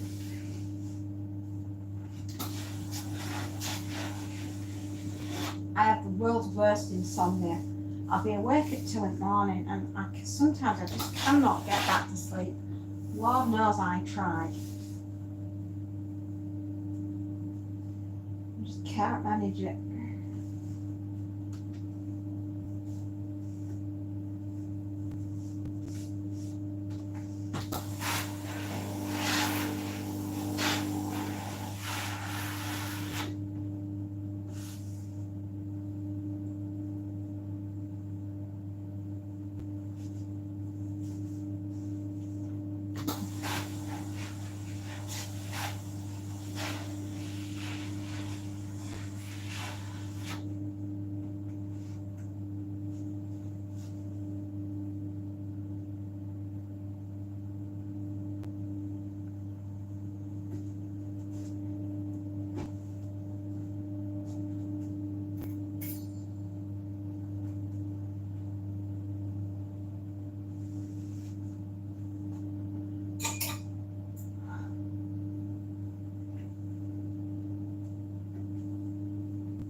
Pajamas, that's what these are.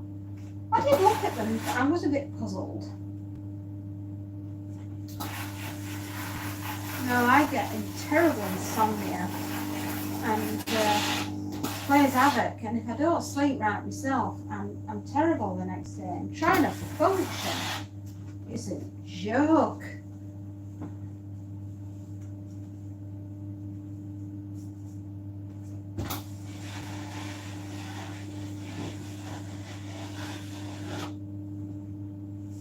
be alright doing night watch, me. I'm a right night owl.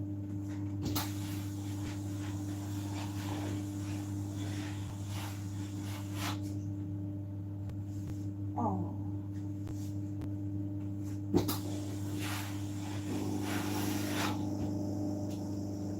Is that my darling?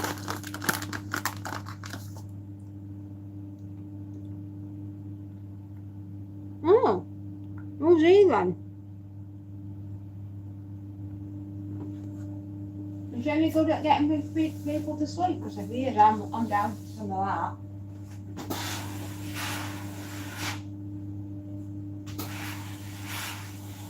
To be fair, a lot of my insomnia and a lot of my bad sleep is 20 years of sheer, terrible, awful, god-awful stress. And after a while, it plays havoc with your health. And it's ruined my life, really. I might look okay, but I'm broken.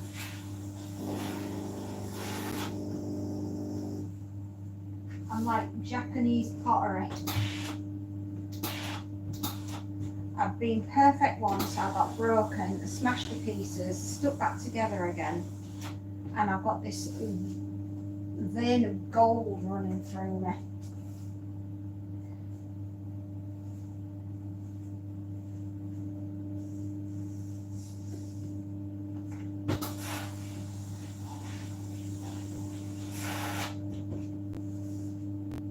Which is a shame.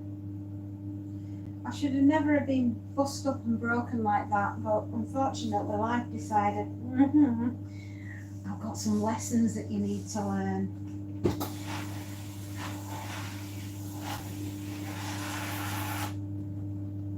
And then life proceeded to teach me the lessons in the most easiest way that I could possibly learn them. Brutally.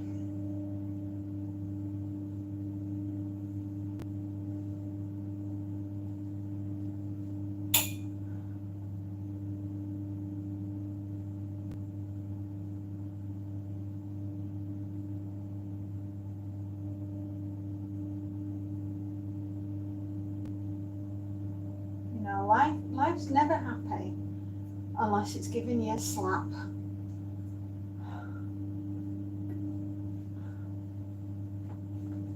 Isn't that right? Oh.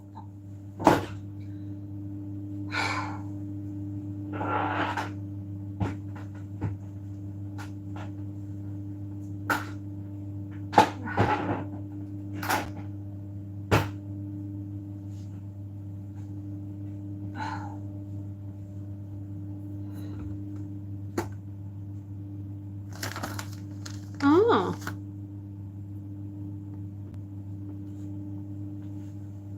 So that's how he is. Right. Well, if he has the key to eternal sleep, I'm down for it.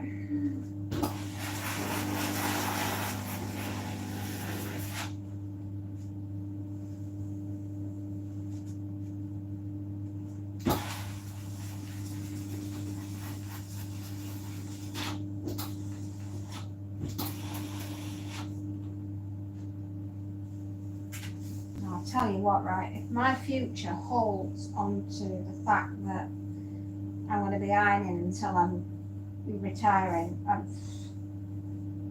think I'll check out sooner.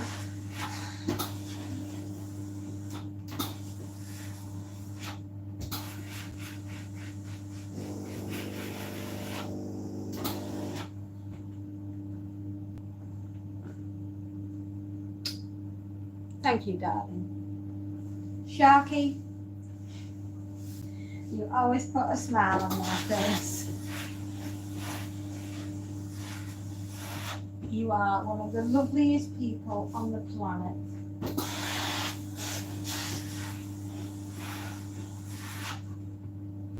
So what's on the cards today, Sharks? Are you off to work.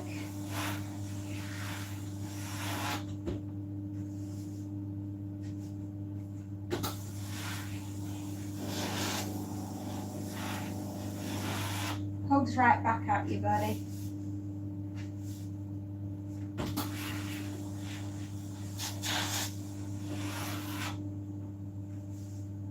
I have no idea what's in this bag.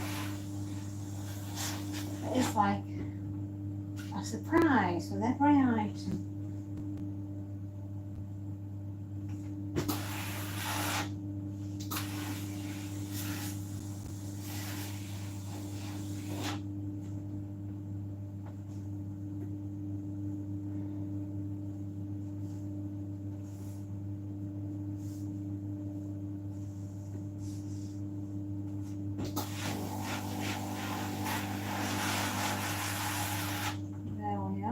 One sleeve, two sleeves.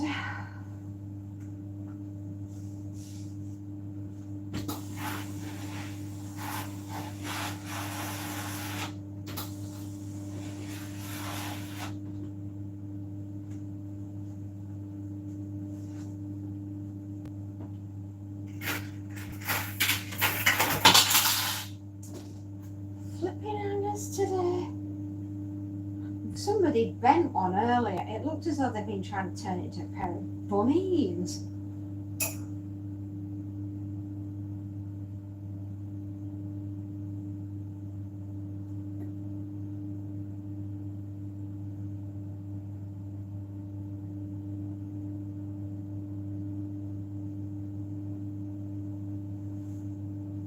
What's this? Trousers. Okie dokie.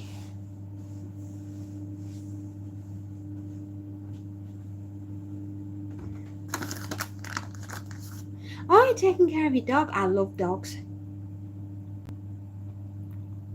No. Mind you, if we had a dog as a Prime Minister, wouldn't Larry and Palmerston get a little bit upset?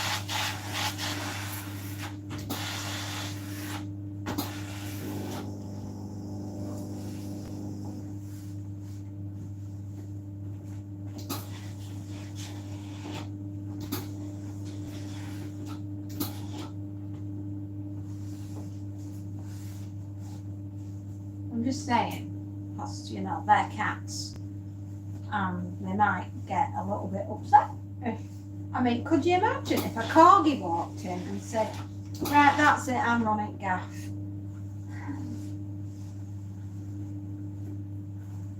Don't you think Palmerston and Larry would be a little bit put out?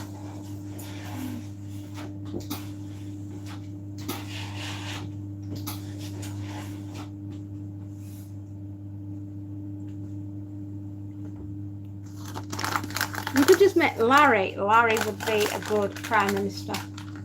Yeah. He would be an excellent Prime Minister.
Trousers I'll hang, shorts I'll fold.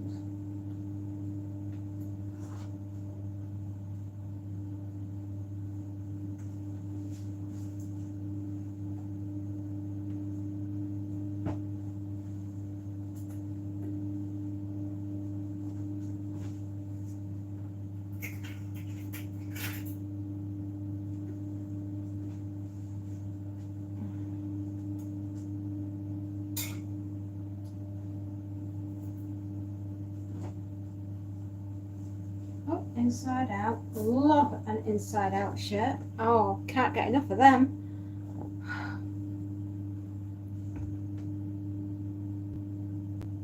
No, of course not.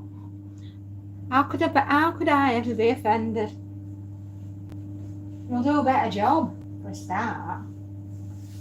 I didn't do any editing. I just stuck a few pickies up and said, that's it.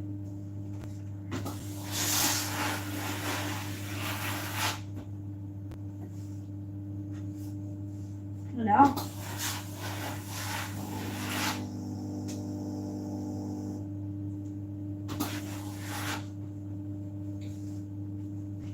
I will never, ever, ever be offended. Everybody's here and they're all trying to help me. And for that, I am eternally, always grateful. I'm a firm believer that the universe, it's a very old saying, it's a Buddhist saying, and it says when the student is ready, the teacher will appear.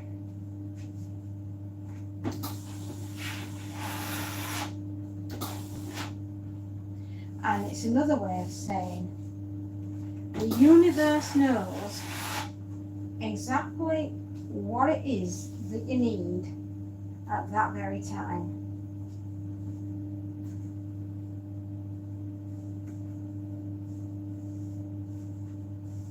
And God gave us one mouth and two ears for a reason.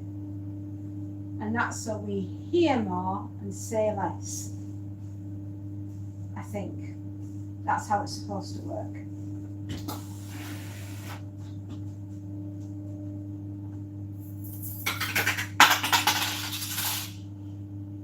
These hangers are out to get me today.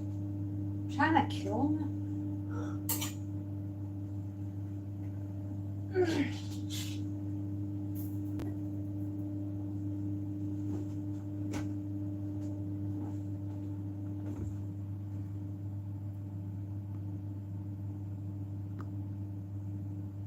No, not at all.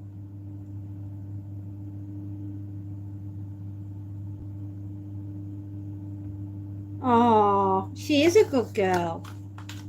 Dogs are amazingly loyal. They're awesome. Pets are the best thing to ever happen to us humans. Here they are, an innocent little soul with so much love and loyalty to give, and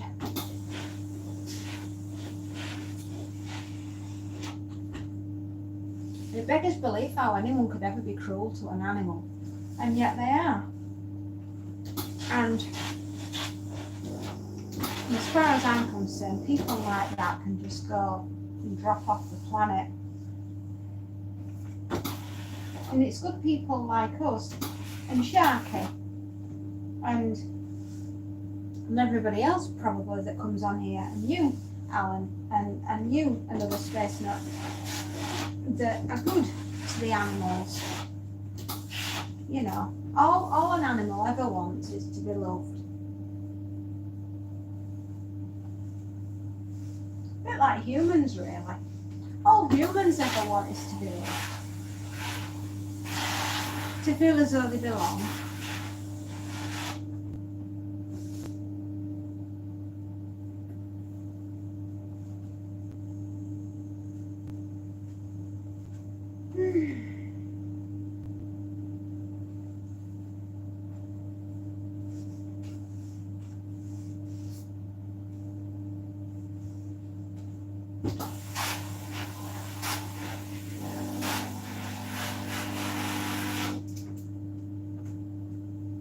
Looks like I've got a lot of pajamas today.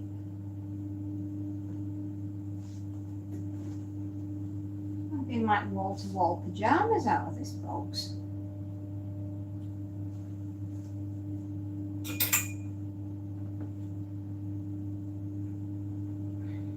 it's a nightshirt. Okay.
Well, we're about halfway down. And I still got the shirt, the dreaded shirt that I nearly ruined but didn't. I'm running around the dryer at the moment, so as soon as that's done, I can get that ironed too.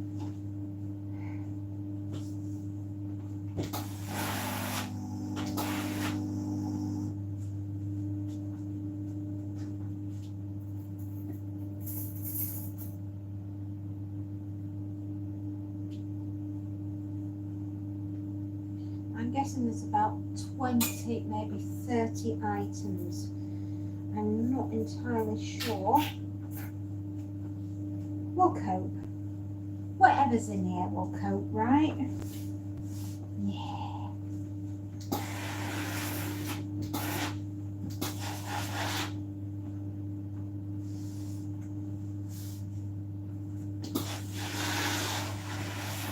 I think I've got 2 more hours. And then we'll be through. With a bit of luck. Hello.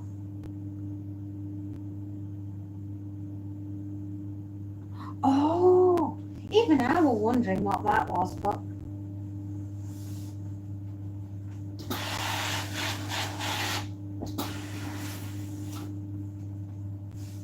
see, you learn something new every day. Isn't life great, really? Because all you're doing is learning all the time.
I'm not entirely sure if I haven't just got a run of jeans now. Oh well, that'll be good, that.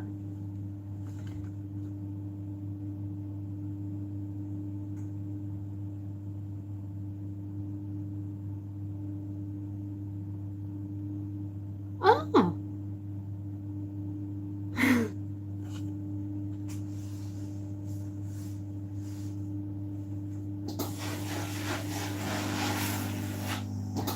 Having Alan and another space nut watching over me, it's like having the two Rons as my bouncers. It's like, you ain't coming in. Another one's like, nah, I'm watching you. And I bet you get the reference there, don't you? Another space note. When I said the two Rons.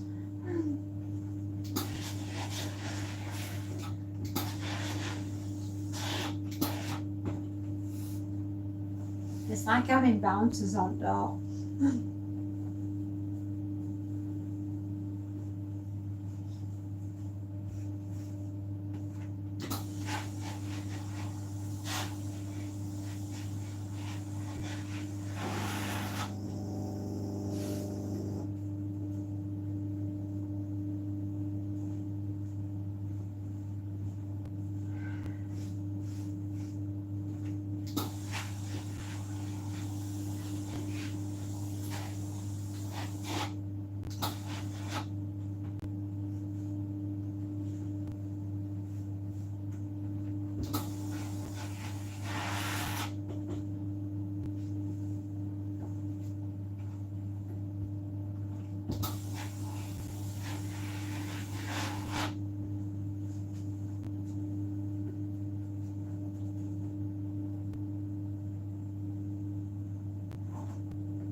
Okay, I'll take one too.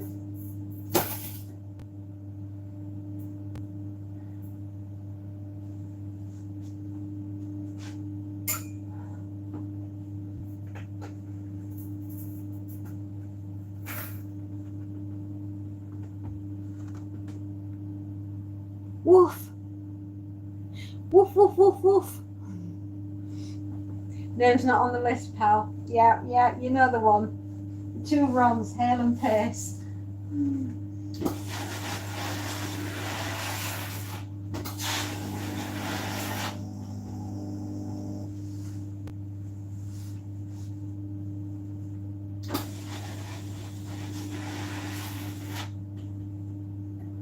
Oh, she's a sweet girl.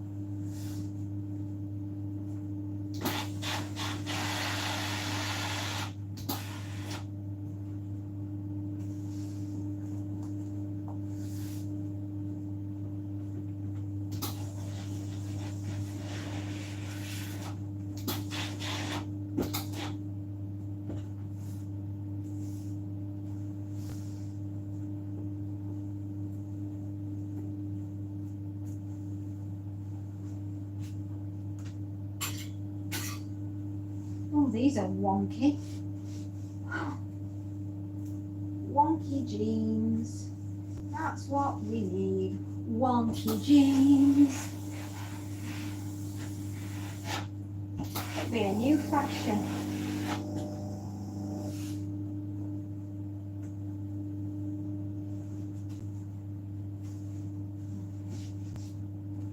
I'm praying to God that shirt comes out all right. Can't believe what I did. I can't believe what the flipping iron did. Oh man, I nearly swore. And then I remembered the camera was on and I thought, I better not.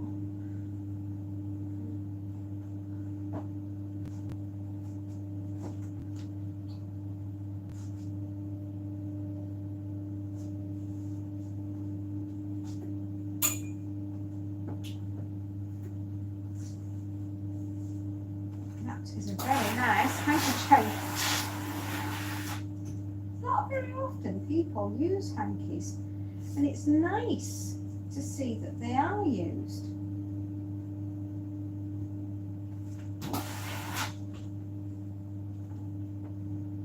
It's a very old-fashioned thing.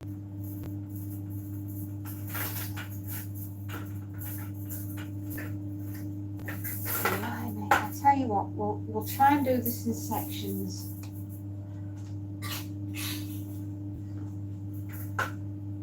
This is a talk about difficult job that I've had to do today. Difficult work.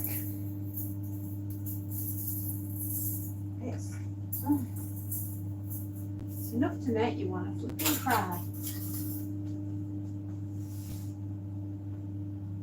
Right.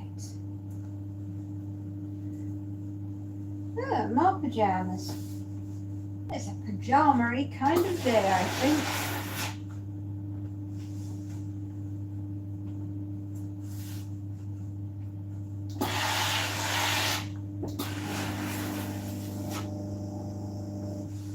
Do you ever think about things like that? About the universe and string theory and things happen at the right time for the right reasons and we don't always understand it. It's a bit like, this is your destiny, Luke, type thing. What do they call it? Serendipity. Serendipity.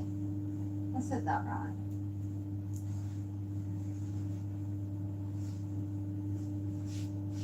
Anyway, we don't always understand it, but for some reason we get this flipping calling in life, and it's kind of like, yeah, and you get such an intense like reason that you're supposed to be there at that particular moment, at that particular time, and you just have to. It's not by chance. I think this is like, sometimes it feels as though it's preordained, you know.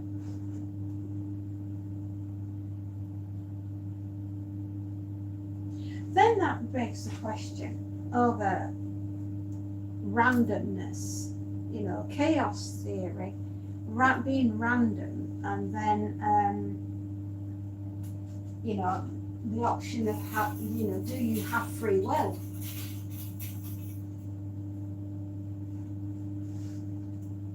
And does anybody have free will? Or is it preordained all the way through?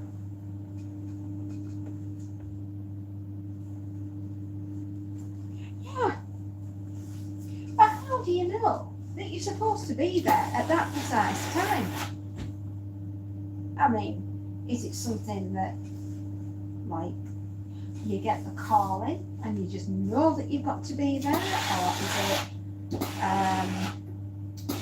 you know, out of your control? That's part of what the universe's great plan for you is.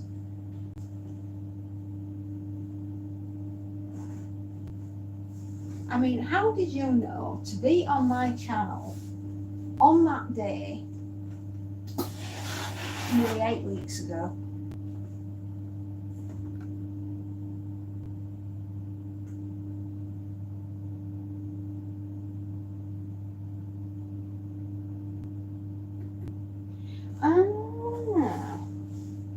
A bit like the Matrix then.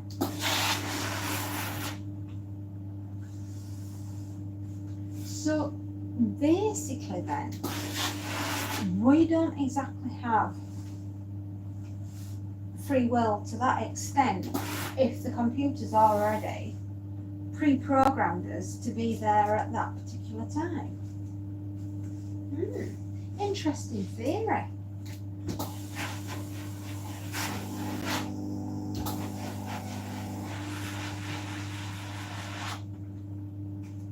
And if this is a simulation, you'd think we'd pick a better one. You know, without so many wars and disease and inequality and injustice.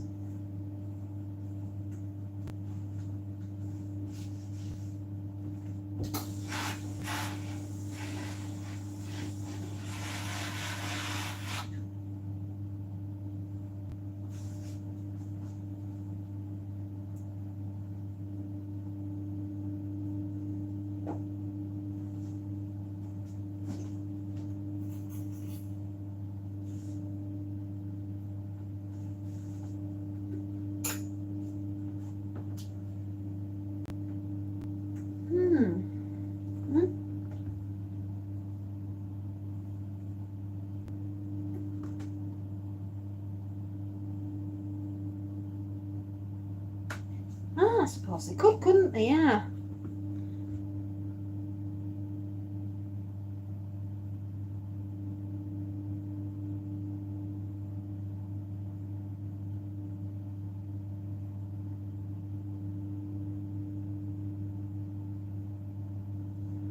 Ah. That, in a really weird way, makes so much sense.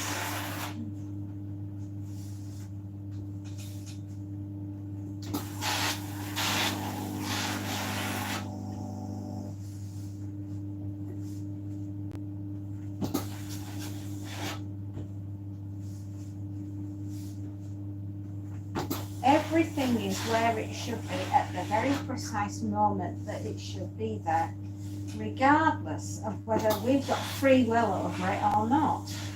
It's still going to be there.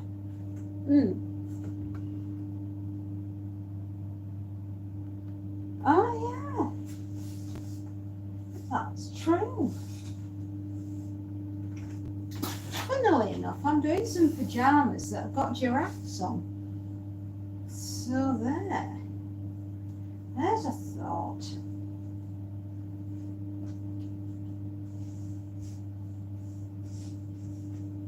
The world's a strange place. The universe is even stranger than that. And with 7 billion souls roaming round on the earth. Okay, here's another one for you.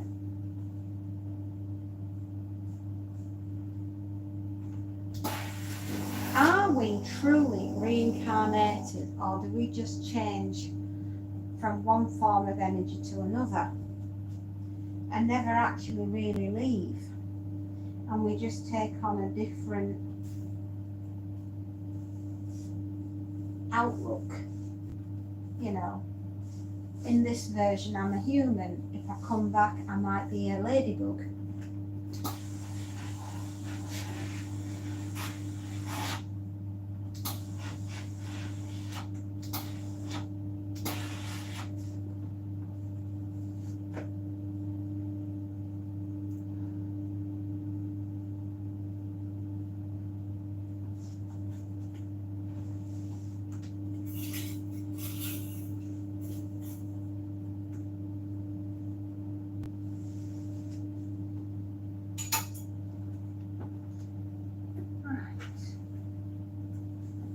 More pajamas. Mommy.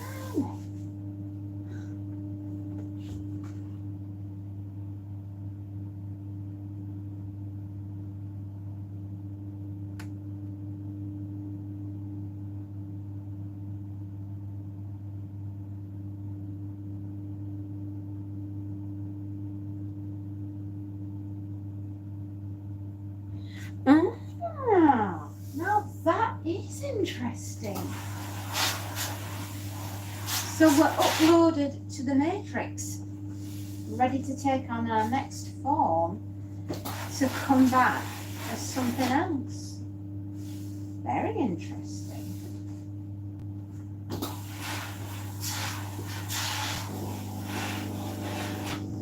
No, I can honestly say I did not skip into the office today and went, oh boy, I can't wait to do some more ironing today. Clearly the sugar hit has come out of the jelly babies right now. I seem to be on a bit of an upper.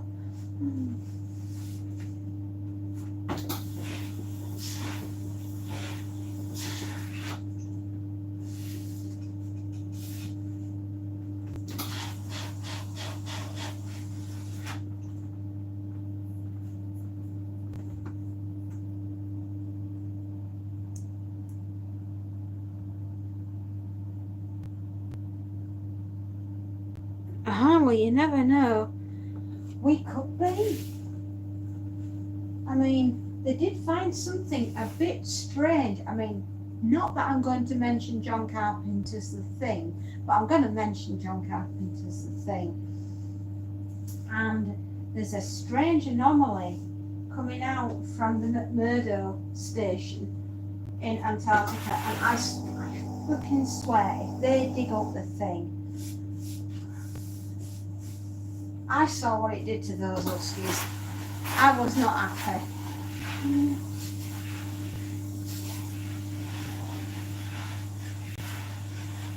I've also seen the Tomorrow War, and I know what comes out from under the ice, and I'm also not happy about that either.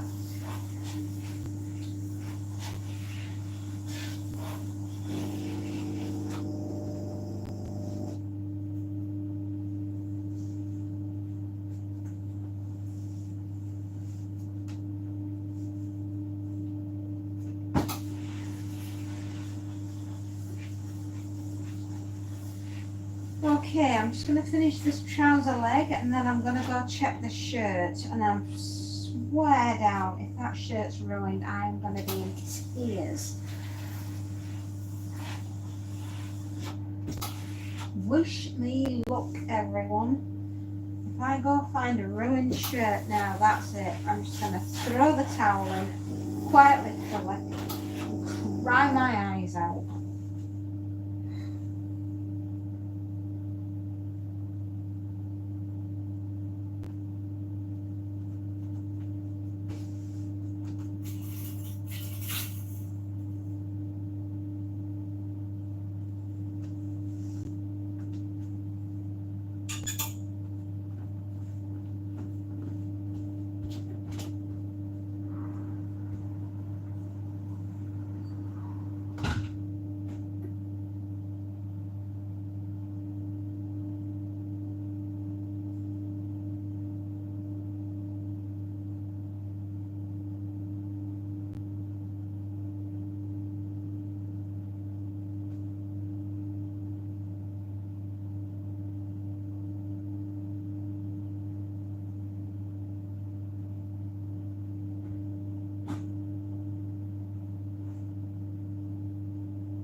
Okay, verdict's in.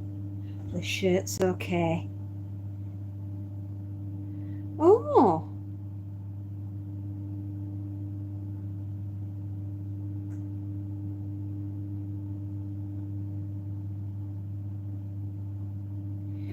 Well, we might be the alien, Sharky.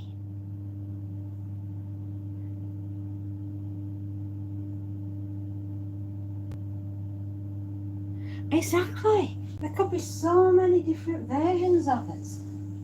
You know, it's like I said, when they found that anomaly in the under the station, I think it's South Pole, I want to say,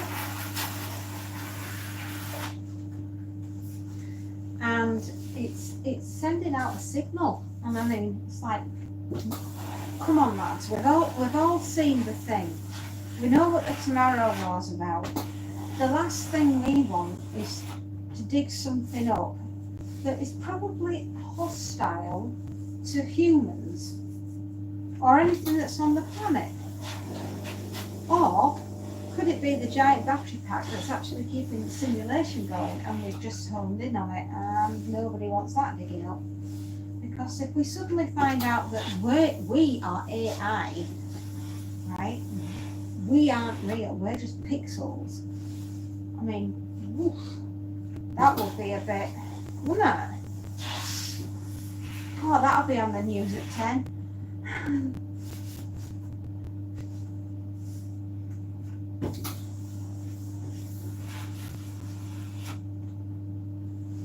That would be an odd one.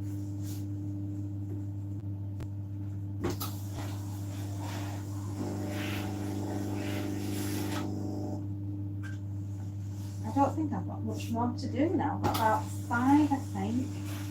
I'm just so relieved that this shirt won't ruin.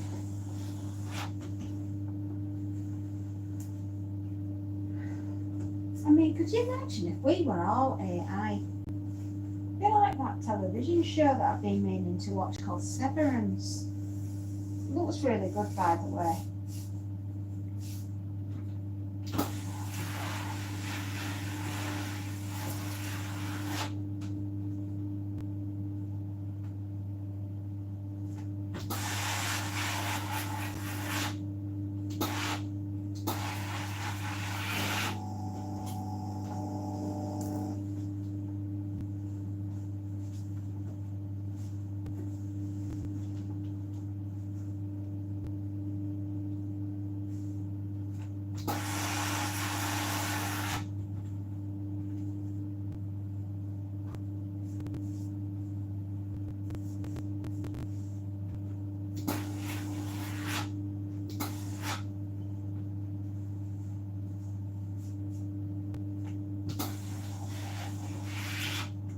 begin to tell you how flipping relieved I am that I got that rust out of the pot. It was everywhere.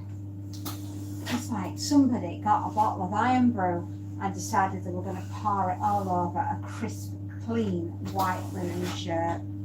I was mortified.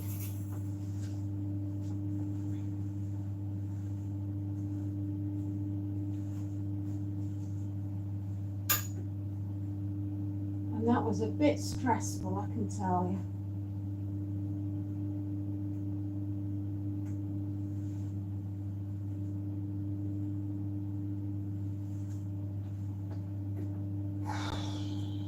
It was a little.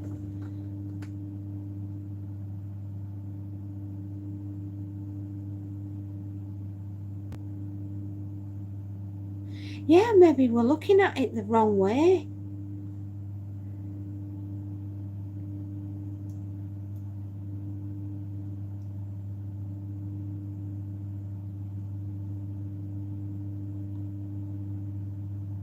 Me and all, and me as well.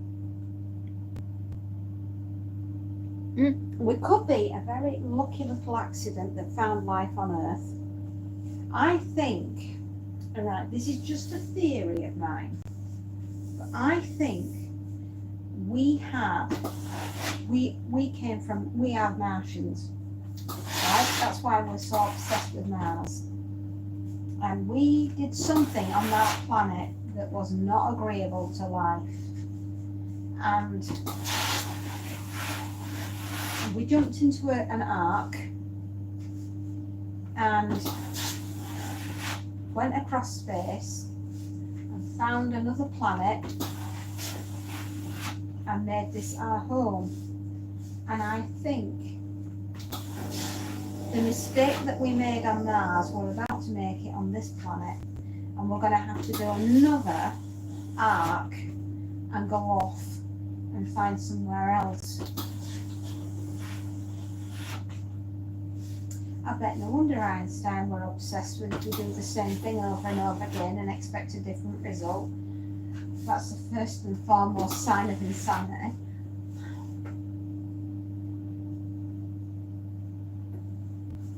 I could be wrong.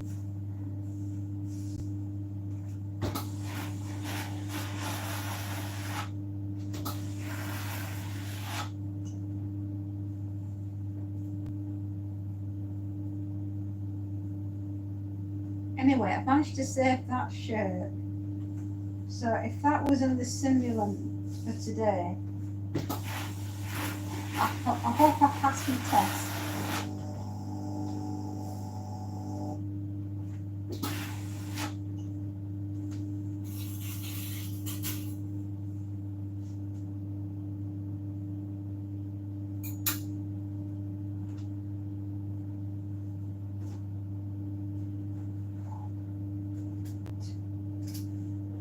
Three more items after I've done this.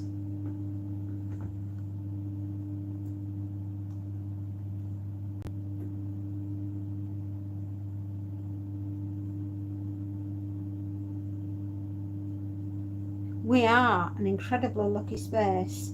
We're on a spaceship, we're hurtling through space at a rate of knots, and we are in we're a sitting duck, because we're so big we can't move. And if we ended up with something the size of Mount Everest hurtling through space, the chances are we probably wouldn't see it until it was too flipping late anyway, and we'd be a lot like the Lucifer's Hammer book, sitting there watching this thing cresting in and possibly buffering as it hit the atmosphere, burning up on the way through, but the larger chunks are still going to come through.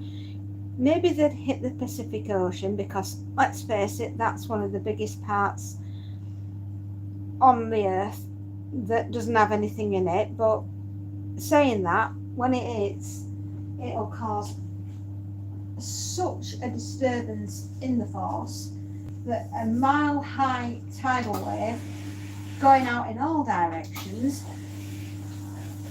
including whatever sediment is on the sea floor, will be raining down on us. And quite frankly, anybody that's living on the coast is a goner. And it'll be faster than the jet engine getting towards you. So, you know, the chances of you surviving it are pretty fucking slim if it doesn't burn up the oxygen on the way in as well. Oh, there's so much to look forward to.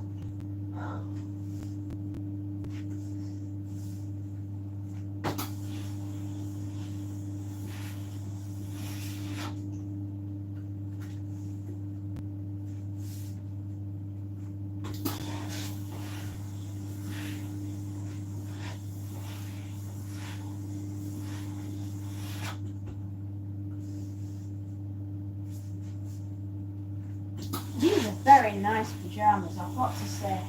They must have a thing for flipping pyjamas. Of all the things I've thought of were ever going to iron today, I did not realise I was going to do that many set pairs of pyjamas. Wow. I have a ratty old Bob Dylan t-shirt that's seen better days. I hate when sleeves are inside out.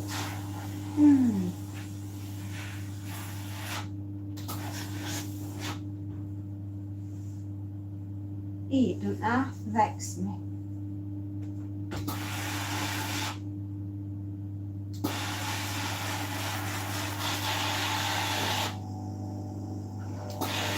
All right, Betty. Calm yourself down.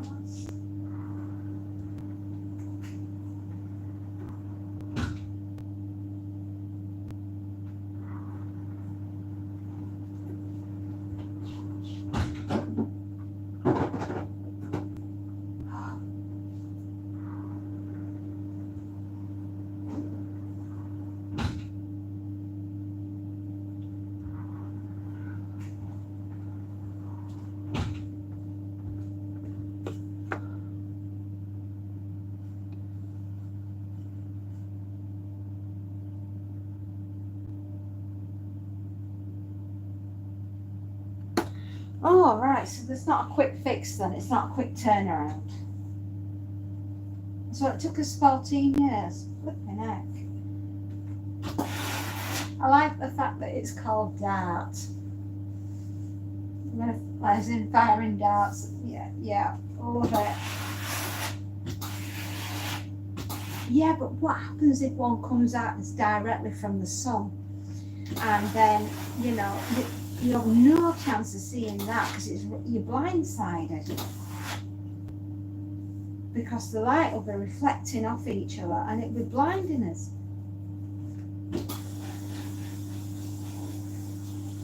It's like this theory of a 13th planet called Nibiru. Now, according to what is said, Nibiru is Earth's dark twin, and it comes round every 300,000 years. And the last time it was here was when Joseph did a massive exodus from Egypt, and it caused the Red Sea to part. And it was like a glancing blow. But this time, according to, oh gosh, what's his name? Hey, I'll remember it in a minute. He does an awful lot of stuff on YouTube. I forgot his fucking name. Marshall Masters. That's it.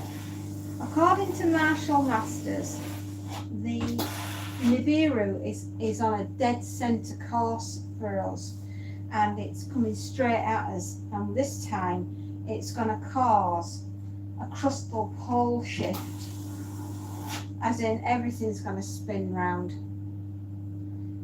Now, I'm pretty sure with the physics that I've understood, and bearing in mind physics ain't my strong point, if we have a crustal slippage, and the north becomes south and south becomes north, as in a pole shift, but not a magnetic pole shift, but a physical pole shift. Won't we all be turned into stardust? Because the speed that it would have to do it at is still a planet killer event, as in we're just not going to exist.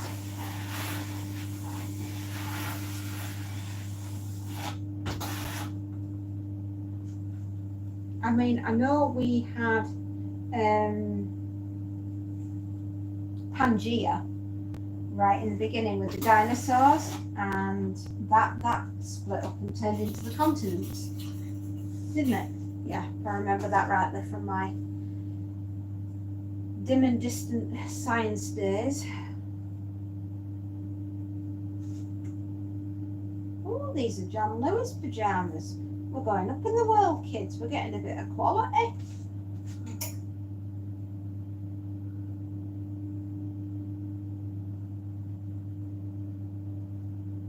He believes in something called the Colburn Bible. Yeah, the Colburn Bible, that's it. The one that talks about all the disasters that the Earth's been through, and each and every time it's been Nibiru that caused it. However, right, so Nibiru's supposed to rip Earth another a-hole as it whizzes past, and everyone is supposed to be on the move. It's called a global coastal event, apparently, where we're gonna go basically whizzing off into the stratosphere.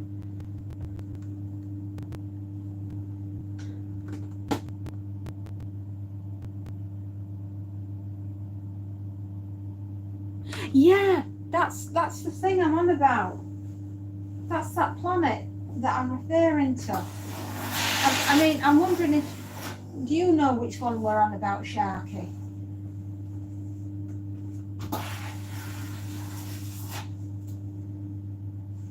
And it's supposed to be Earth's dark twin.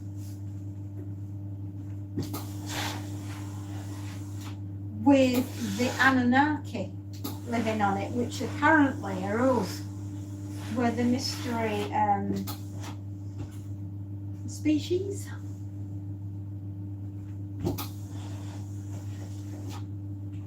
And they did something with the Nephilim.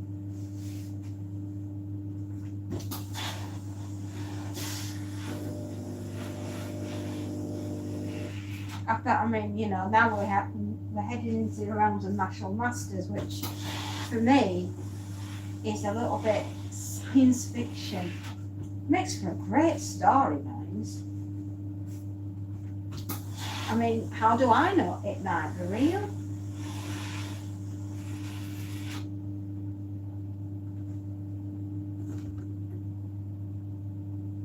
Thea, yeah. Yeah. But Thea is real, according to martial masters anyway, and it still exists, and it comes around every 300,000 years. I said the last time it passed over us was when Joseph was doing a exodus from Egypt with the Jews, and the Red Sea parted, and that was part and parcel of the planet flying over us. And that was the pole shift, apparently. I mean, technically speaking, I don't think humans would survive an actual pole shift.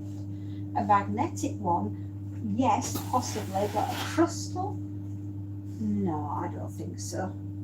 I think it'd kill us. I think it'd wipe us out. But apparently, according to martial masters, that's the one that's coming. An actual crustal pole shift. And it was supposed to have happened in 2023. Then it was supposed to have happened in 2025, this year. So if it does a no show again this year, I can guarantee that it probably ain't going to be doing any of them. It's kind of like Harold Camping, you know, the dude that was always predicting the end of the world.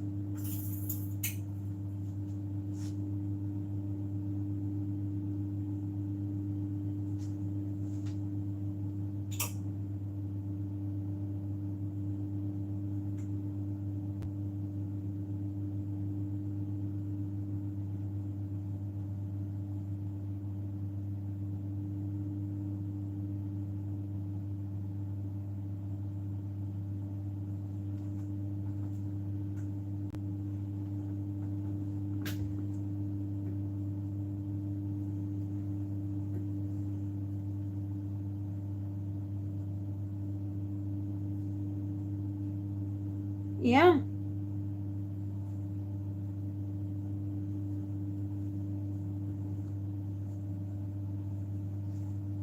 There's so many different theories out there, but I think Nibiru sounds like a really great science fiction novel, you know, not real.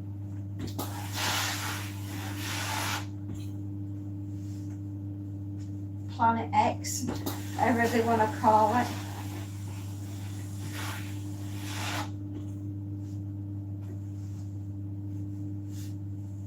I wonder why they were all found in a cave. I mean, all those bones in that one particular area.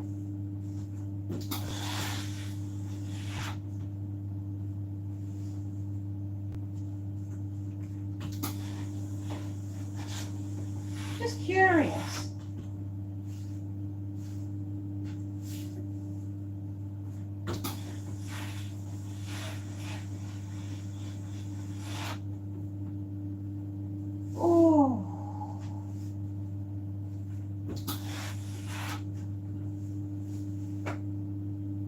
Almost there, everyone. Almost done it.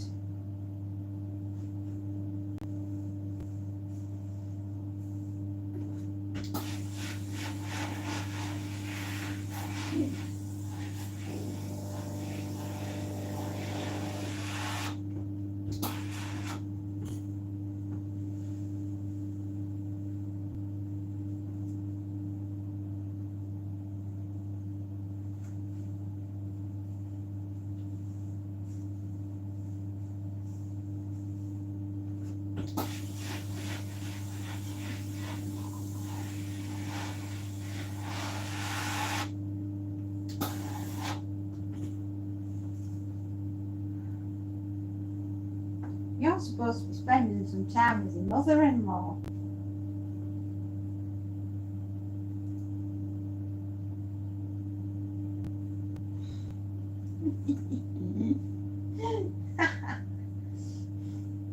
Oh, that was a bit mean of me, wasn't it?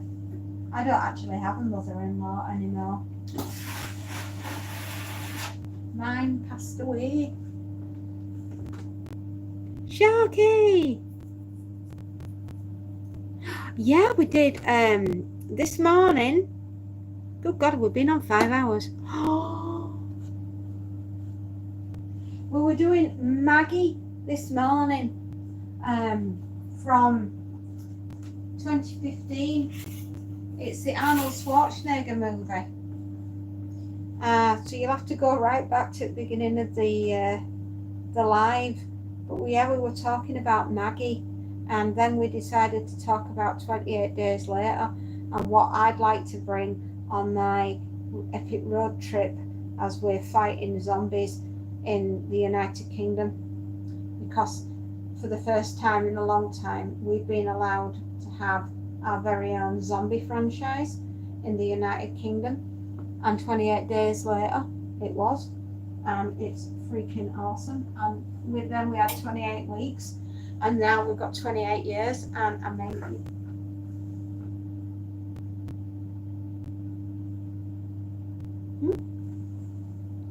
Sorry, I thought I heard something at the door. Last shirt. Hi, Sharky. Oh, yeah, I'll be watching that, you bet.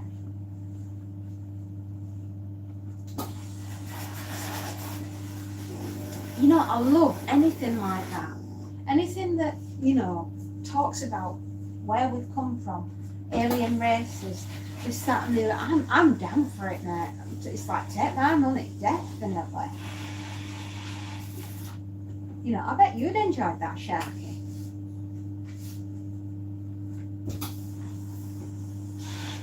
I'm doing my last shirt.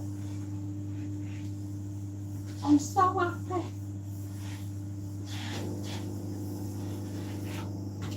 I tell you what, it's been a horror show doing this lot today. I have not wanted to be in this room. Well, I've wanted to be in this room, but just not doing the ironing. I believe I've been ironing for 5 hours straight. Oh, but no wonder my back's pulling.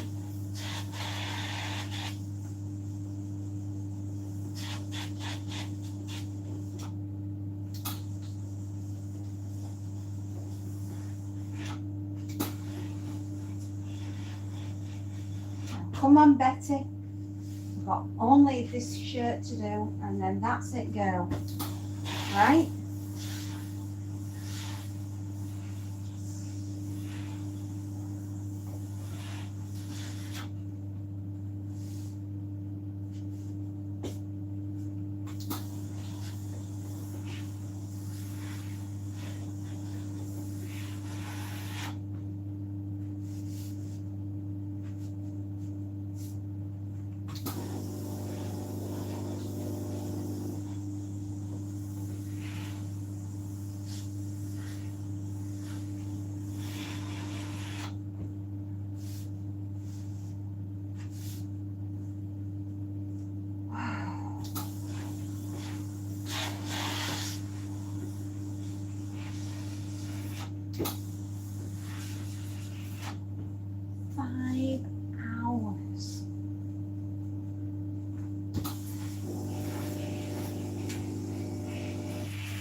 Dudes.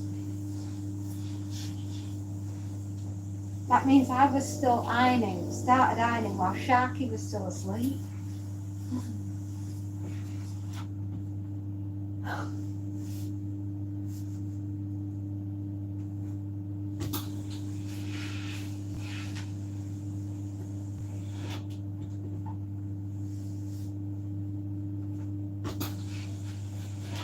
Anyway, is anybody else on here going to see 28 days, 28 years later?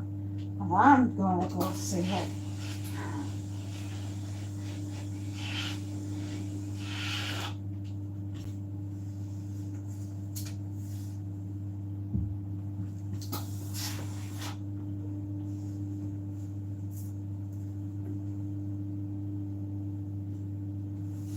Oh, 2 sleeves left to do.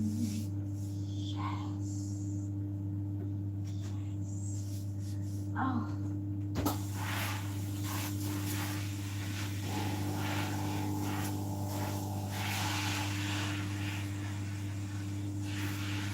And I thought I'd be ironing until 5 o'clock tonight.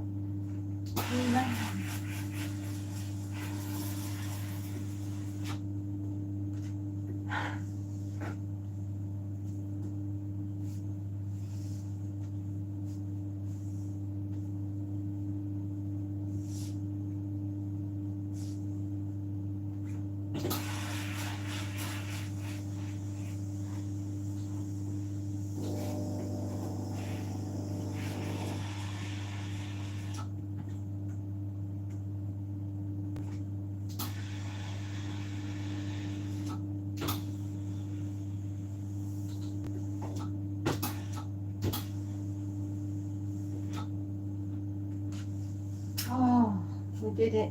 We did it. I feel like Dora. We did it. We did it. Yeah.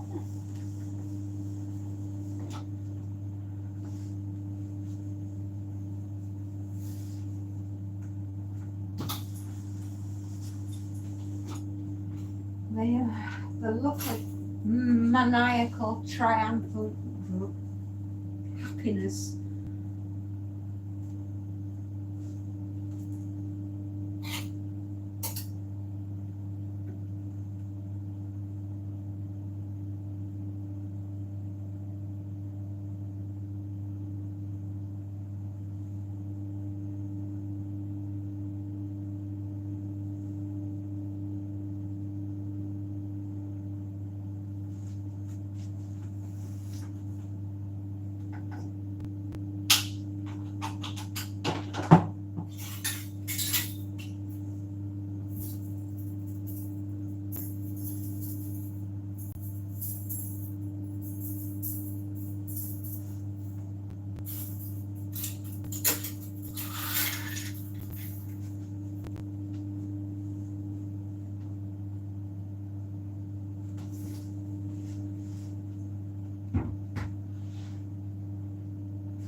Oh.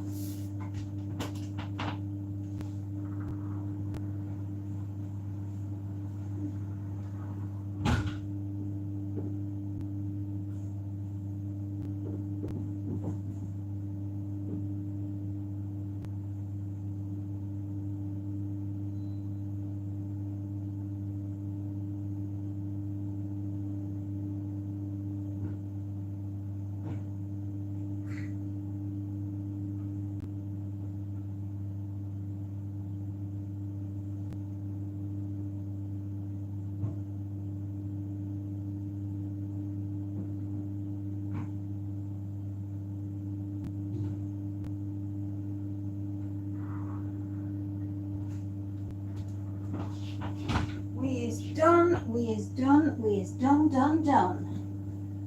Oh yeah, baby.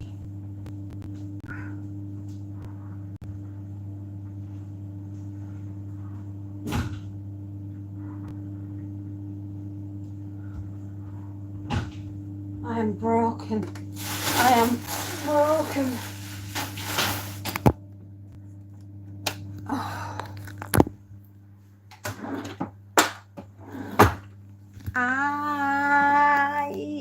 Ow.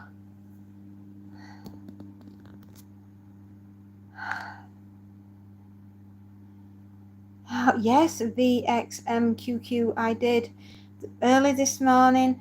VXMQQ I did do the this morning. We did Maggie, a film from 2015 starring Arnold Schwarzenegger and Jolie Richardson, and it's fabulous. And we talked all about the moral dilemma of what to do in a zombie apocalypse if your family is bitten, because it's quite the drama. It's not like another style of horror, like an action-packed Resident Evil, something like that. No, this actually deals with raw human emotion, and it's a brutally honest look at us humans and what we would do in an actual zombie apocalypse. And it's so realistic because it talks to us on a human level. Excellent. And then I did 28 weeks later, and we talked a little bit about 28 years later. And then I went on about what I'd like to pack in my zombie survival pack and the supermarkets of my choice that I'd like to go to for really nice stuff for the end of the world. And I've decided that Fortnum & Mason's, Harrods and Waitrose were on the ticket to go shopping there. And then we got talking about Ancient Aliens and The Matrix, and me nearly ruining a shirt, which was not good. Also, dare I say, I've probably been a little bit boring today because I had to concentrate at one point because I thought I was going to burn my fingers off, which is not cool. And I started feeling a bit tired. So I went into the garage, for my emergency stash of jelly babies, and then I ate a lot.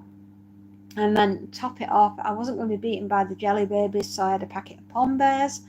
And then I had some lentil chips. So I've been packing like a squirrel on heat regarding food. Yeah. So all in all, I think I've had a pretty good day.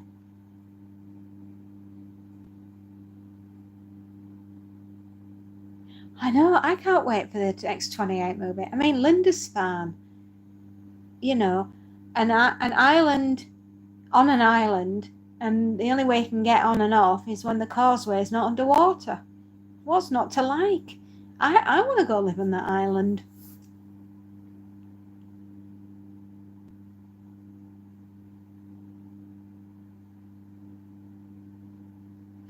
Ooh. Now that does sound a bit grand. Ah. Yeah, absolutely. Well, you guys, you're just going to have to stay with me for a little bit longer. Oh, you poor darlings. How are you going to cope? Let's count these. Right. 1, 2, 3, 4, 5, 6, 7, 8, 9, 10, 11, 12, 13, 14, 15, 16, 17, 18, 19, 20, 21, 22, 23, 24, 25. 25 it is. I can't wait for the next 28. It's going to be epic. What's not to like? Freaking some. Have you seen that unit of a zombie that's in it? Flipping heck. 1, 2, 3, 4, 5, 6, 7, 2, 4, 7 hankies.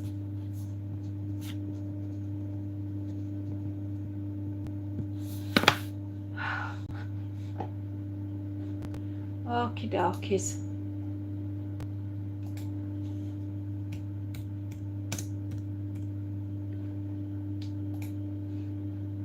Eight, 6, 0.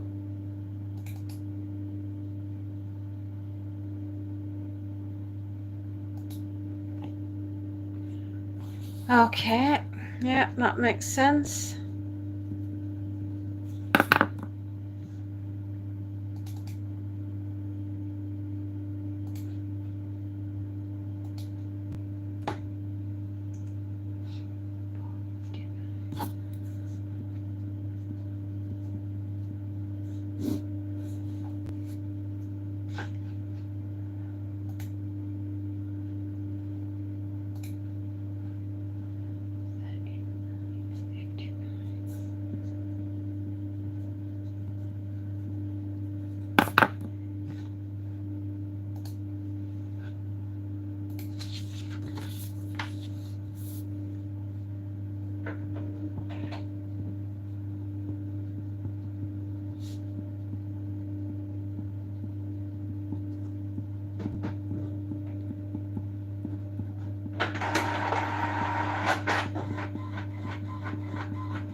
Oh, ouch.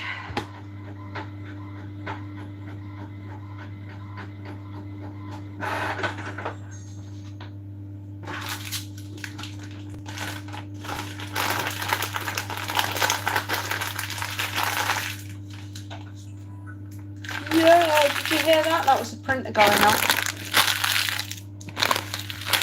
Look at me running around with back to swag. I've got to go. I'll see you all later.